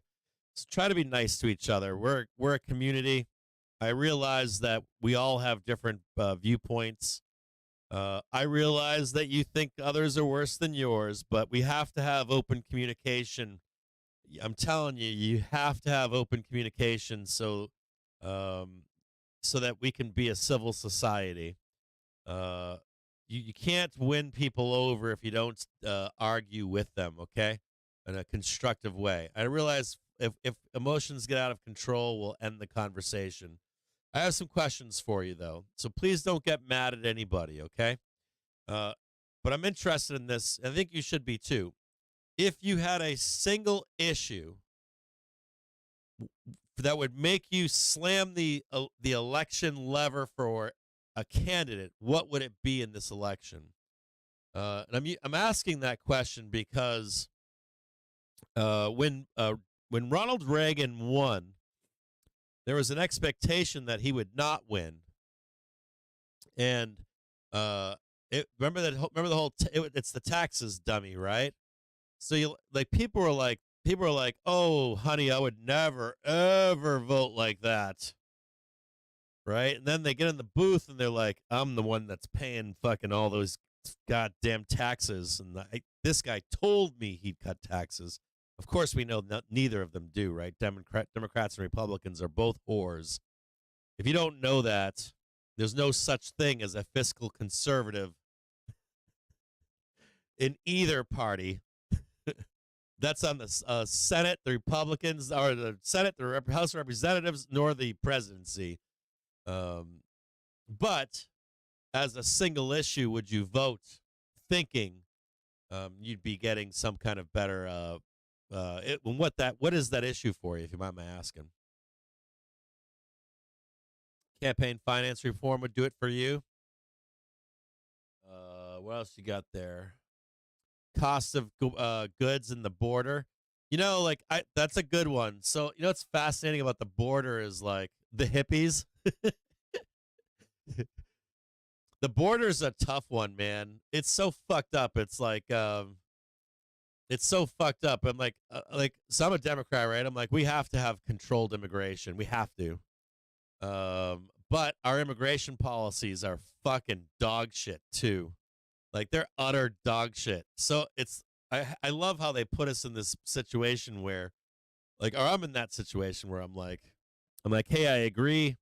We need more controls on who's entering and leaving, or at least knowing who's entering and leaving. Not so much more controls, but like, hey, who are you? What are you doing? Back in the day, in like the early 1900s, we would have way more migrant workers from Mexico come into the U.S., and they would farm and then go back home quite freely. Like right now, we've got people just coming and going, right? Especially across the southern border. We have some of it across the northern border as well, believe it or not. But we want to know who these people are, at least, right? Like, who are you? What are you doing? How long are you staying? Right now, of course, though, to get into the United States is one of the most difficult countries to visit. One of the most difficult. I don't know how much you guys travel, but if any of you have traveled on tourist visas, any kind of visa, there are countries out there that are brutal to get into or very expensive, like challenging to get into and challenging to afford. And we are one of the biggest of those countries. Japan, a lot of the EU, England is very difficult to get into. Australia, Very difficult to get into in the U.S. as well, believe it or not. So I feel like it's a two-sided sword that we're fighting about, but we all kind of agree upon. What else? What else you guys got there? Lower taxes. Trying to read through some of this.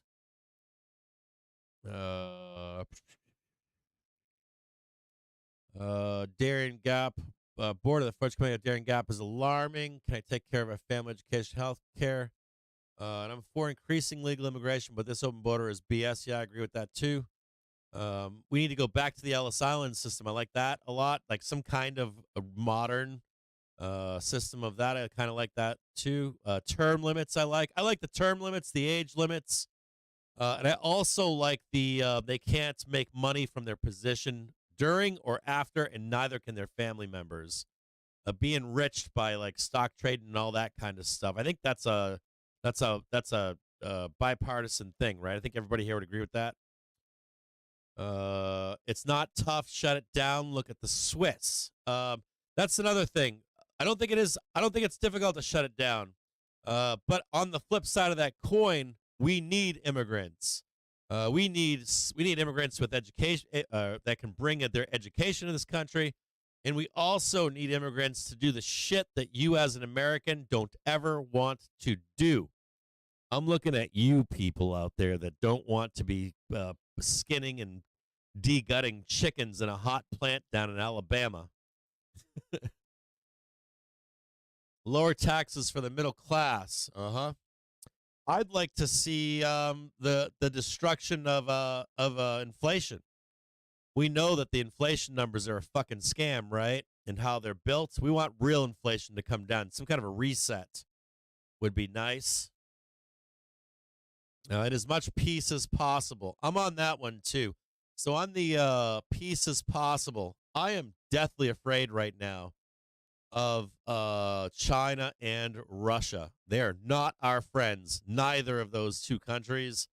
And I'm really afraid right now of an escalation of war, conventional war right now. Sweden, Norway, those countries are panicky right now. I'm assuming that's from some kind of insider intelligence. When your generals come out in public and say, get ready for the next 1 to 3 years, they mean get ready in the next month.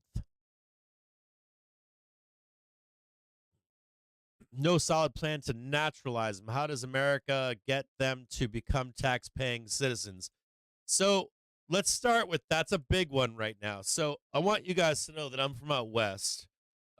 Most illegal immigrants in the United States pay taxes. They pay taxes via, if they're renting, that's built into their rent. They pay sales tax. And most of these guys, they have a thing called in the U.S. today called the Real ID.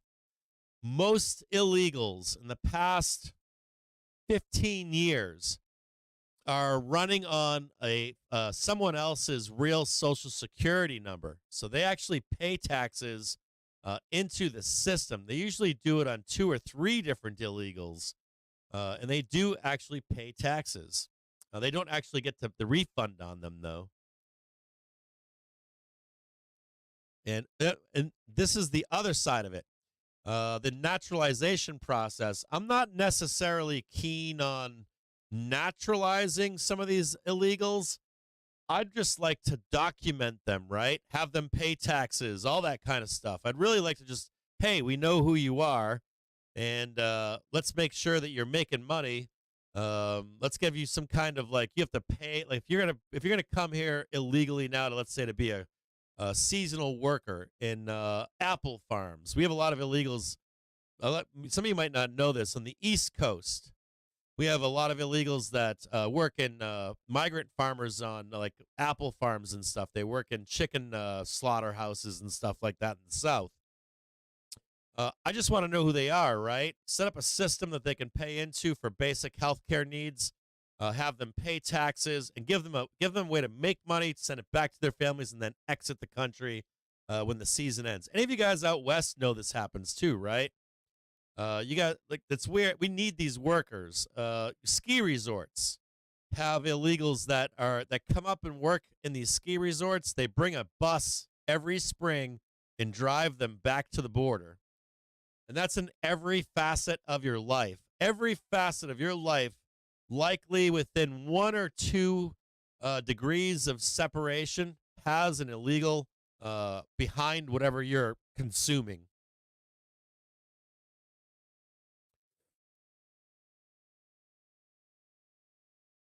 Term limits, campaign finance reform are both needed. I'm reading that across both YouTube and Twitch right now. I like that. We need a wall, but it should have doors. I like that idea. More young people in Congress. I'm with that too. I like more young people in Congress. Someone here saying your healthcare system is a joke and you're all in debt, so maybe better work conditions or a living wage.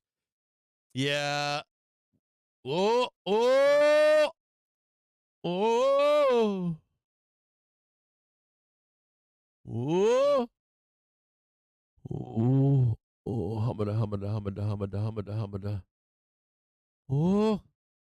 Oh. Oh, wouldn't it be so nice to get that little bat right there? Just like that, rain that down a little bit right there. I don't think we get it, though. If your input's right here, even if we blast through this down to that 4 p.m. closing price and that pivot, not a bad place to take your puts off. Healthcare is tough. Greed and power, right? I wish we could be the shining example for first world countries and nations and do it the right, like take all the best parts of how Japan, how Scandinavian countries run it and try to have like the best of that. We don't, though, which sucks. What up, Kim?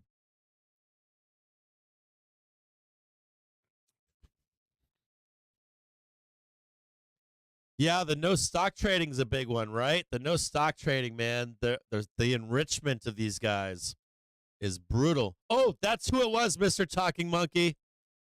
That's who it was, dude. My dude. So, Mr. Talking Monkey, I think that if Jamie Dimon announced he was running for president tomorrow, he would win the Republican nomination. I am 100% with you on that, brother. That's who I was thinking of the other day. Jamie Dimon. Jaime Dimon. I think he would win the Republican nomination hands down. Hands down, dude. Hands down. It would be over. Over. Whether you agree with him or not, I think he would get that nomination in a minute. You'd like to get rid of the income tax and go to a system where taxes are paid on things purchased. Ooh, I would love that. I'm pretty wealthy, so I would love that. I would love that. I would get so rich if we did that. I would love that system. I would love it. The poors would pay for me.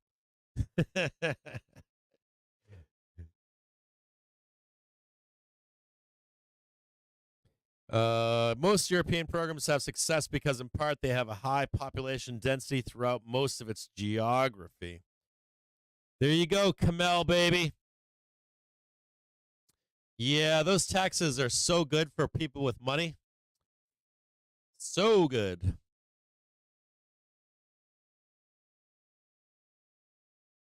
Here we go right here.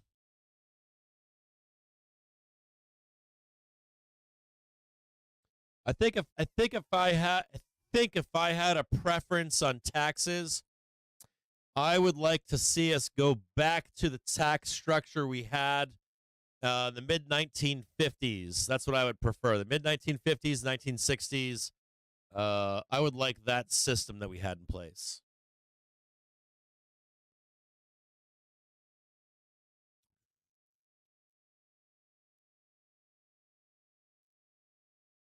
Oh, hell no. Hell no.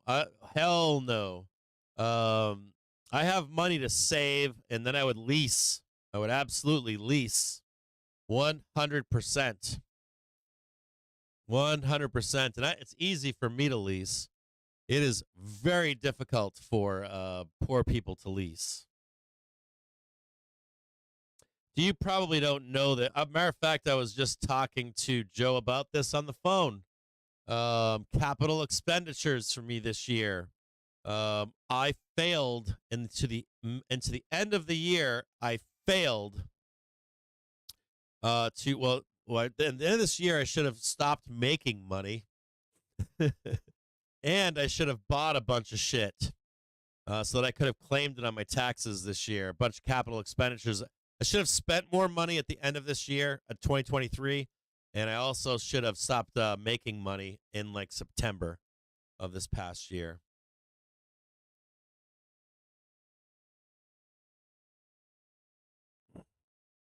The first free healthcare service in the world was developed in the Scottish Highlands, not known for having a high population density.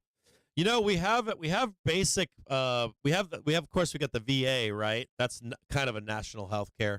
We don't mind giving that to veterans. We have some form of healthcare for all in the form of Medicare and Medicaid and emergency room visits. Of course, we have debt attached to that. That's the shit that pisses me off, man. It's like a function of our capitalism to wipe people out of this country in medical debt. It's like a part of the trigger to wash people out of our system. So if you didn't make bad decisions, if you did good with your whole life, right? You made money, you paid your debts down, raised a family, bought a house, all that kind of stuff. The last trigger the hope in that last trigger right now is that you have some kind of devastating healthcare issues that you have to liquidate all of your good job that you did your entire life to pay that off. We'd probably have to have some kind of a death tax, right, to trigger that if it wasn't for healthcare doing it. Probably some kind of a death tax that would remove their wealth to recycle it into younger generations. I have to think about that in depth. How you trigger that, right? If you were to make a national health care, you'd probably need a trigger to wash people out of the system at some point. Like you'd let them pass on wealth, but not like there would be an amplification of passing along wealth in this country if you did not have a tool to wash people out. That ensures our younger generations have money, supposedly, theoretically at least.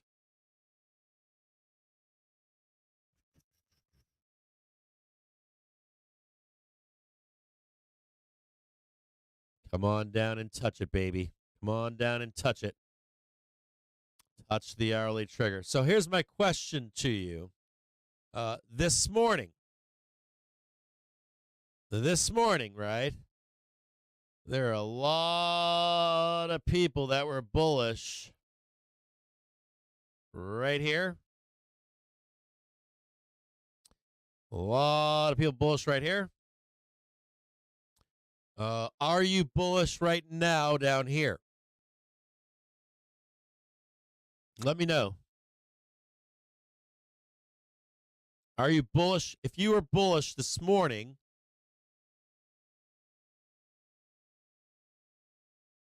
are you bullish here?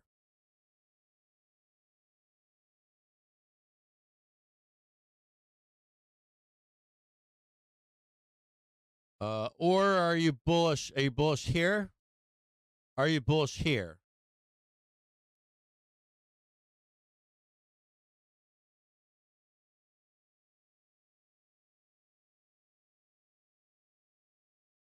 Limit buyer says, I'm only bullish on tops.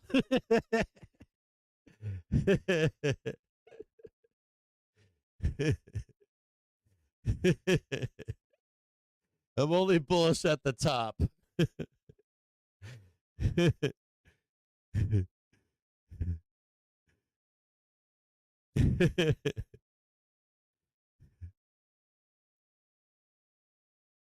You know, like Rocket Surgeon just said, I'm trying to be careful what I speak because I'm lucky to have health insurance with my job. Many don't, but there are no easy answers.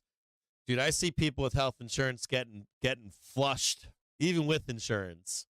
They think it's better than it actually is. Oh yeah, there we go. So here's the pivot point down below. Here's S1 and S2 and S3 down here. We go coast to coast down here. Whoop, right down there. Here's your hourly trigger. If you're a bull, this is your first dip buy right here. This is your first dip buy. Now, saying that, let's take a look at something here, okay? Let's have a little look. Let's have a little look-see here. Now, on its face value, this should be your first dip buy, but I want to show you guys something here. So we're going to go to the trigger screen. NYMEX natural gas February futures settle at $2. So we're going to go to a 30-minute chart. Whoop. And we're going to take a look at the so the daily trigger here.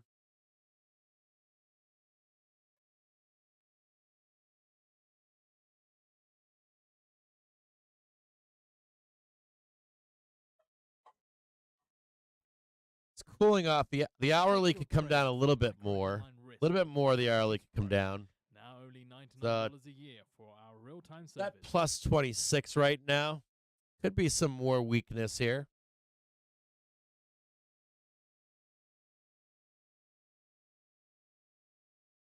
Let's just check this on a half-hour basis. We're due for a bounce, though. You see these three red bars, 1, 2, and 3. I'm going to expect a bounce here. It's now 2:32 in the afternoon. I'm going to expect a bounce here for this half an hour, okay? If you're a bear, you want to stay below 487.37. 487.37. We're going to go to a 1-minute chart here.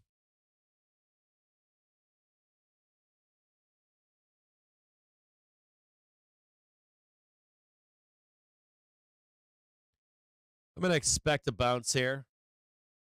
Bears want to hold this.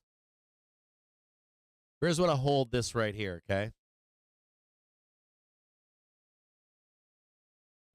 To get down here. So bears need to hold this right here. They need to hold. They need to hold this right here. Oop, right there.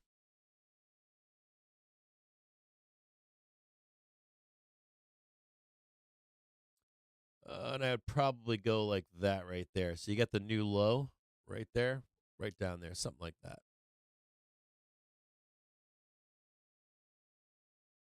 Something like that. And I would really like to see the piercing of this. I'd really like to see, like, pierce this, squeeze up here, do a quick check back, and then to the downside right there. And as a matter of fact, I want to change this one too. I want to see the trade off of the half-hour trigger. Something like that. I'd like to see this. And I would like to buy a dip down here. Right down there. Whoop, just like that. We have a little bit more room to run on SPX to the downside. And we've got, so SPX on the downside here has some ability to go down some more. So you can take a look at this. I want you to see this as SPX Gamma. We still have not tagged. We still haven't tagged the 30-minute trigger. Still have not tagged the hourly trigger. Have not tagged 4860 down here. Oh, I lost it. I already lost it. Whoop.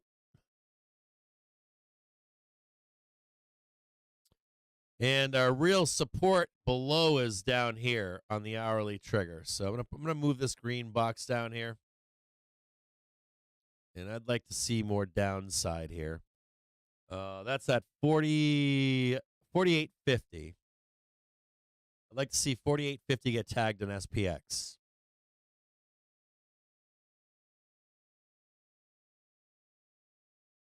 Let's check Tesla. Tesla's still bouncing here. Tesla expectation, it trades it sideways. And I'm going to expect on Q something like similar, okay? Something like this. And then just bouncing around here, waiting for Tesla to report. And we could see some blood if Tesla has a bad report.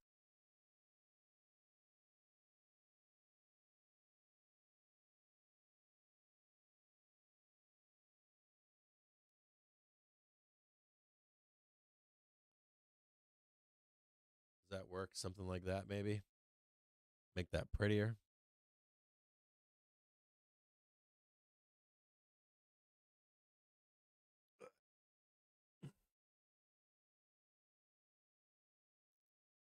What am I thinking for Friday calls? I want you guys to know that I have closed Meta. I am in puts for sideways and down action in SPOOs, and I'm long Tesla right now.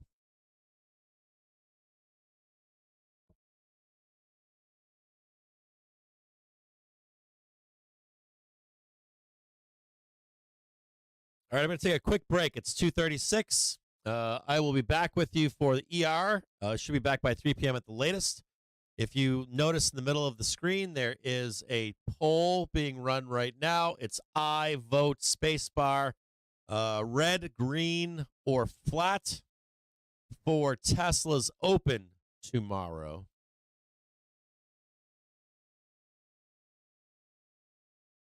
If you see price break above, right here, and hold a reversal to the upside, be careful. I'd be looking for a trade up in here, not down here, but up in there. I'm going to go get a cup of coffee. Be right back with you guys.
Brent crude futures settle at $80 a barrel. That's up 49 cents or 0.62%.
All right, got a little bit of pep and mojo in my step right now. I pounding some coffee in the middle of the day. Don't normally do that. And we're gonna set this one up a little bit different than yesterday. Let me see here. Let's turn.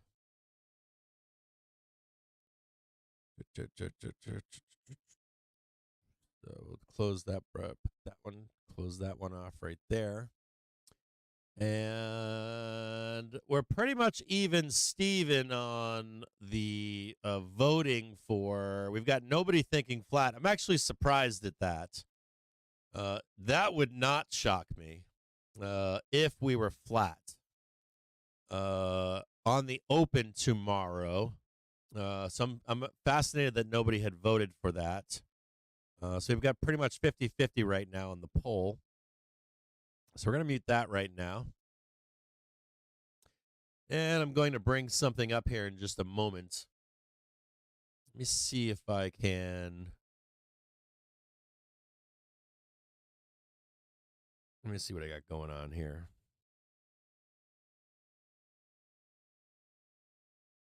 Hang tight one quick second here. I'm going to turn this off. Turn this off.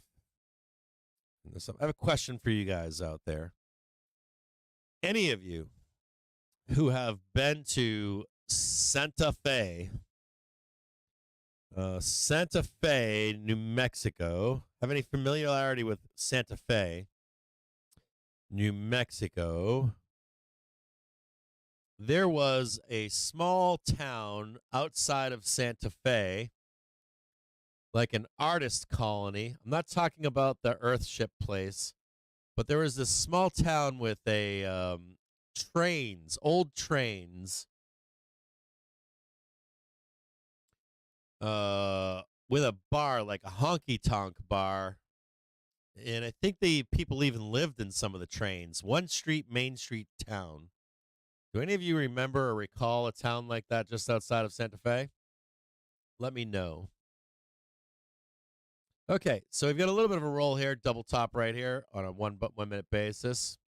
We are sitting on the hourly trigger right now. We have a report after the close today of Tesla coming up, highly anticipated ER. And a lot of expectations here. I'm going to assume I used to belong to some private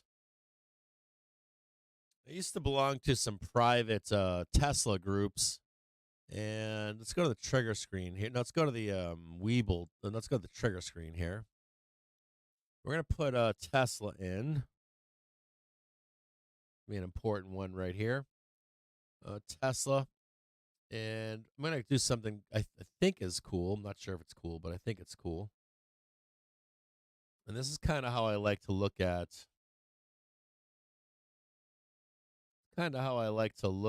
ER reports. Some of you are familiar with this in previous ERs or ER seasons. Look at the this is the 1 minute chart. Tesla just kind of trading sideways at this point.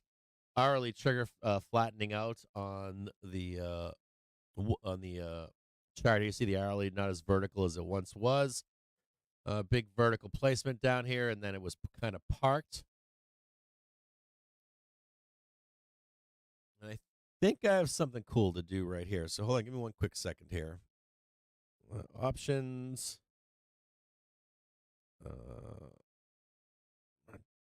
.ai earnings calendar. And we've got weekly earnings report. Oh, I might have that wrong.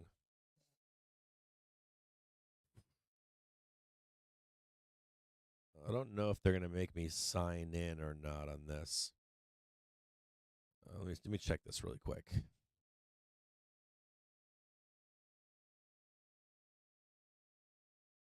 Cool. All right, we can do that.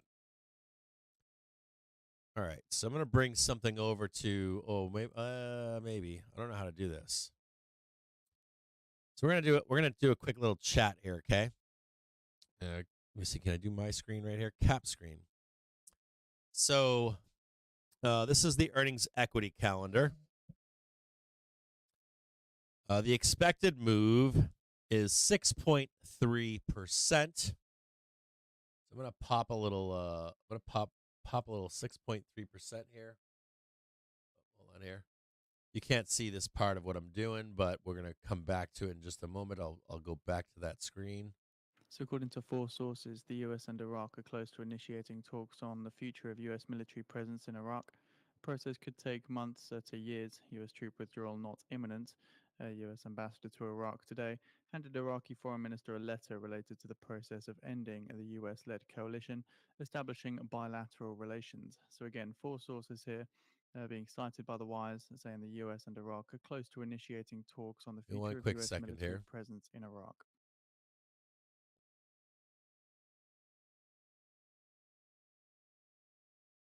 So 6.3%. You see that, right? Do you want to stay up this is the expected move, 6.3 up or down. Then we're going to do is we're going to scroll through some more data in here, okay, for Tesla ER history. And this is really what I want to show you here. This is the important one, okay? This is the one that I like to see. It doesn't always work out like this, but sometimes you can find insight from prior reports. You can see that Tesla continued on its downward slope. It was already trading down, continued down, right? This one right here, though, did not, right? We had a swift reversal to the downside on July 19th. We had a continuation, though, down here on August 19th of 2022. We're going to go over to, let's then go back here. Did I have that one right there? Yep. April. Continuation down in April, excuse me. And then we've got January 25th, continuation in direction. August 19th, continuation for a day. Then a reversal on good news. But then more continuation down. So even good news was brushed off, like fluffed off good news. July 20th of 2022, continuation to the upside. April 20th of 2022, continuation to the downside. January 26th, 2022, continuation to the downside. Actually, bloodbath, then continuation to the downside. So that's kind of concerning here. We don't have too many examples of full reversals in Tesla in trend. There's even if we have a reversal to the upside, we're still see continuation to the downside, except for one example. That looks like April of 2023, where we saw a full reversal on Tesla. So we're going to go back to this chart right here. This is the 6.3% expected move right here. So we're going to draw this in. It's 3:16 in the afternoon. We're going to do a little target right here, just like this. That's the expected move, okay? 6.3%. Downside move, where price is right now, 6.6%. How about 6.3? Right there. And we're going to snap this line right here, whoop, just like that. We're going to make that green, which, of course, it's not going to be bullish if it is green. Put that one in right there. Green. Get rid of this. We know what the range is, the expected range is here. Just as a note on this expected range, the channels, right? Zigzag channels are slightly lower today, so we could even go a little bit lower. Downside target 190. The dealers are pricing in 195 into the end of this bell right here. Let's see if I can move this on a switch this to a 1-minute chart. And now let's take a look at it on, see what we can find right here, right in here. Try to expand this a little bit. We're going to make this one yellow right there. And we're going to do an upside target of 230. This would be the red box right here.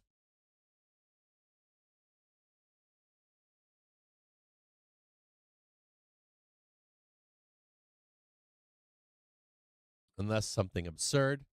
If you are a bull and you see price squeeze above this daily trigger, if you see price squeeze above and it holds, that's extremely bullish for tomorrow, believe it or not. So if you're a bull, you want to see, you don't want to see like, yeah, we're going up here and then we come back down. You want to see a break above 233.84 and a hold above that number if possible. So 233.84, if you're super bullish, anything like that, that's what you're looking for. This is the expected move right here.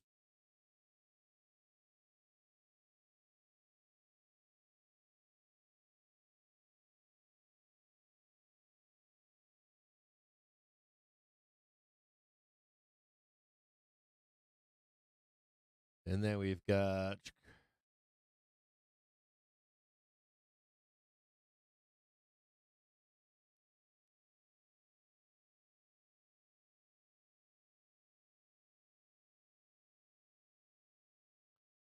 this one right here to the downside. Whoop. Move this back here.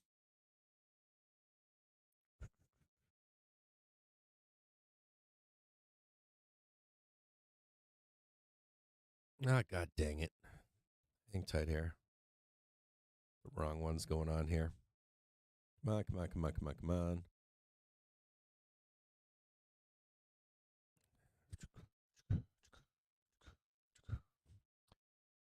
$210.85.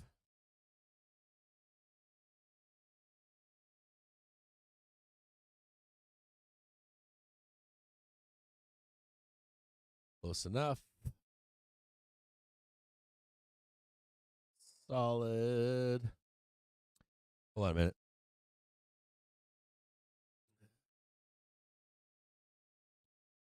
This is your pivot point right here.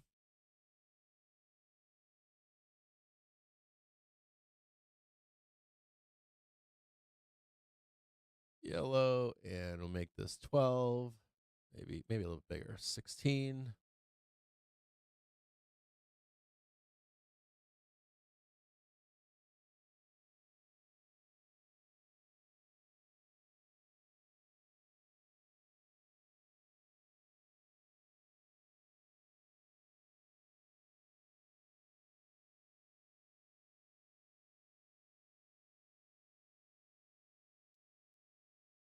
Then we're going to snap our support one is 206.04.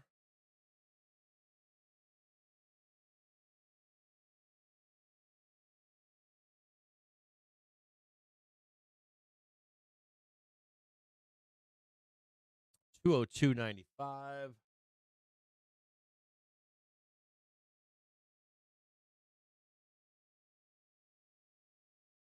And 198.15.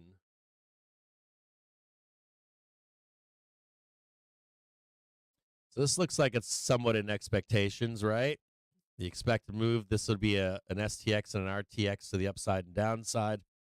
We've got upside targets of 213.94.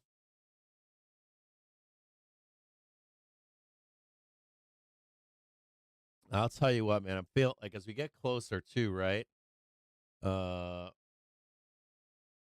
get so, dude, whenever I hold calls into this fucking closes, I'm always disappointed.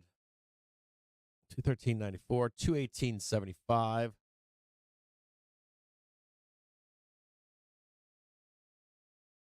Right there. And then 221.84.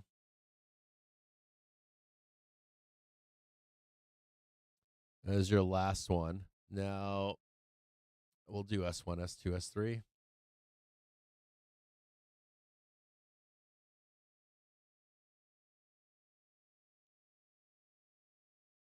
Boy, these fucking, I mean, this looks to me like this looks like the dealers have priced this in. I'm not going to lie here. Unless you get something really crazy.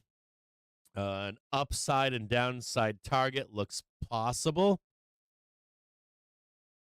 At least in the downside move here on a 30-minute basis, the zigzag channels line up with on a 30-minute basis down here at this expected move. So I'm a little concerned here. I'm a little concerned here that the dealers are going to torch. If I had to guess here, the dealers are going to torch most expected, or most of, I mean, unless there's something completely unknown, not priced in, they've got the upside and downside. There's got to be like a gang of like creepy old white guys that are just all over this. They've been all over this. No one's being taken to the cleaners here today. And let's see if I can predict this one. Now, don't hold me to this, but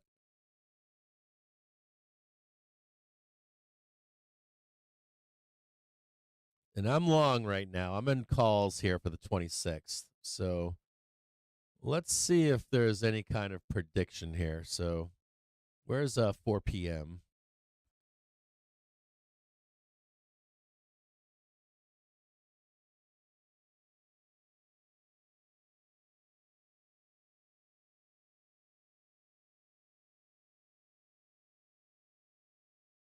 $325 right now. We can scale this out a little bit.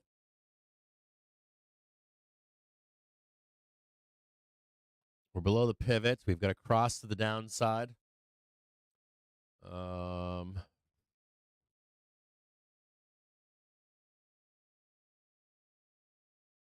am going to go with blood. And I think you're going to tag let me see, one here.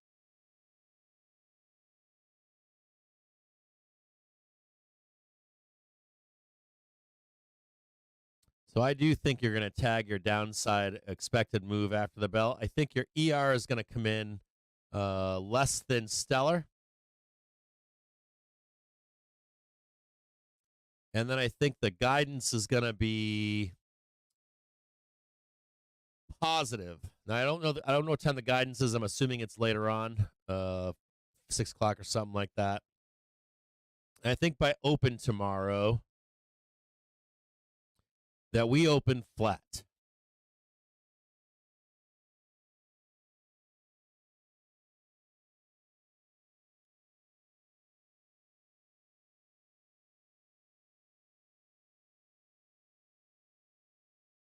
That's what I think happens into this close. Sucks to say that, but that's what I think happens. I think we're going to get rampant selling. There'll be an intent here by shorts to get that last bloodbath. You're going to get a decent, I don't think you're going to get a big hit or miss on Tesla that's unexpected.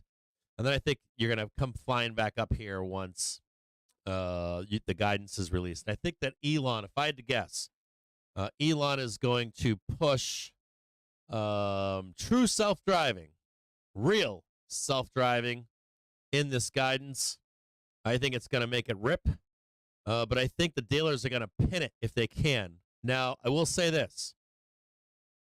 If price is able to get above that red box right there and hold, you could see shorts and some deep shit on the open tomorrow. So if you're able to get up here and hold this by open, could be good for the bulls.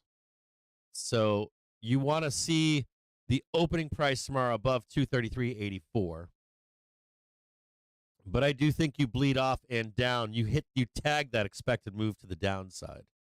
Now be aware that if we break below that 195, dealers will chase and amplify the downside move on SPU or on Tesla tomorrow. Now we're at 190 right now too, right? This is a negative for the market and for Tesla, and that is that we just traded. Did I just say 190? we just traded We just traded 490 on SPY. So if I had to guess, there's someone out there wants to set the market up, and someone wants to set the market up for even more blood than 196. And where is that level? That level is 180 and then 165. So I am fascinated here to see if Tesla will be used as an excuse to sell the market. Okay, to sell the market. So I'm not too optimistic right here.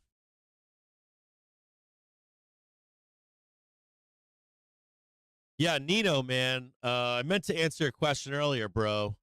Nino here tracks all the other EV companies.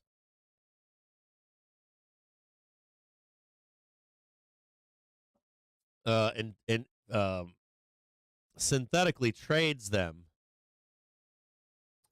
There's a trap here. I'm going to tell you. I mean, look at SPX right now.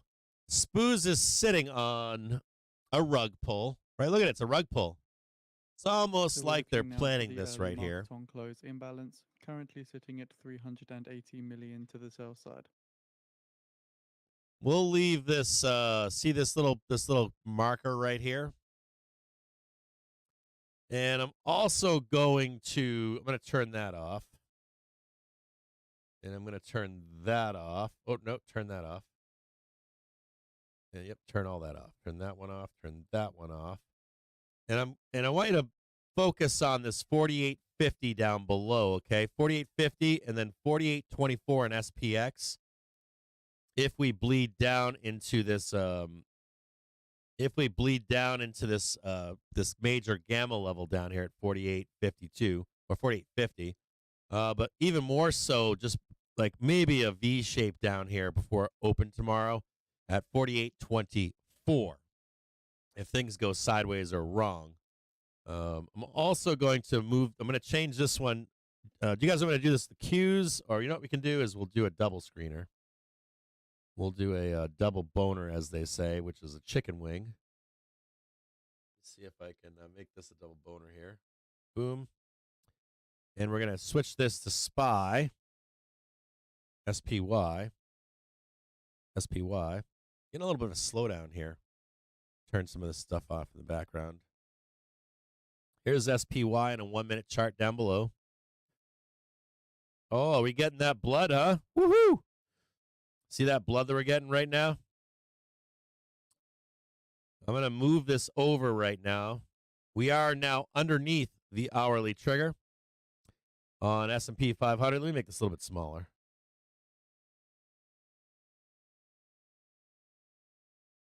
So you can see it at home.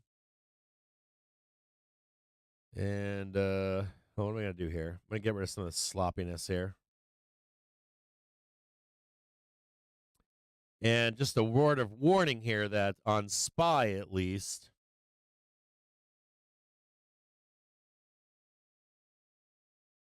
what's going on here?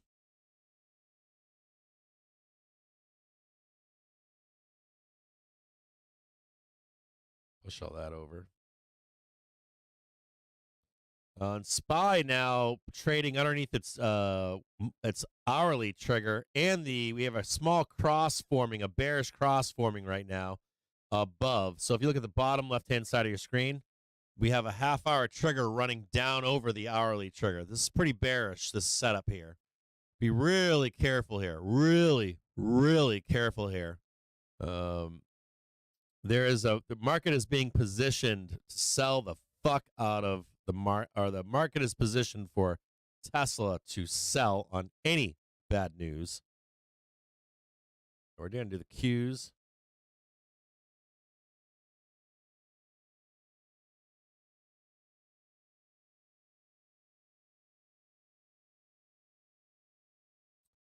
QQQ 1-minute chart over here. Oop. Q's parked on its hourly trigger, not as bearish as SPY looks. And let me know what you think is going to happen here. Let me know what your thoughts are if you want. I know some of you guys have voted, some of you guys didn't. I think we're weak into this close. And we catch a bounce.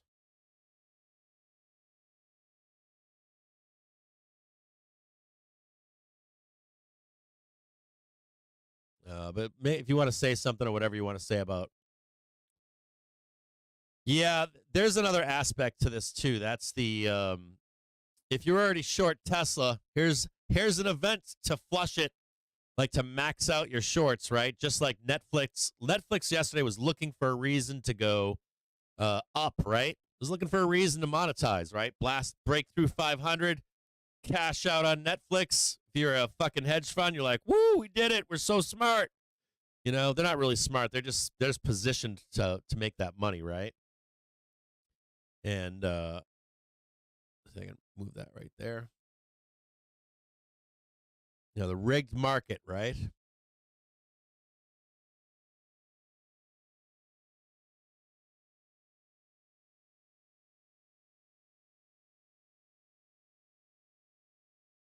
Yeah, I would.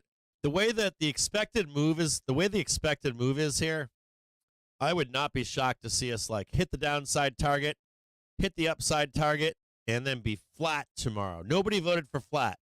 And then what they do is just the murder bot comes in and just destroys put holders, call holders. Thank you for playing. Come back on the 27th and place your bets again. They vacuum up the event, and you see some doom and gloom and SPOOs. And then SPOOs comes back by tomorrow. And then, of course, you'll hear CNBC come out and say stupid shit for a day or two. Yemen's Houthis claim their naval forces directly hit a U.S. military ship. Uh-oh, what was that? They say U.S. ship took a hit? Did you guys hear that just now? I think I just heard them. From macro headline risk. I swear I just heard a U.S. ship got hit. Now only $99 a year for our real-time service. Did you guys hear that? Yeah, I think I might have heard a U.S. ship just got hit, but I'm not positive. Thank you, Poke Juicebox. First squawk. 2 minutes ago, Yemen's Houthis. Naval forces carried out operation against a number of U.S. military ships with ballistic missiles in the Gulf. Oh, shit. Dude, we are going to fuck them up. Dude, Houthis are fucked, dude. You know like that the that's bait meme from that's bait right there. I need to know how many people. I need to know how bad that was. I was in the Army, dude. We are going to fuck them up. Whether that's the right thing or wrong thing to do. Dude. Oh, man. Yeah. Whether you agree that should or should not happen. Oh, man, dude. I gotta. If anybody hears anything else about that right now, if you give me an update at some point. Oh, dude.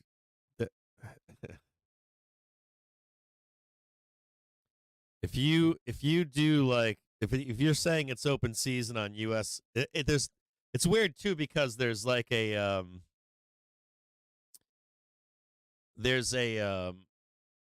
we were talking on the show recently. We were talking on, and I want to let you guys know something on this topic with the Houthis. You likely will not see an initial reaction by the market to this until after the report. You should see a reaction not until these hedge funds do their thing. And I'm actually going to turn bullish here for a squeeze higher so that we can go down on the Houthi news. I think I'm actually going to turn kind of bullish here for the Houthi news. Dude, you know, it's like one thing to attack some soldiers, but you attack. Last week we were discussing on the show about the standoffish Bank of of the Canada's U.S. Governor Macklem says we expect to see evidence that inflation will ease. That the U.S. naval forces were standoffish because it did look very baity, like bait to expand the war, and this will do it right here. This is how you do it. This is most certainly how you do it. Okay, so you're saying they were intercepted? Yeah, Hootie and the Blowfish, dude. It's so fucked. They're so fucked. If they actually hit a ship with real damage, let me read some stuff to you here. We got 20 minutes anyways. Houthis shoot missiles at ships in response to Israel's genocidal attacks on Gaza. In turn, the U.S. and UK Air Forces bombed 8 military sites in Yemen, marking the 8th time in 2 weeks. POTUS says bombings haven't deterred the Houthis, but U.S.-UK will still continue to bomb Yemen. U.S. and UK haven't been able to gather popular support. It doesn't say anything. Yemen's Houthis. Naval forces carried out operation against number of U.S. military ships with ballistic missiles in the Gulf of Aden. They're saying naval forces directly hit. So we're looking again the now US to the early military market ship. on close. Imbalance still sitting at 380 million to the sell side.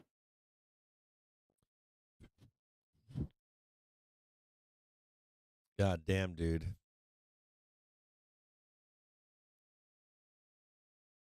I want you to understand something. The ships the Houthis are attacking are commercial ships. These ships usually stop at a Port Sudan.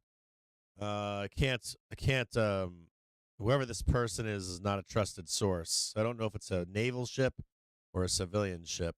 Some people are saying naval ship here.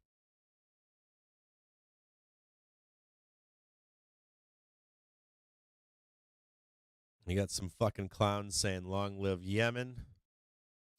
Do you guys know that Yemen's flag says death to America? Do you guys know that? Do you guys know about Yemen's flag? It says death to America. You know, I'm on Elon Musk with this.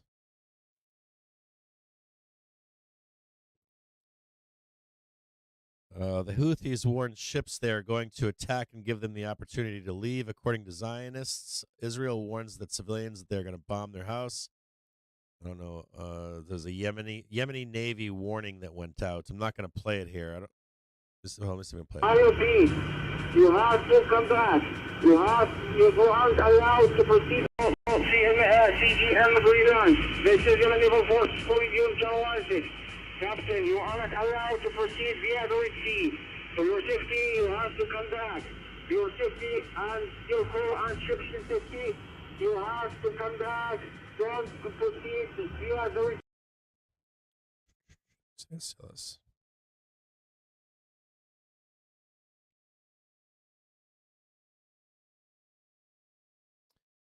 see what they got here.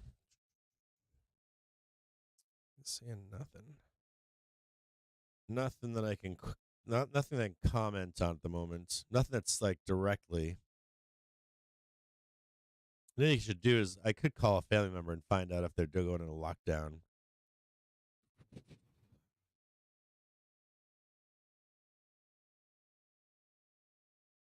There's some really mixed reporting going on right now.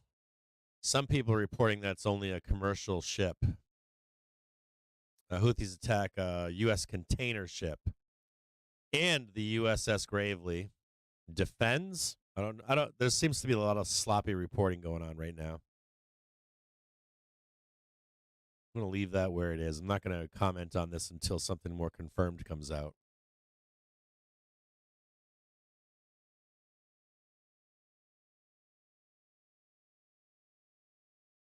What's going on? Recovering Bearaholic. How are you doing, man? We got set up right now the Tesla chart.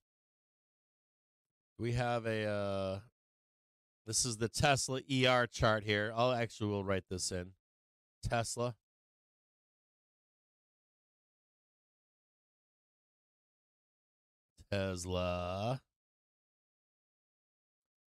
Just for your fun, you guys want to see me get get raked over the. I got 10 grand riding on this trade, by the way.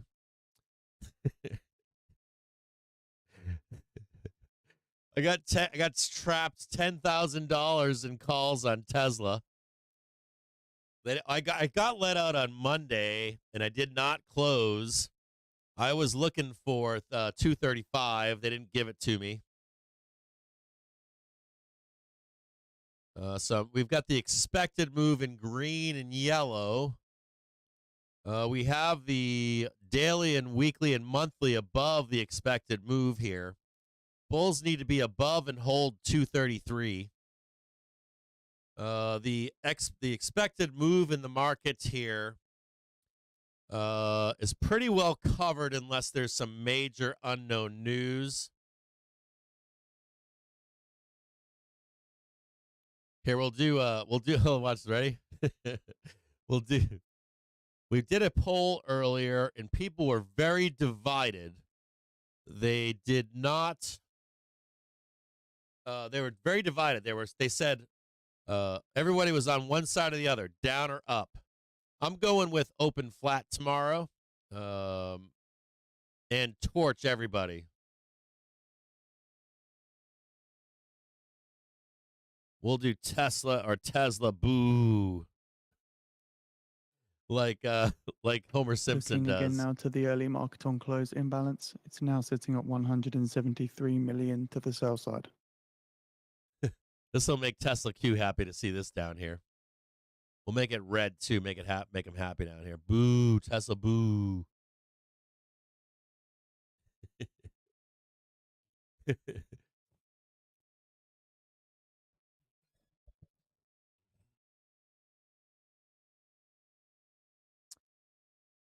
So I calculate IV intraday from options.ai. Tesla boo. If you feel like you want to let yourself known for what you think, what your expectations are into this close, in the chat, feel free to do that. My take originally was we'd sell it, we get some shitty numbers. Not shitty, but just not the best numbers. It'd be a reason to sell, and then we go to guidance, and I believe that Elon Musk is going to try to introduce you to true FSD. What he is going to try to spin as real FSD. Should get a market reaction to the upside, and then tomorrow open flat. Now, I know that's asking a lot there. I'm oftentimes wrong, so don't be trading with my thoughts. You guys are asking me for, or you guys ask me for my unbiased opinion. So, I'm going to be wrong at times, so please don't behold me to that stuff based on trading. You guys, we went over already how to trade this with selling straddles, long dated spreads, either puts or calls. Also look for a dip to buy down below. If the initial reaction is down, we might catch that daily velocity to minus 50, which would help the bulls try to seal the deal for a turn to the upside. Yeah, I'm long on 235C right now myself.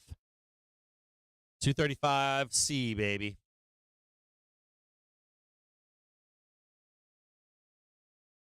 I'm down slightly on the trade. From earlier this morning, it was up $1.14. I'm in for 65 cents, 64 cents, I think. 64 or 65 cents in that trade. Yeah, this is one of those tickers, man, where the dealers love to come in and fuck everybody. So, just because of the interest by retail traders here. Oh, that's a good one. Shaq Baker, word on, brother. Hey, Shaq, is it squeezing right now? So, yeah, Zoom is squeezing right now. Shaq Baker checking in saying oil's about to rocket. Matthew Meta saying Tesla going to 179. Every time I lose these fucking trades with Tesla, I feel like I'm donating to the fucking trading gods. I'm gonna start cursing like a sailor right now. I've got the I've got the news squawker up in the background, and I got Twitter open with Tesla. I'm gonna keep refreshing that here in just a moment, so we can get the drop before everybody else, if possible.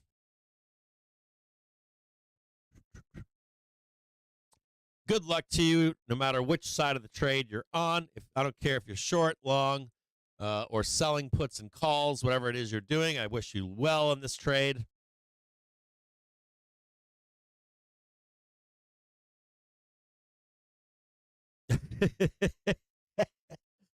King Cow TV being real right now. Super real. He said, dang it. Traded good all day, then sold my puts before the big down move, messed up my plans, then went short at the bottom and lost all the gains from today. I've been guilty of that. I need to do a better job holding in my position when I have not been proven wrong. Thurston III saying, not trading this is also a strategy, ladies and germs. You don't always have to be a gambler here. You're watching SPY right now trying to slam down and grind into demand on the hourly trigger to try to break through.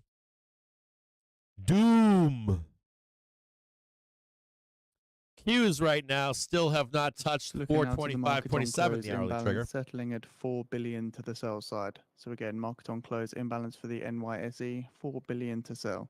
Trader Podcast has told us that you can prove and shown us the white paper saying that if we are more than $4 billion to the sell side, you would buy the close about a week to 2 weeks out, and it would be a good trade for, it's kind of like an edge trade for like 60 or 70% win rate on buying the close today. So if you see initial blood in SPOOs and Qs, normally I would tell you to probably buy the Qs or SPY at like 4 to 415 with a week or two on it. But this Houthi shit, I'm not sure. If there's any kind of major death, oh man, I don't even want to think about that. But if there is any kind of major death on that ship, that will not be, the market will not react well to that. Will not, guaranteed. Any kind of major loss of life. And we got to find out what that ship was that was hit.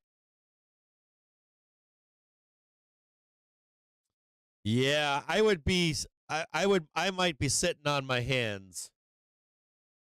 That this could, like, it's one thing to if you attack a fob or something like that, and you not everybody dies, people are alive. It's not such a big deal. But when you start going after our ships with concentrations of sailors, we usually don't fuck around when that happens.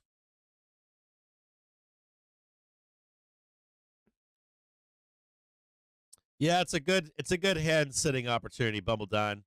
And if we catch any blood off that and it ends up not being as bad, it's a good time to then buy that dip.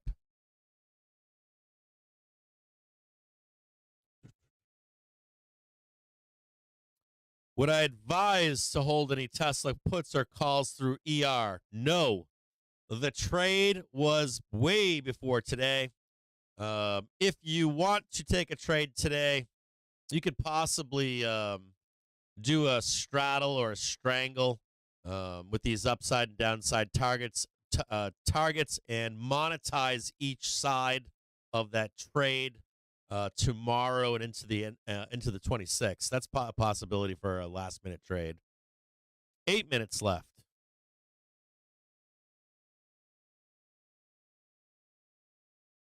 Pure gambling, dude. When you trade, when we're trading this, these closes like that, it's a pure gambling trade.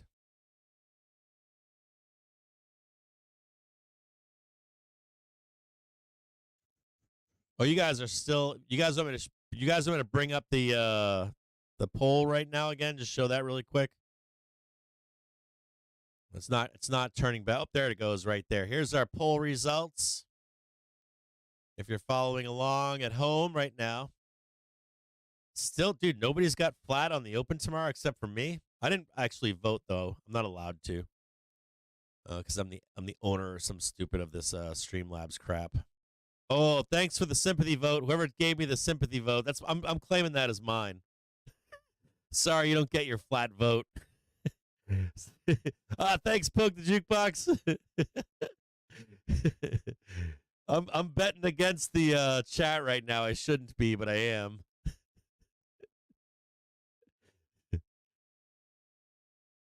Hang tight right here. I can't even imagine right now.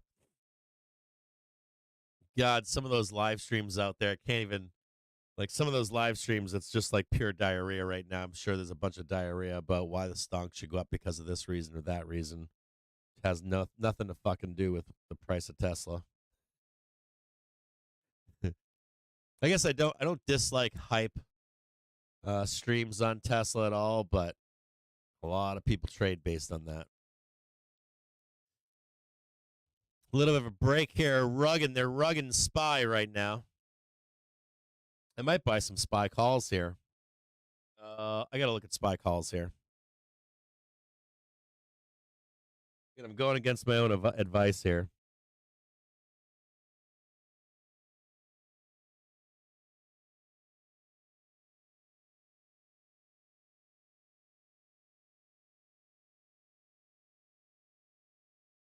Oh, wait for me.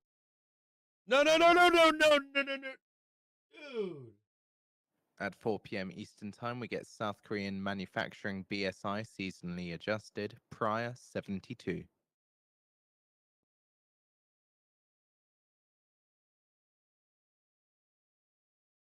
Oh, fuck, dude. I'm missing this right now.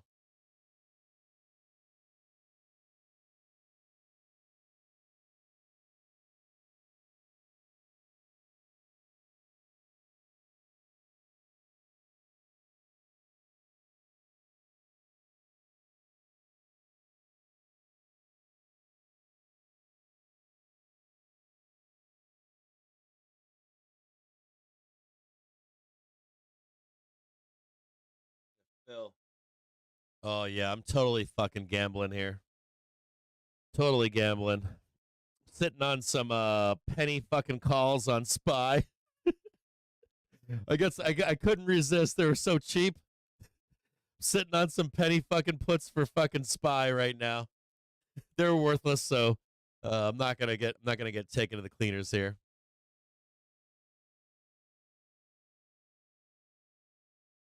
Let's make the blood or the I'll be prepared here for blood, or we'll do this thing as it happens. We'll bring it in and out.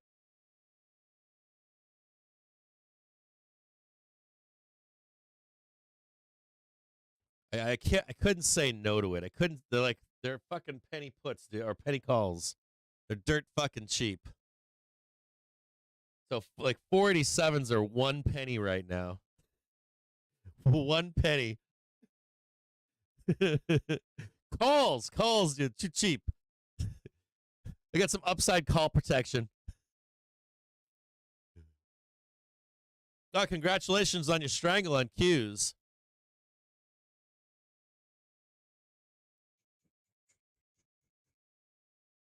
I got a decent print on Meta.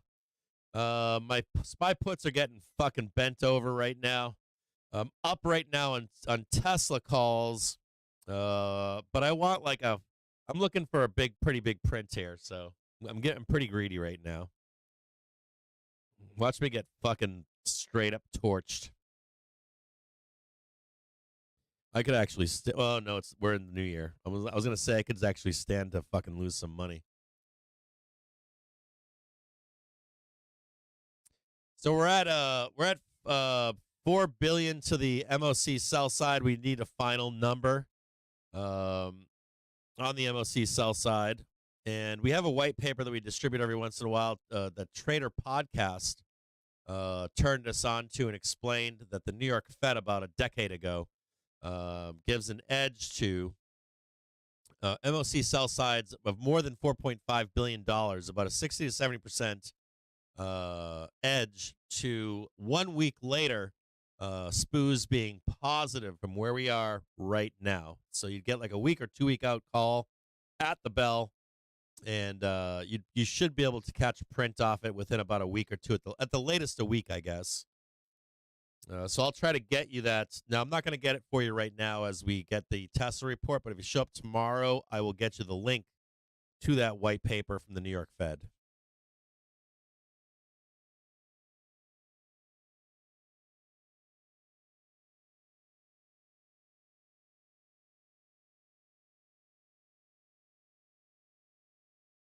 One minute remaining.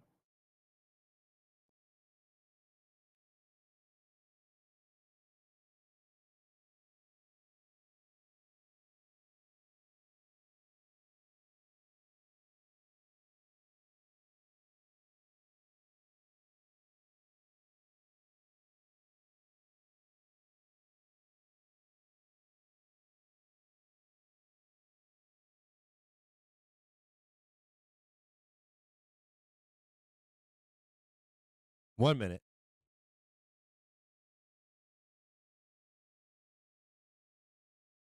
Please, please, let me wake up with green tomorrow. Please.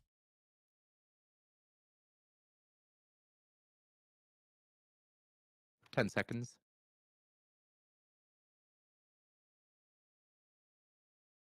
Uh-oh. 72.72.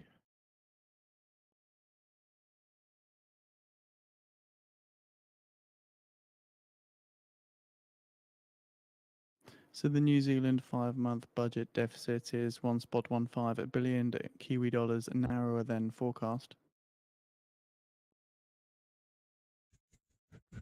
So that brings us now to just under 10 minutes away. So we expect earnings season to continue with Tesla printing Q4 10 more 2023 minutes. earnings. Estimated EPS of 73 cents and estimated revenue of $25.88 billion. As well, we get IBM reporting Q4 23 earnings with an estimated EPS of $3.76 and an estimated revenue of $17.29 billion. Please, please, just give me a beat.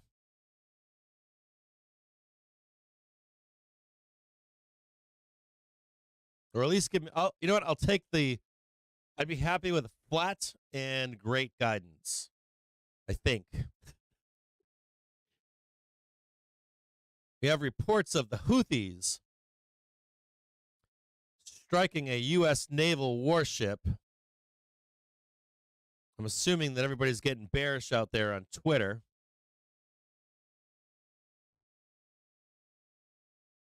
Let's see if I can check the Twitter again.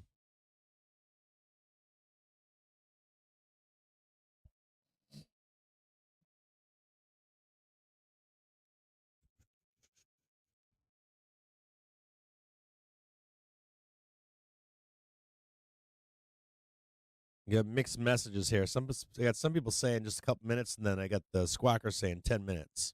I'm going to go with the 10 minutes.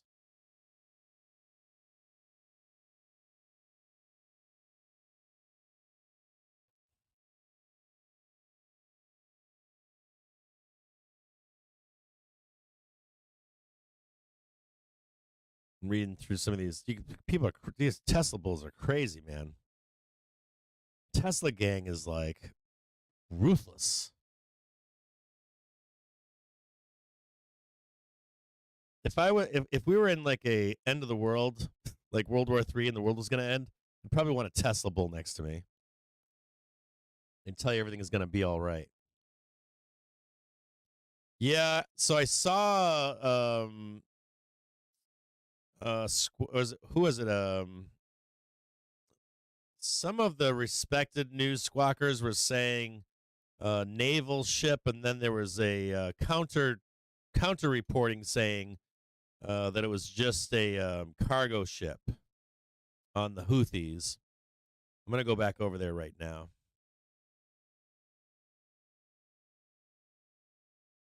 Houthis in the Blowfish.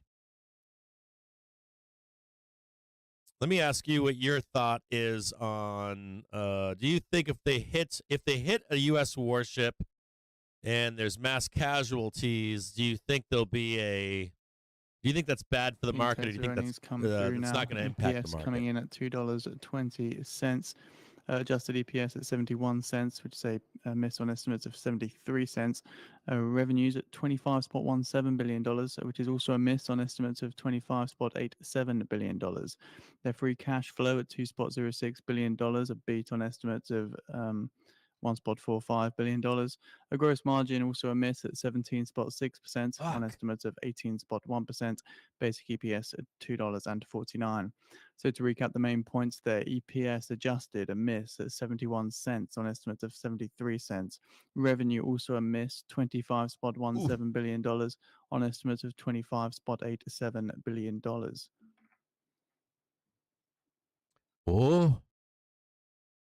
Oh, dude, I'm up 2 pennies right now. Come on, 480. Oh, no. Tesla also comment that 2024 vehicle volume growth may be notably lower than last year. So again, this year's vehicle volume growth may be notably lower last year, Tesla comments. Hold on, I gotta get rid of these. I got some calls here for a penny. They went to 2 pennies for a second. I was up 100%. Tesla, boo! Off the report right now. Do you want to stay up to date with the latest and be on the bleeding edge of news for non-farm payrolls?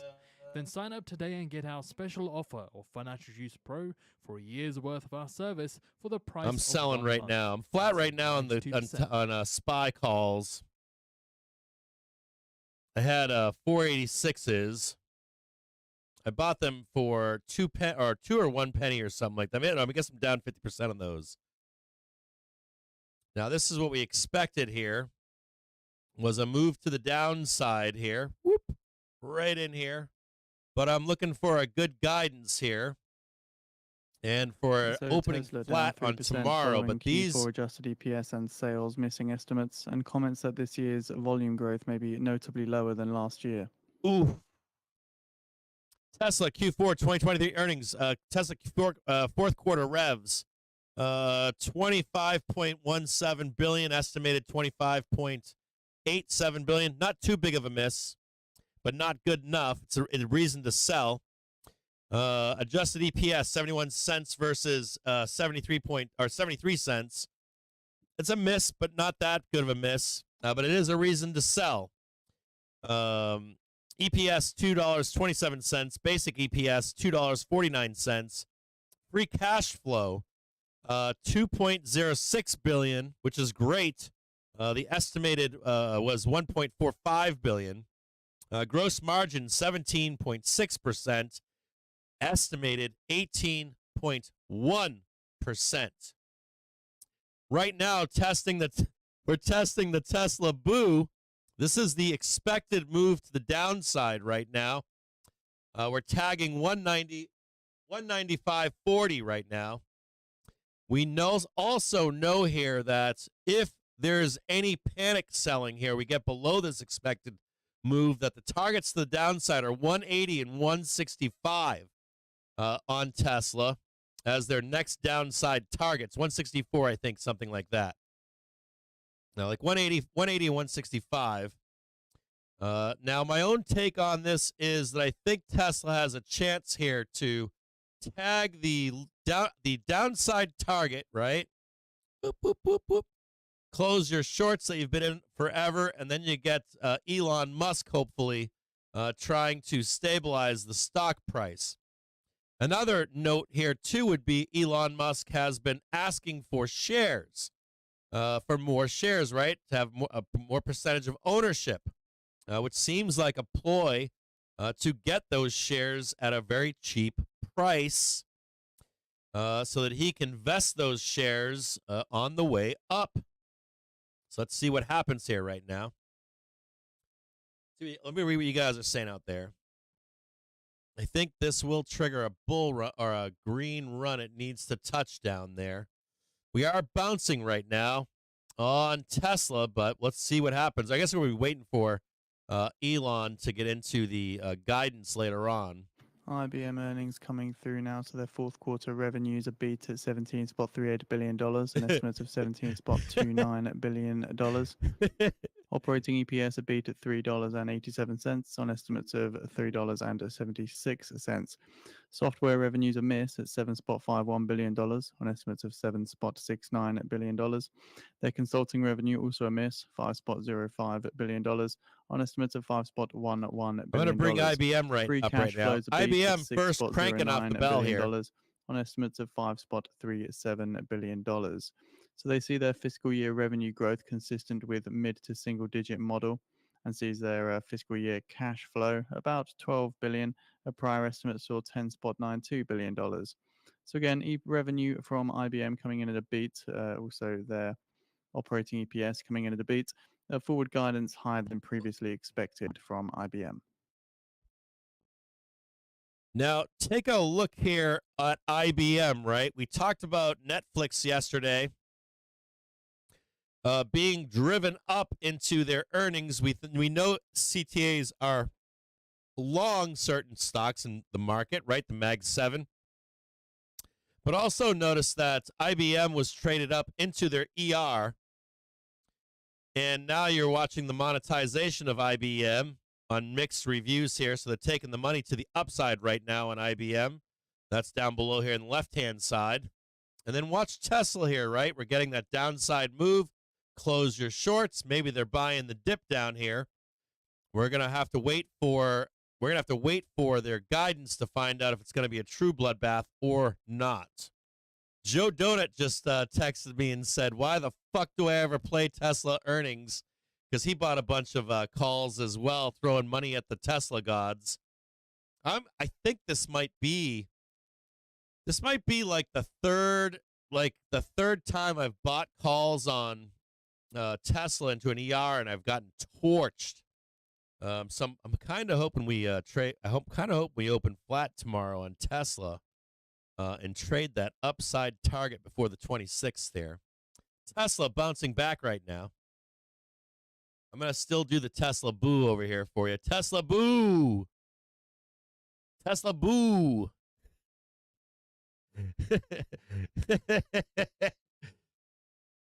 So I want you to like watch this stuff. Like IBM, right? Had good earnings, some mixed bag, but they're monetizing on the upside. Tesla might be monetizing to the downside. Right? Monetizing to the downside for a nice downside run. And we might open flat tomorrow, guys and gals. I think that's a possibility. Remember, I said flat.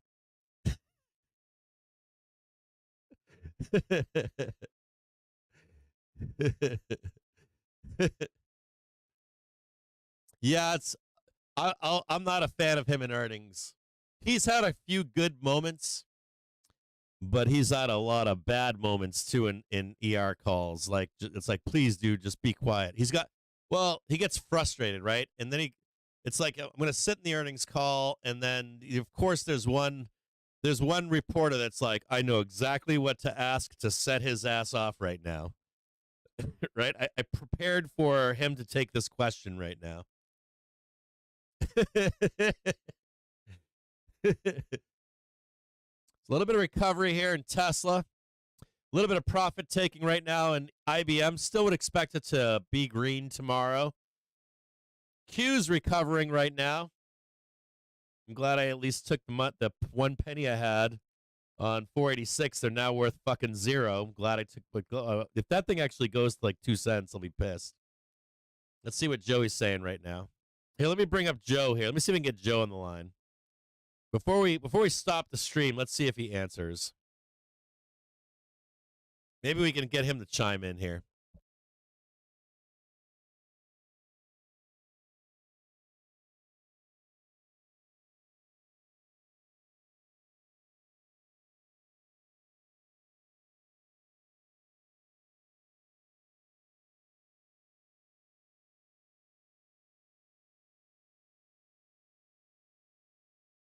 All right, so before we end the stream, we got Joey Donut. This guy's a Tesla bull, and he actually knows quite a bit about he follows Tesla very closely. So Joe, why do we put ourselves through this? As I sit here driving this shitty car The Tesla you're driving right now? Yes. Honestly, I don't know what the hell I was doing playing Tesla calls on the earnings. I have not had a successful options trade on Tesla earnings, and dude, it's been a few cycles, hasn't it? It's been a long time. Yeah. I just, with the pull down they had and the distance they have from their monthly and weekly indicators at this point, I was like, Tesla's due for a rip up to the monthly and then a rejection, and then we can go down and get some real price discovery on Tesla. Yes, so sir. I was playing for that, but people were saying, like, is Elon on the call? Is he going to be on the call? Because he said a long time ago he was going to be on fewer calls, but then he lied. Then he lied. Yeah, so I don't know. If Elon is on the call, that's very bearish to me, because honestly, Elon does well on the call when he has something very positive, new, and deliverable to talk about. And I would say right now, the only thing he's going to get is frustrated with the questions from analysts on the call about delayed deliveries and missed deadlines and, full self-driving having its moment and, a car driving itself all the way across the country with no interventions and all that bullshit. And so I think he'll just get frustrated and angry and give all the analysts the reason to say Tesla's earnings call was a just disjointed mess. Do you think that it would benefit Elon if the price was low for him to own more shares? We've discussed this. So Elon has stated rather clearly on his platform that he wishes to own at least a quarter of the company in order to develop AI and create, the potential for an AGI agent to be developed at Tesla or whatever. Yeah. Which on the face sounds like a benevolent, someone looking to safeguard the future and all this. But when you look at what he really is saying, because it's not about the money, I don't think anyone could say that, that Elon Musk is looking, to be living the life of the guy wearing gold chains and, buying small countries, because he doesn't own shit. He just doesn't care. I think he likes the power, and he is now at a place where at less than 13% of Tesla, which is what he currently owns, given all the divestiture he's had to do because of his debacle with Twitter, he sees himself as vulnerable. And I think he wants more of a percentage so that he can be better protected and protect his family members on the board of Tesla, of which his family members make up a good bit of the board. So, and friends too, right? Friends and family members. And very close friends. So, I think that what he needs is a comp plan that includes, and he was looking for a comp plan that includes a lot of options that he could exercise. But if he were to get to a place where he was able to exercise options, if anyone remembers when he was vesting, and once again, this is why I've been doing this shit way too long on Tesla. Yep. If anybody really remembers when he was vesting his, what everyone called an absolutely ridiculous comp plan back in the day, where he was getting, awarded billions and billions of dollars worth of stock. Mm-hmm. People were getting pissed because it was causing price action issues while he was selling huge swaths of Tesla to raise money to be able to exercise his options, because he still had to buy the options even at a ridiculously low price. He still had to exercise the options, which costs money. If you're exercising an option for 100 shares, it's no big deal. If you exercise an option for 500 million shares, it's quite a big deal. So I would just say that that the chance that he would be cheerleading a drop in Tesla's stock because money doesn't matter so much to him. Percentage ownership matters to him. And he figures that stock price is negotiable, but percent ownership is key. So to Elon, a high stock price is an impediment to percentage ownership. Looks like buyers are stepping in right now in the half hour at least. There's a real war going on in the half hour bar. Do you think that there's some questions of him also? There's a secondary reason for him to be awarded more shares or to pay for the buying of Twitter? I mean, that is the problem here. Let's be honest. That's the elephant in the room, right? Elon bought Twitter. He ultimately didn't want to have bought Twitter, but he did. He I think he did all of this as a joke. In the beginning, he did it out of bluster, and in the end, he did it out of spite.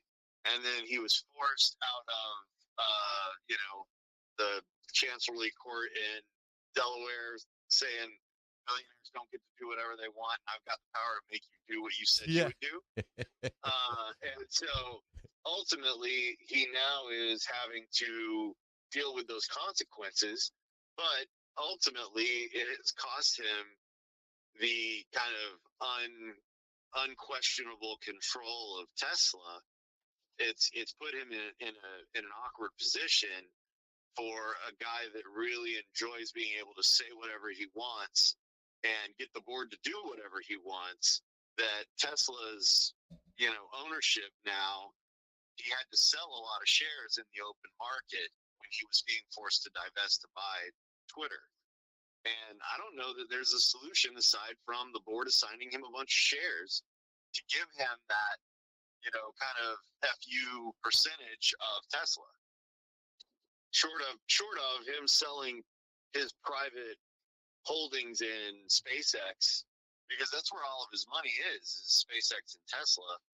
And Twitter, well, his money's in Twitter, but the value's not in Twitter because there's not a lot of value there relative to what he spent, right? Right, yep. So, he dropped $44 billion into Twitter, or he dropped the majority of $44 billion into Twitter, and he pulled out, I don't know, what, 10?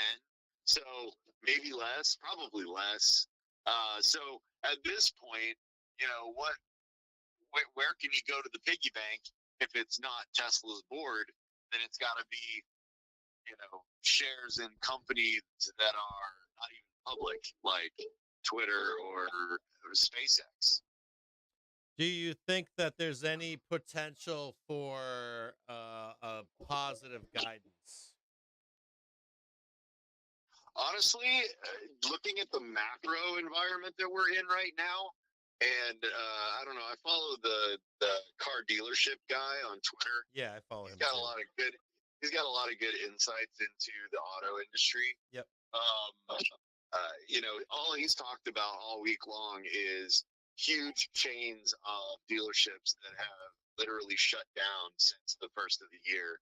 As we sit on the 24th day of January, I would say that he's announced at least two separate over, like 20 dealership chains that have folded up due to the difficulties found used in new car financing and costs. And so I don't know that the macro environment for autos is great going into 24. They did say that there was a brief note release saying that Tesla does expect a major downturn in the next year for demand.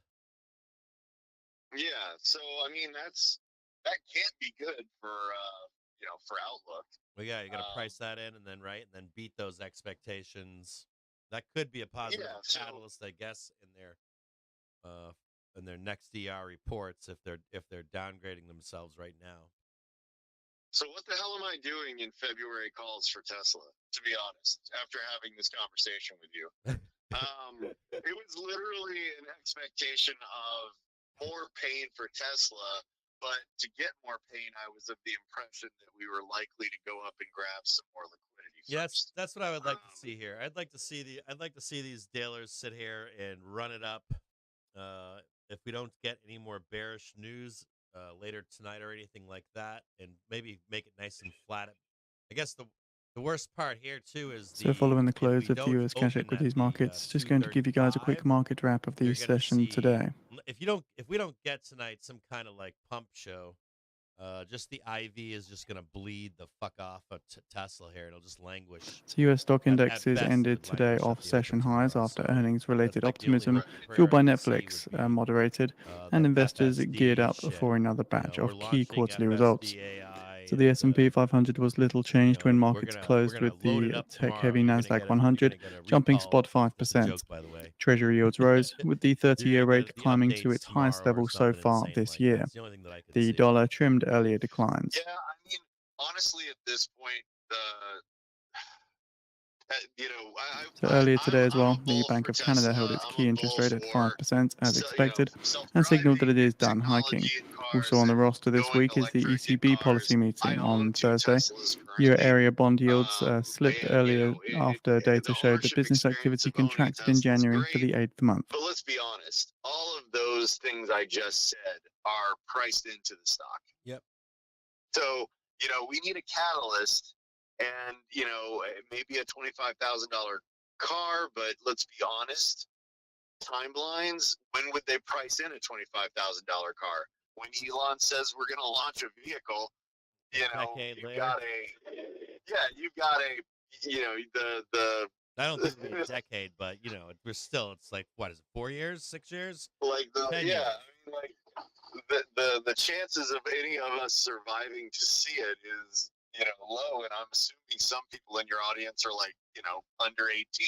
So it's not good. We're still waiting on a Roadster. We're still waiting on a semi to actually get wide release, and the Cybertruck's still being made pretty slowly. Taxis, SUV, like.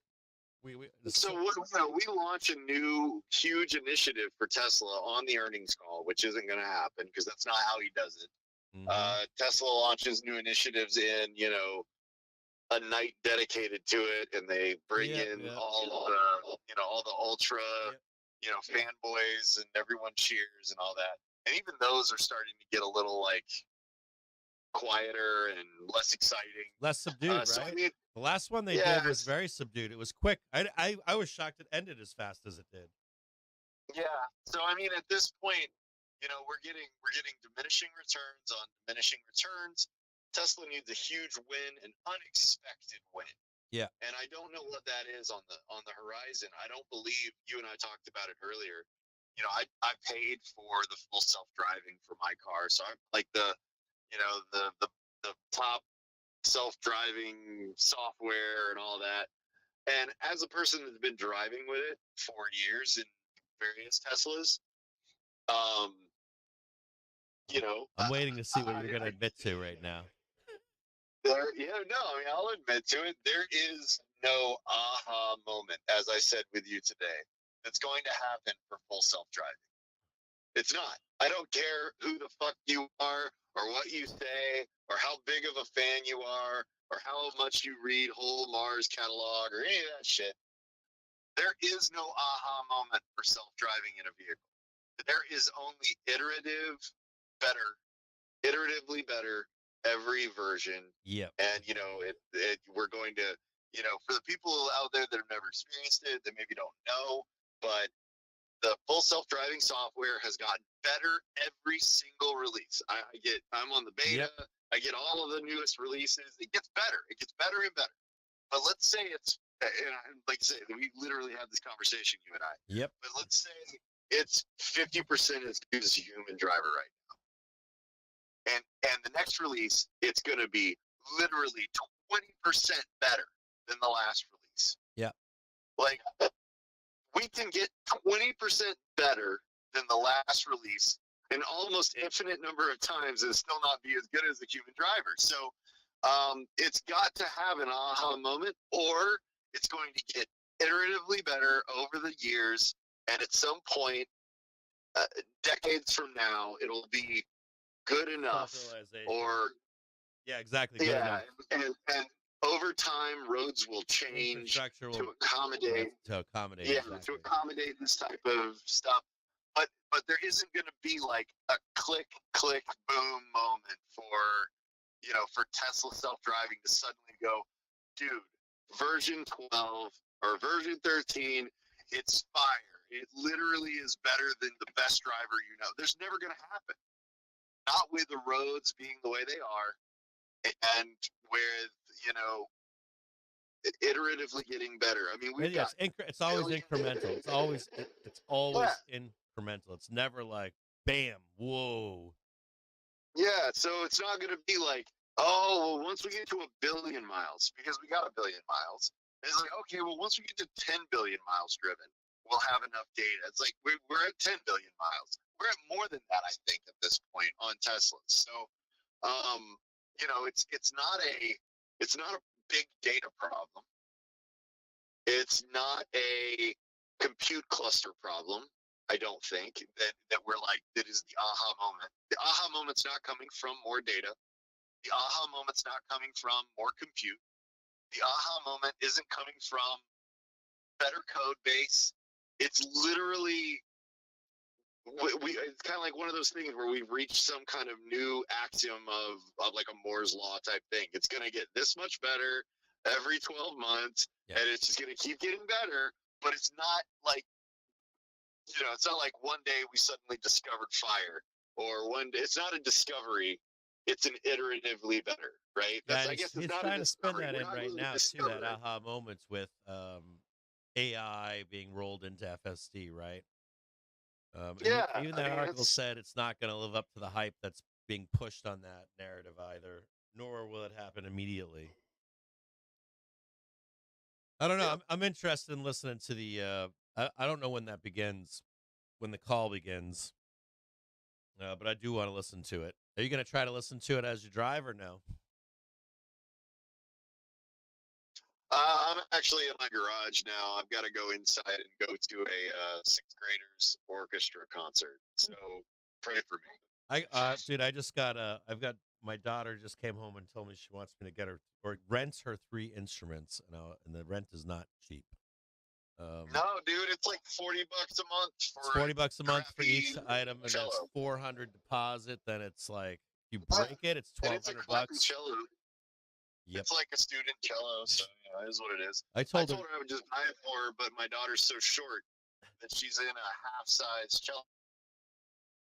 My oldest did cello. I'm asking my youngest to do oboe so that she can get a scholarship, because no one wants to play oboe. That's it. Needs to play. Just find the, like, what are you gonna play? I play piccolo. Yeah. A little bit of recovery here in Tesla right now. Okay, do you guys have any questions for Joe Harper before we hang up on the call with him? Anybody out there? Let me take a peek really quick, see if you guys have any questions here. I'm sure everyone in the chat's being like, Joe's not a real Tesla bull. No, they're all in agreement with you, man. We're all, dude. Anyone that owns a Tesla knows, dude. Dude, not only that, dude. If you know an engineer, like on a personal level, that's been in and out of that company or been there the entire time, we already know that, like, the narrative in public is completely different than the inside narrative, I just missed the 2015 to 2018 magic that was Tesla, right? Fucking baller, like, not dude. even stock price. Like, No, I mean, I enjoyed the stock, just the excitement. but like when they would have an event, like at the end of the event, it was kind of like you come away like with hope, feeling like the future is going to be so cool, right? Like, because it was like life changing and like world changing ideas with money being thrown at them, and it was exciting. And I feel like Tesla has done like Elon has changed from, like, It's like the change Apple did from like Steve to Tim Cook. But the problem is Tesla didn't get the CEO change. They just got his focus change. Like now, and they're not operating like an Apple, where Apple found a way to like become a money pump and just generate Services. ungodly revenue. But they're doing it from like iterative products. Like Tesla has changed to iterative products, but without the revenue pump that Apple installed. Yep. And that doesn't work. Like you gotta, if you're no longer going to be blowing people's minds off with the technology you're creating, you better have found a way to turn it into a cash pump. Yep. And Okay. Tesla doesn't do it. 5:30 p.m. is the earnings call. Thank you, Bumbledine, for getting that for that time frame. So I am going to watch it tonight. Hopefully, Joe, you get a chance to watch it. I appreciate you showing up today, taking some time out of your day. Dude, I'm pissed right now because I do this every fucking, or not every, but past, dude, like dropping lottos on Tesla has been pretty fucking bad, man. Pretty fucking bad in recent history, dude. When you said that today, I was like, this is my experience here with this shit. Yeah. Well, I'm going to write this down, and I'm going to make an appointment for Tesla's next earnings call on my calendar to not buy calls. Yep. Fuck this. I always feel like I owe this for so much, how much money I've made off Tesla. Like, I'll just throw some more money. Me too. I mean, it's all just giving money back to the house every single damn time. Because I walked with a bunch, but I've paid taxes on that shit. So Yeah, by dude, God, exactly. It's not as, at this point, I'm like, yeah, no more donations to the Tesla gods. right? Yeah, definitely. Well, guys, love you, Cap. Thanks for listening to me rant, and pray for my February calls for Tesla. Well, I am hoping that we can tag this 221. If we can tag 223, but even on the opening bell, the IV is just going to get murdered. So I'm not seeing any calls getting paid on tomorrow's open unless there is something like mind-blowing, like a mind-blowing blowjob of some kind. So Yeah, well, big cute boy in the chat was saying, "What about Optimus and the robots and all that?" I think the robots have potential, but once again, on Tesla timescales, when that goes into scale production and when it is fast enough and useful enough to be used for the actual market as a whole, I'm putting that in years, half decade, minimum. So I mean, like when are they going to start using it in the assembly line to like practice and test with it? Dude, they were doing that now, I'm sure, and that's awesome, and it looks really good. But at this point, Tesla's in show me mode. Yep. And I want to see them say, we've got an order for 100,000 Optimuses at manufacturing facilities across the country. At that point, I'll be like, okay, and we're going to fill it in 2025. They say that shit, yeah, okay, let's get on board. We'll ride that wave. But I believe that the Optimus that you will see come out is likely between 5 and 10 years away from commercialization. We're talking untethered, where they can't do damage to humans, or just where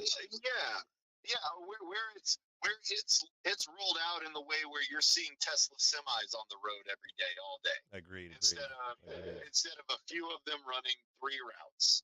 I'm thinking when Optimus is being launched and it's taking up room in Amazon warehouses, or it's taking up room in manufacturing facilities where a person used to be. Yeah, it's replacing en masse, not just in a place where it's like high visibility so they can use it as marketing, but like where the manufacturer down the street from you is going to be like, yeah, I'm going to place an order today.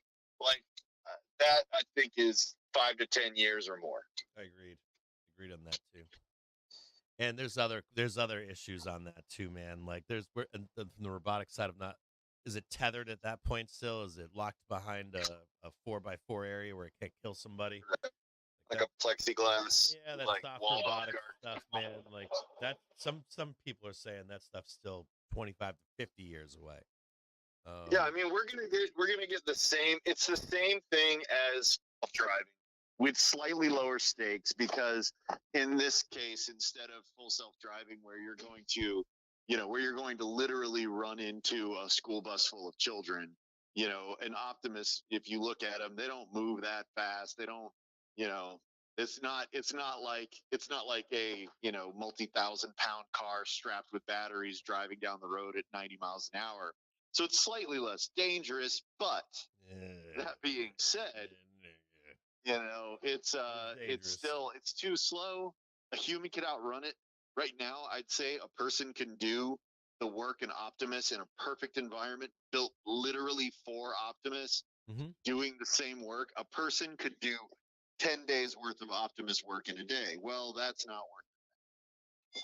So I don't think it's worth the look of Optimus. Like the look of Optimus, you could build a machine that for right now to complete those tasks, that's tethered to some extent with no human interaction. But he's building this one to, put in a factory that you can walk down the floor with and not be afraid of losing a limb. Yeah. Tesla just said, so Optimus is just going to kill all the fat and old people that can't run faster than 4.5 miles an hour. So you guys out there that are watching right now, I'll try to find a name of this guy, but there's a couple guys at MIT that are doing research on robotics, and there's some real problems. For all the hype around AI, robotics is about 5 times the time away from the jumps of AI right now. Robotics is where the real problems are, or not problems, but how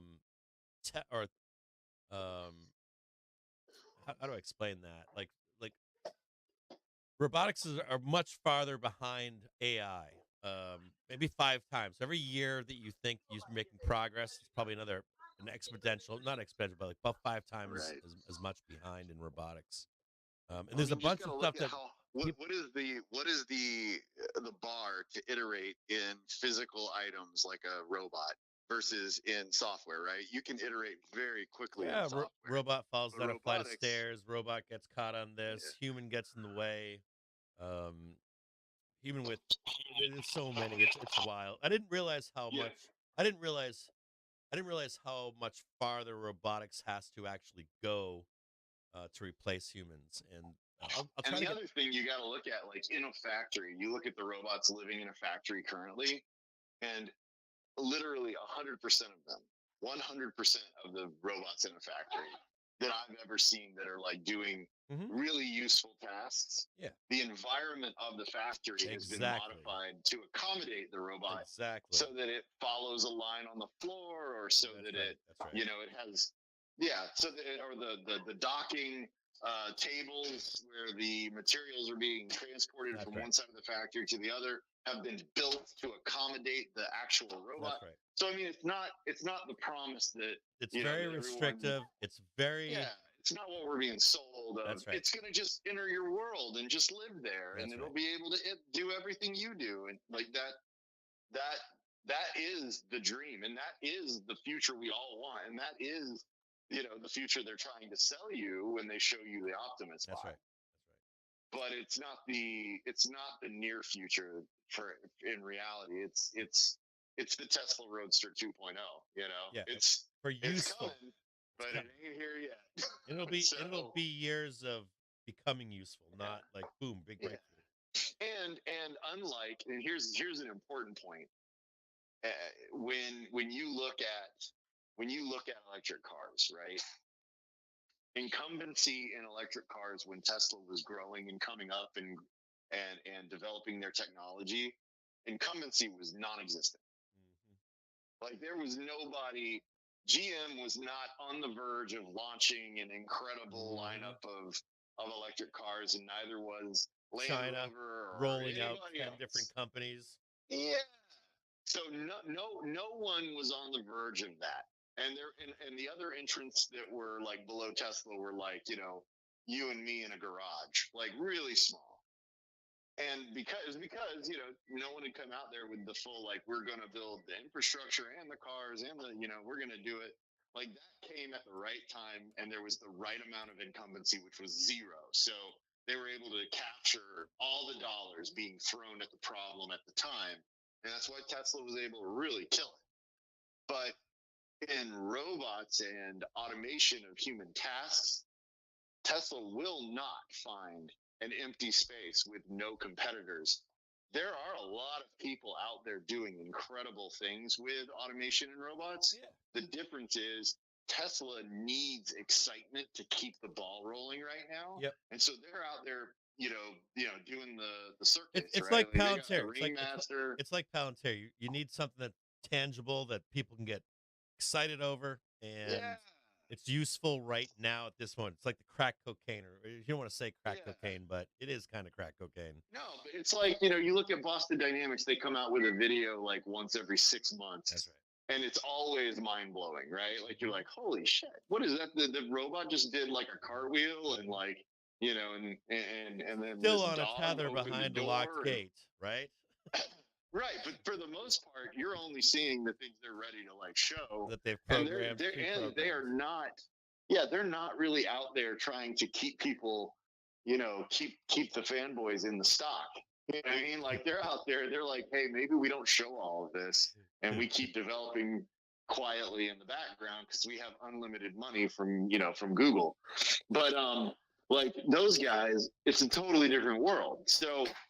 When Tesla does finally come out with something that is like commercially viable, they're going to be out there with a lot of other people with commercially viable solutions. Now, no one would ever fight me or fight you on saying that Tesla will have excellence in automation and production, and that they will drive prices down the way they have in their electric cars. Mm-hmm. They will. They'll be able to manufacture armies of robots, but that's not to say that no one else could, and not to say that they'll have the best technology. I mean, and also we're seeing logarithmic catch up on EVs right now, right? Yeah, I mean, well, yeah. So that's the difference, right? Like the car companies that are trying to build EVs today didn't want to build EVs. But the companies that are building robots today are watching what Tesla's doing and going, absolutely, we're going to do that. We have no doubts that, that creating our own linear actuators that are not off the shelf is going to make sense, or that we can take advantage of the linear actuators that Tesla's making, and build them too. So, I mean, they're ready. They want solutions. They're not fighting incumbency. They don't have legacy investments in transmission foundries that would become a zero if everything went to an electric car, car tomorrow, like GM did. They don't care. They're like, absolutely, let's burn this thing down. We don't have a factory that we got to guard that we're making it the old way with. All right, I appreciate you showing up today. Thanks for dropping in and giving. A lot of people inside this chat seem to be on the same page as us. I mean, I realize in public that you want to defend Tesla and Elon and all that kind of stuff, especially for your investments and your hopes and dreams for the company of Tesla. But we want to have a real conversation behind that hype train that, has pushed that narrative that we push on public. But in truth, what the realities are, right? We like a sober reality. We just can't. We can't let past performance with one line of business influence how we think another line of business is going to be. That's right. Electric cars are not to gas cars as Tesla robots are to other robots. It's a different industry with no incumbent players that are out there producing quadrillions of robots that are everywhere already, and they're going to go in there and smoke them with new technology. Like, it's not the same. It's just not the same. All right. Joe, thank you very much. I'll talk to you soon, probably. Bye, everybody. Y'all have a good day. And that was Joey Donut from Twitter. Please follow. As a matter of fact, out there, if you're watching the show right now, Joe Donut, his birthday is coming up and he's just a few followers away from, I think, having the same number of followers as his birth date. So if you don't follow him, he's a great follow on Twitter. Look up Joe Donut, or you could also probably find him because I'm a friend with him. And try to follow him. He's a very positive guy, and is very pragmatic, and is a lover of Tesla. I'm a lover of Tesla. He's a lover of Tesla, and he's a very pragmatic Tesla bull. So if you want to have honest, open conversations where you're not concerned about what other people think, or but the mantra maybe, like I don't really like hearing not hearing, but I can easily tell the pump talk, and I can easily tell the Q talk, right? The fraud, or it's always roses 24 hours a day, 365 days a year. So if you're looking for people that actually own Teslas and people that actually invest in Tesla, try to check out Joe Donut on Twitter. And it's his birthday, dude. Follow him and say hello. I will catch up with all of you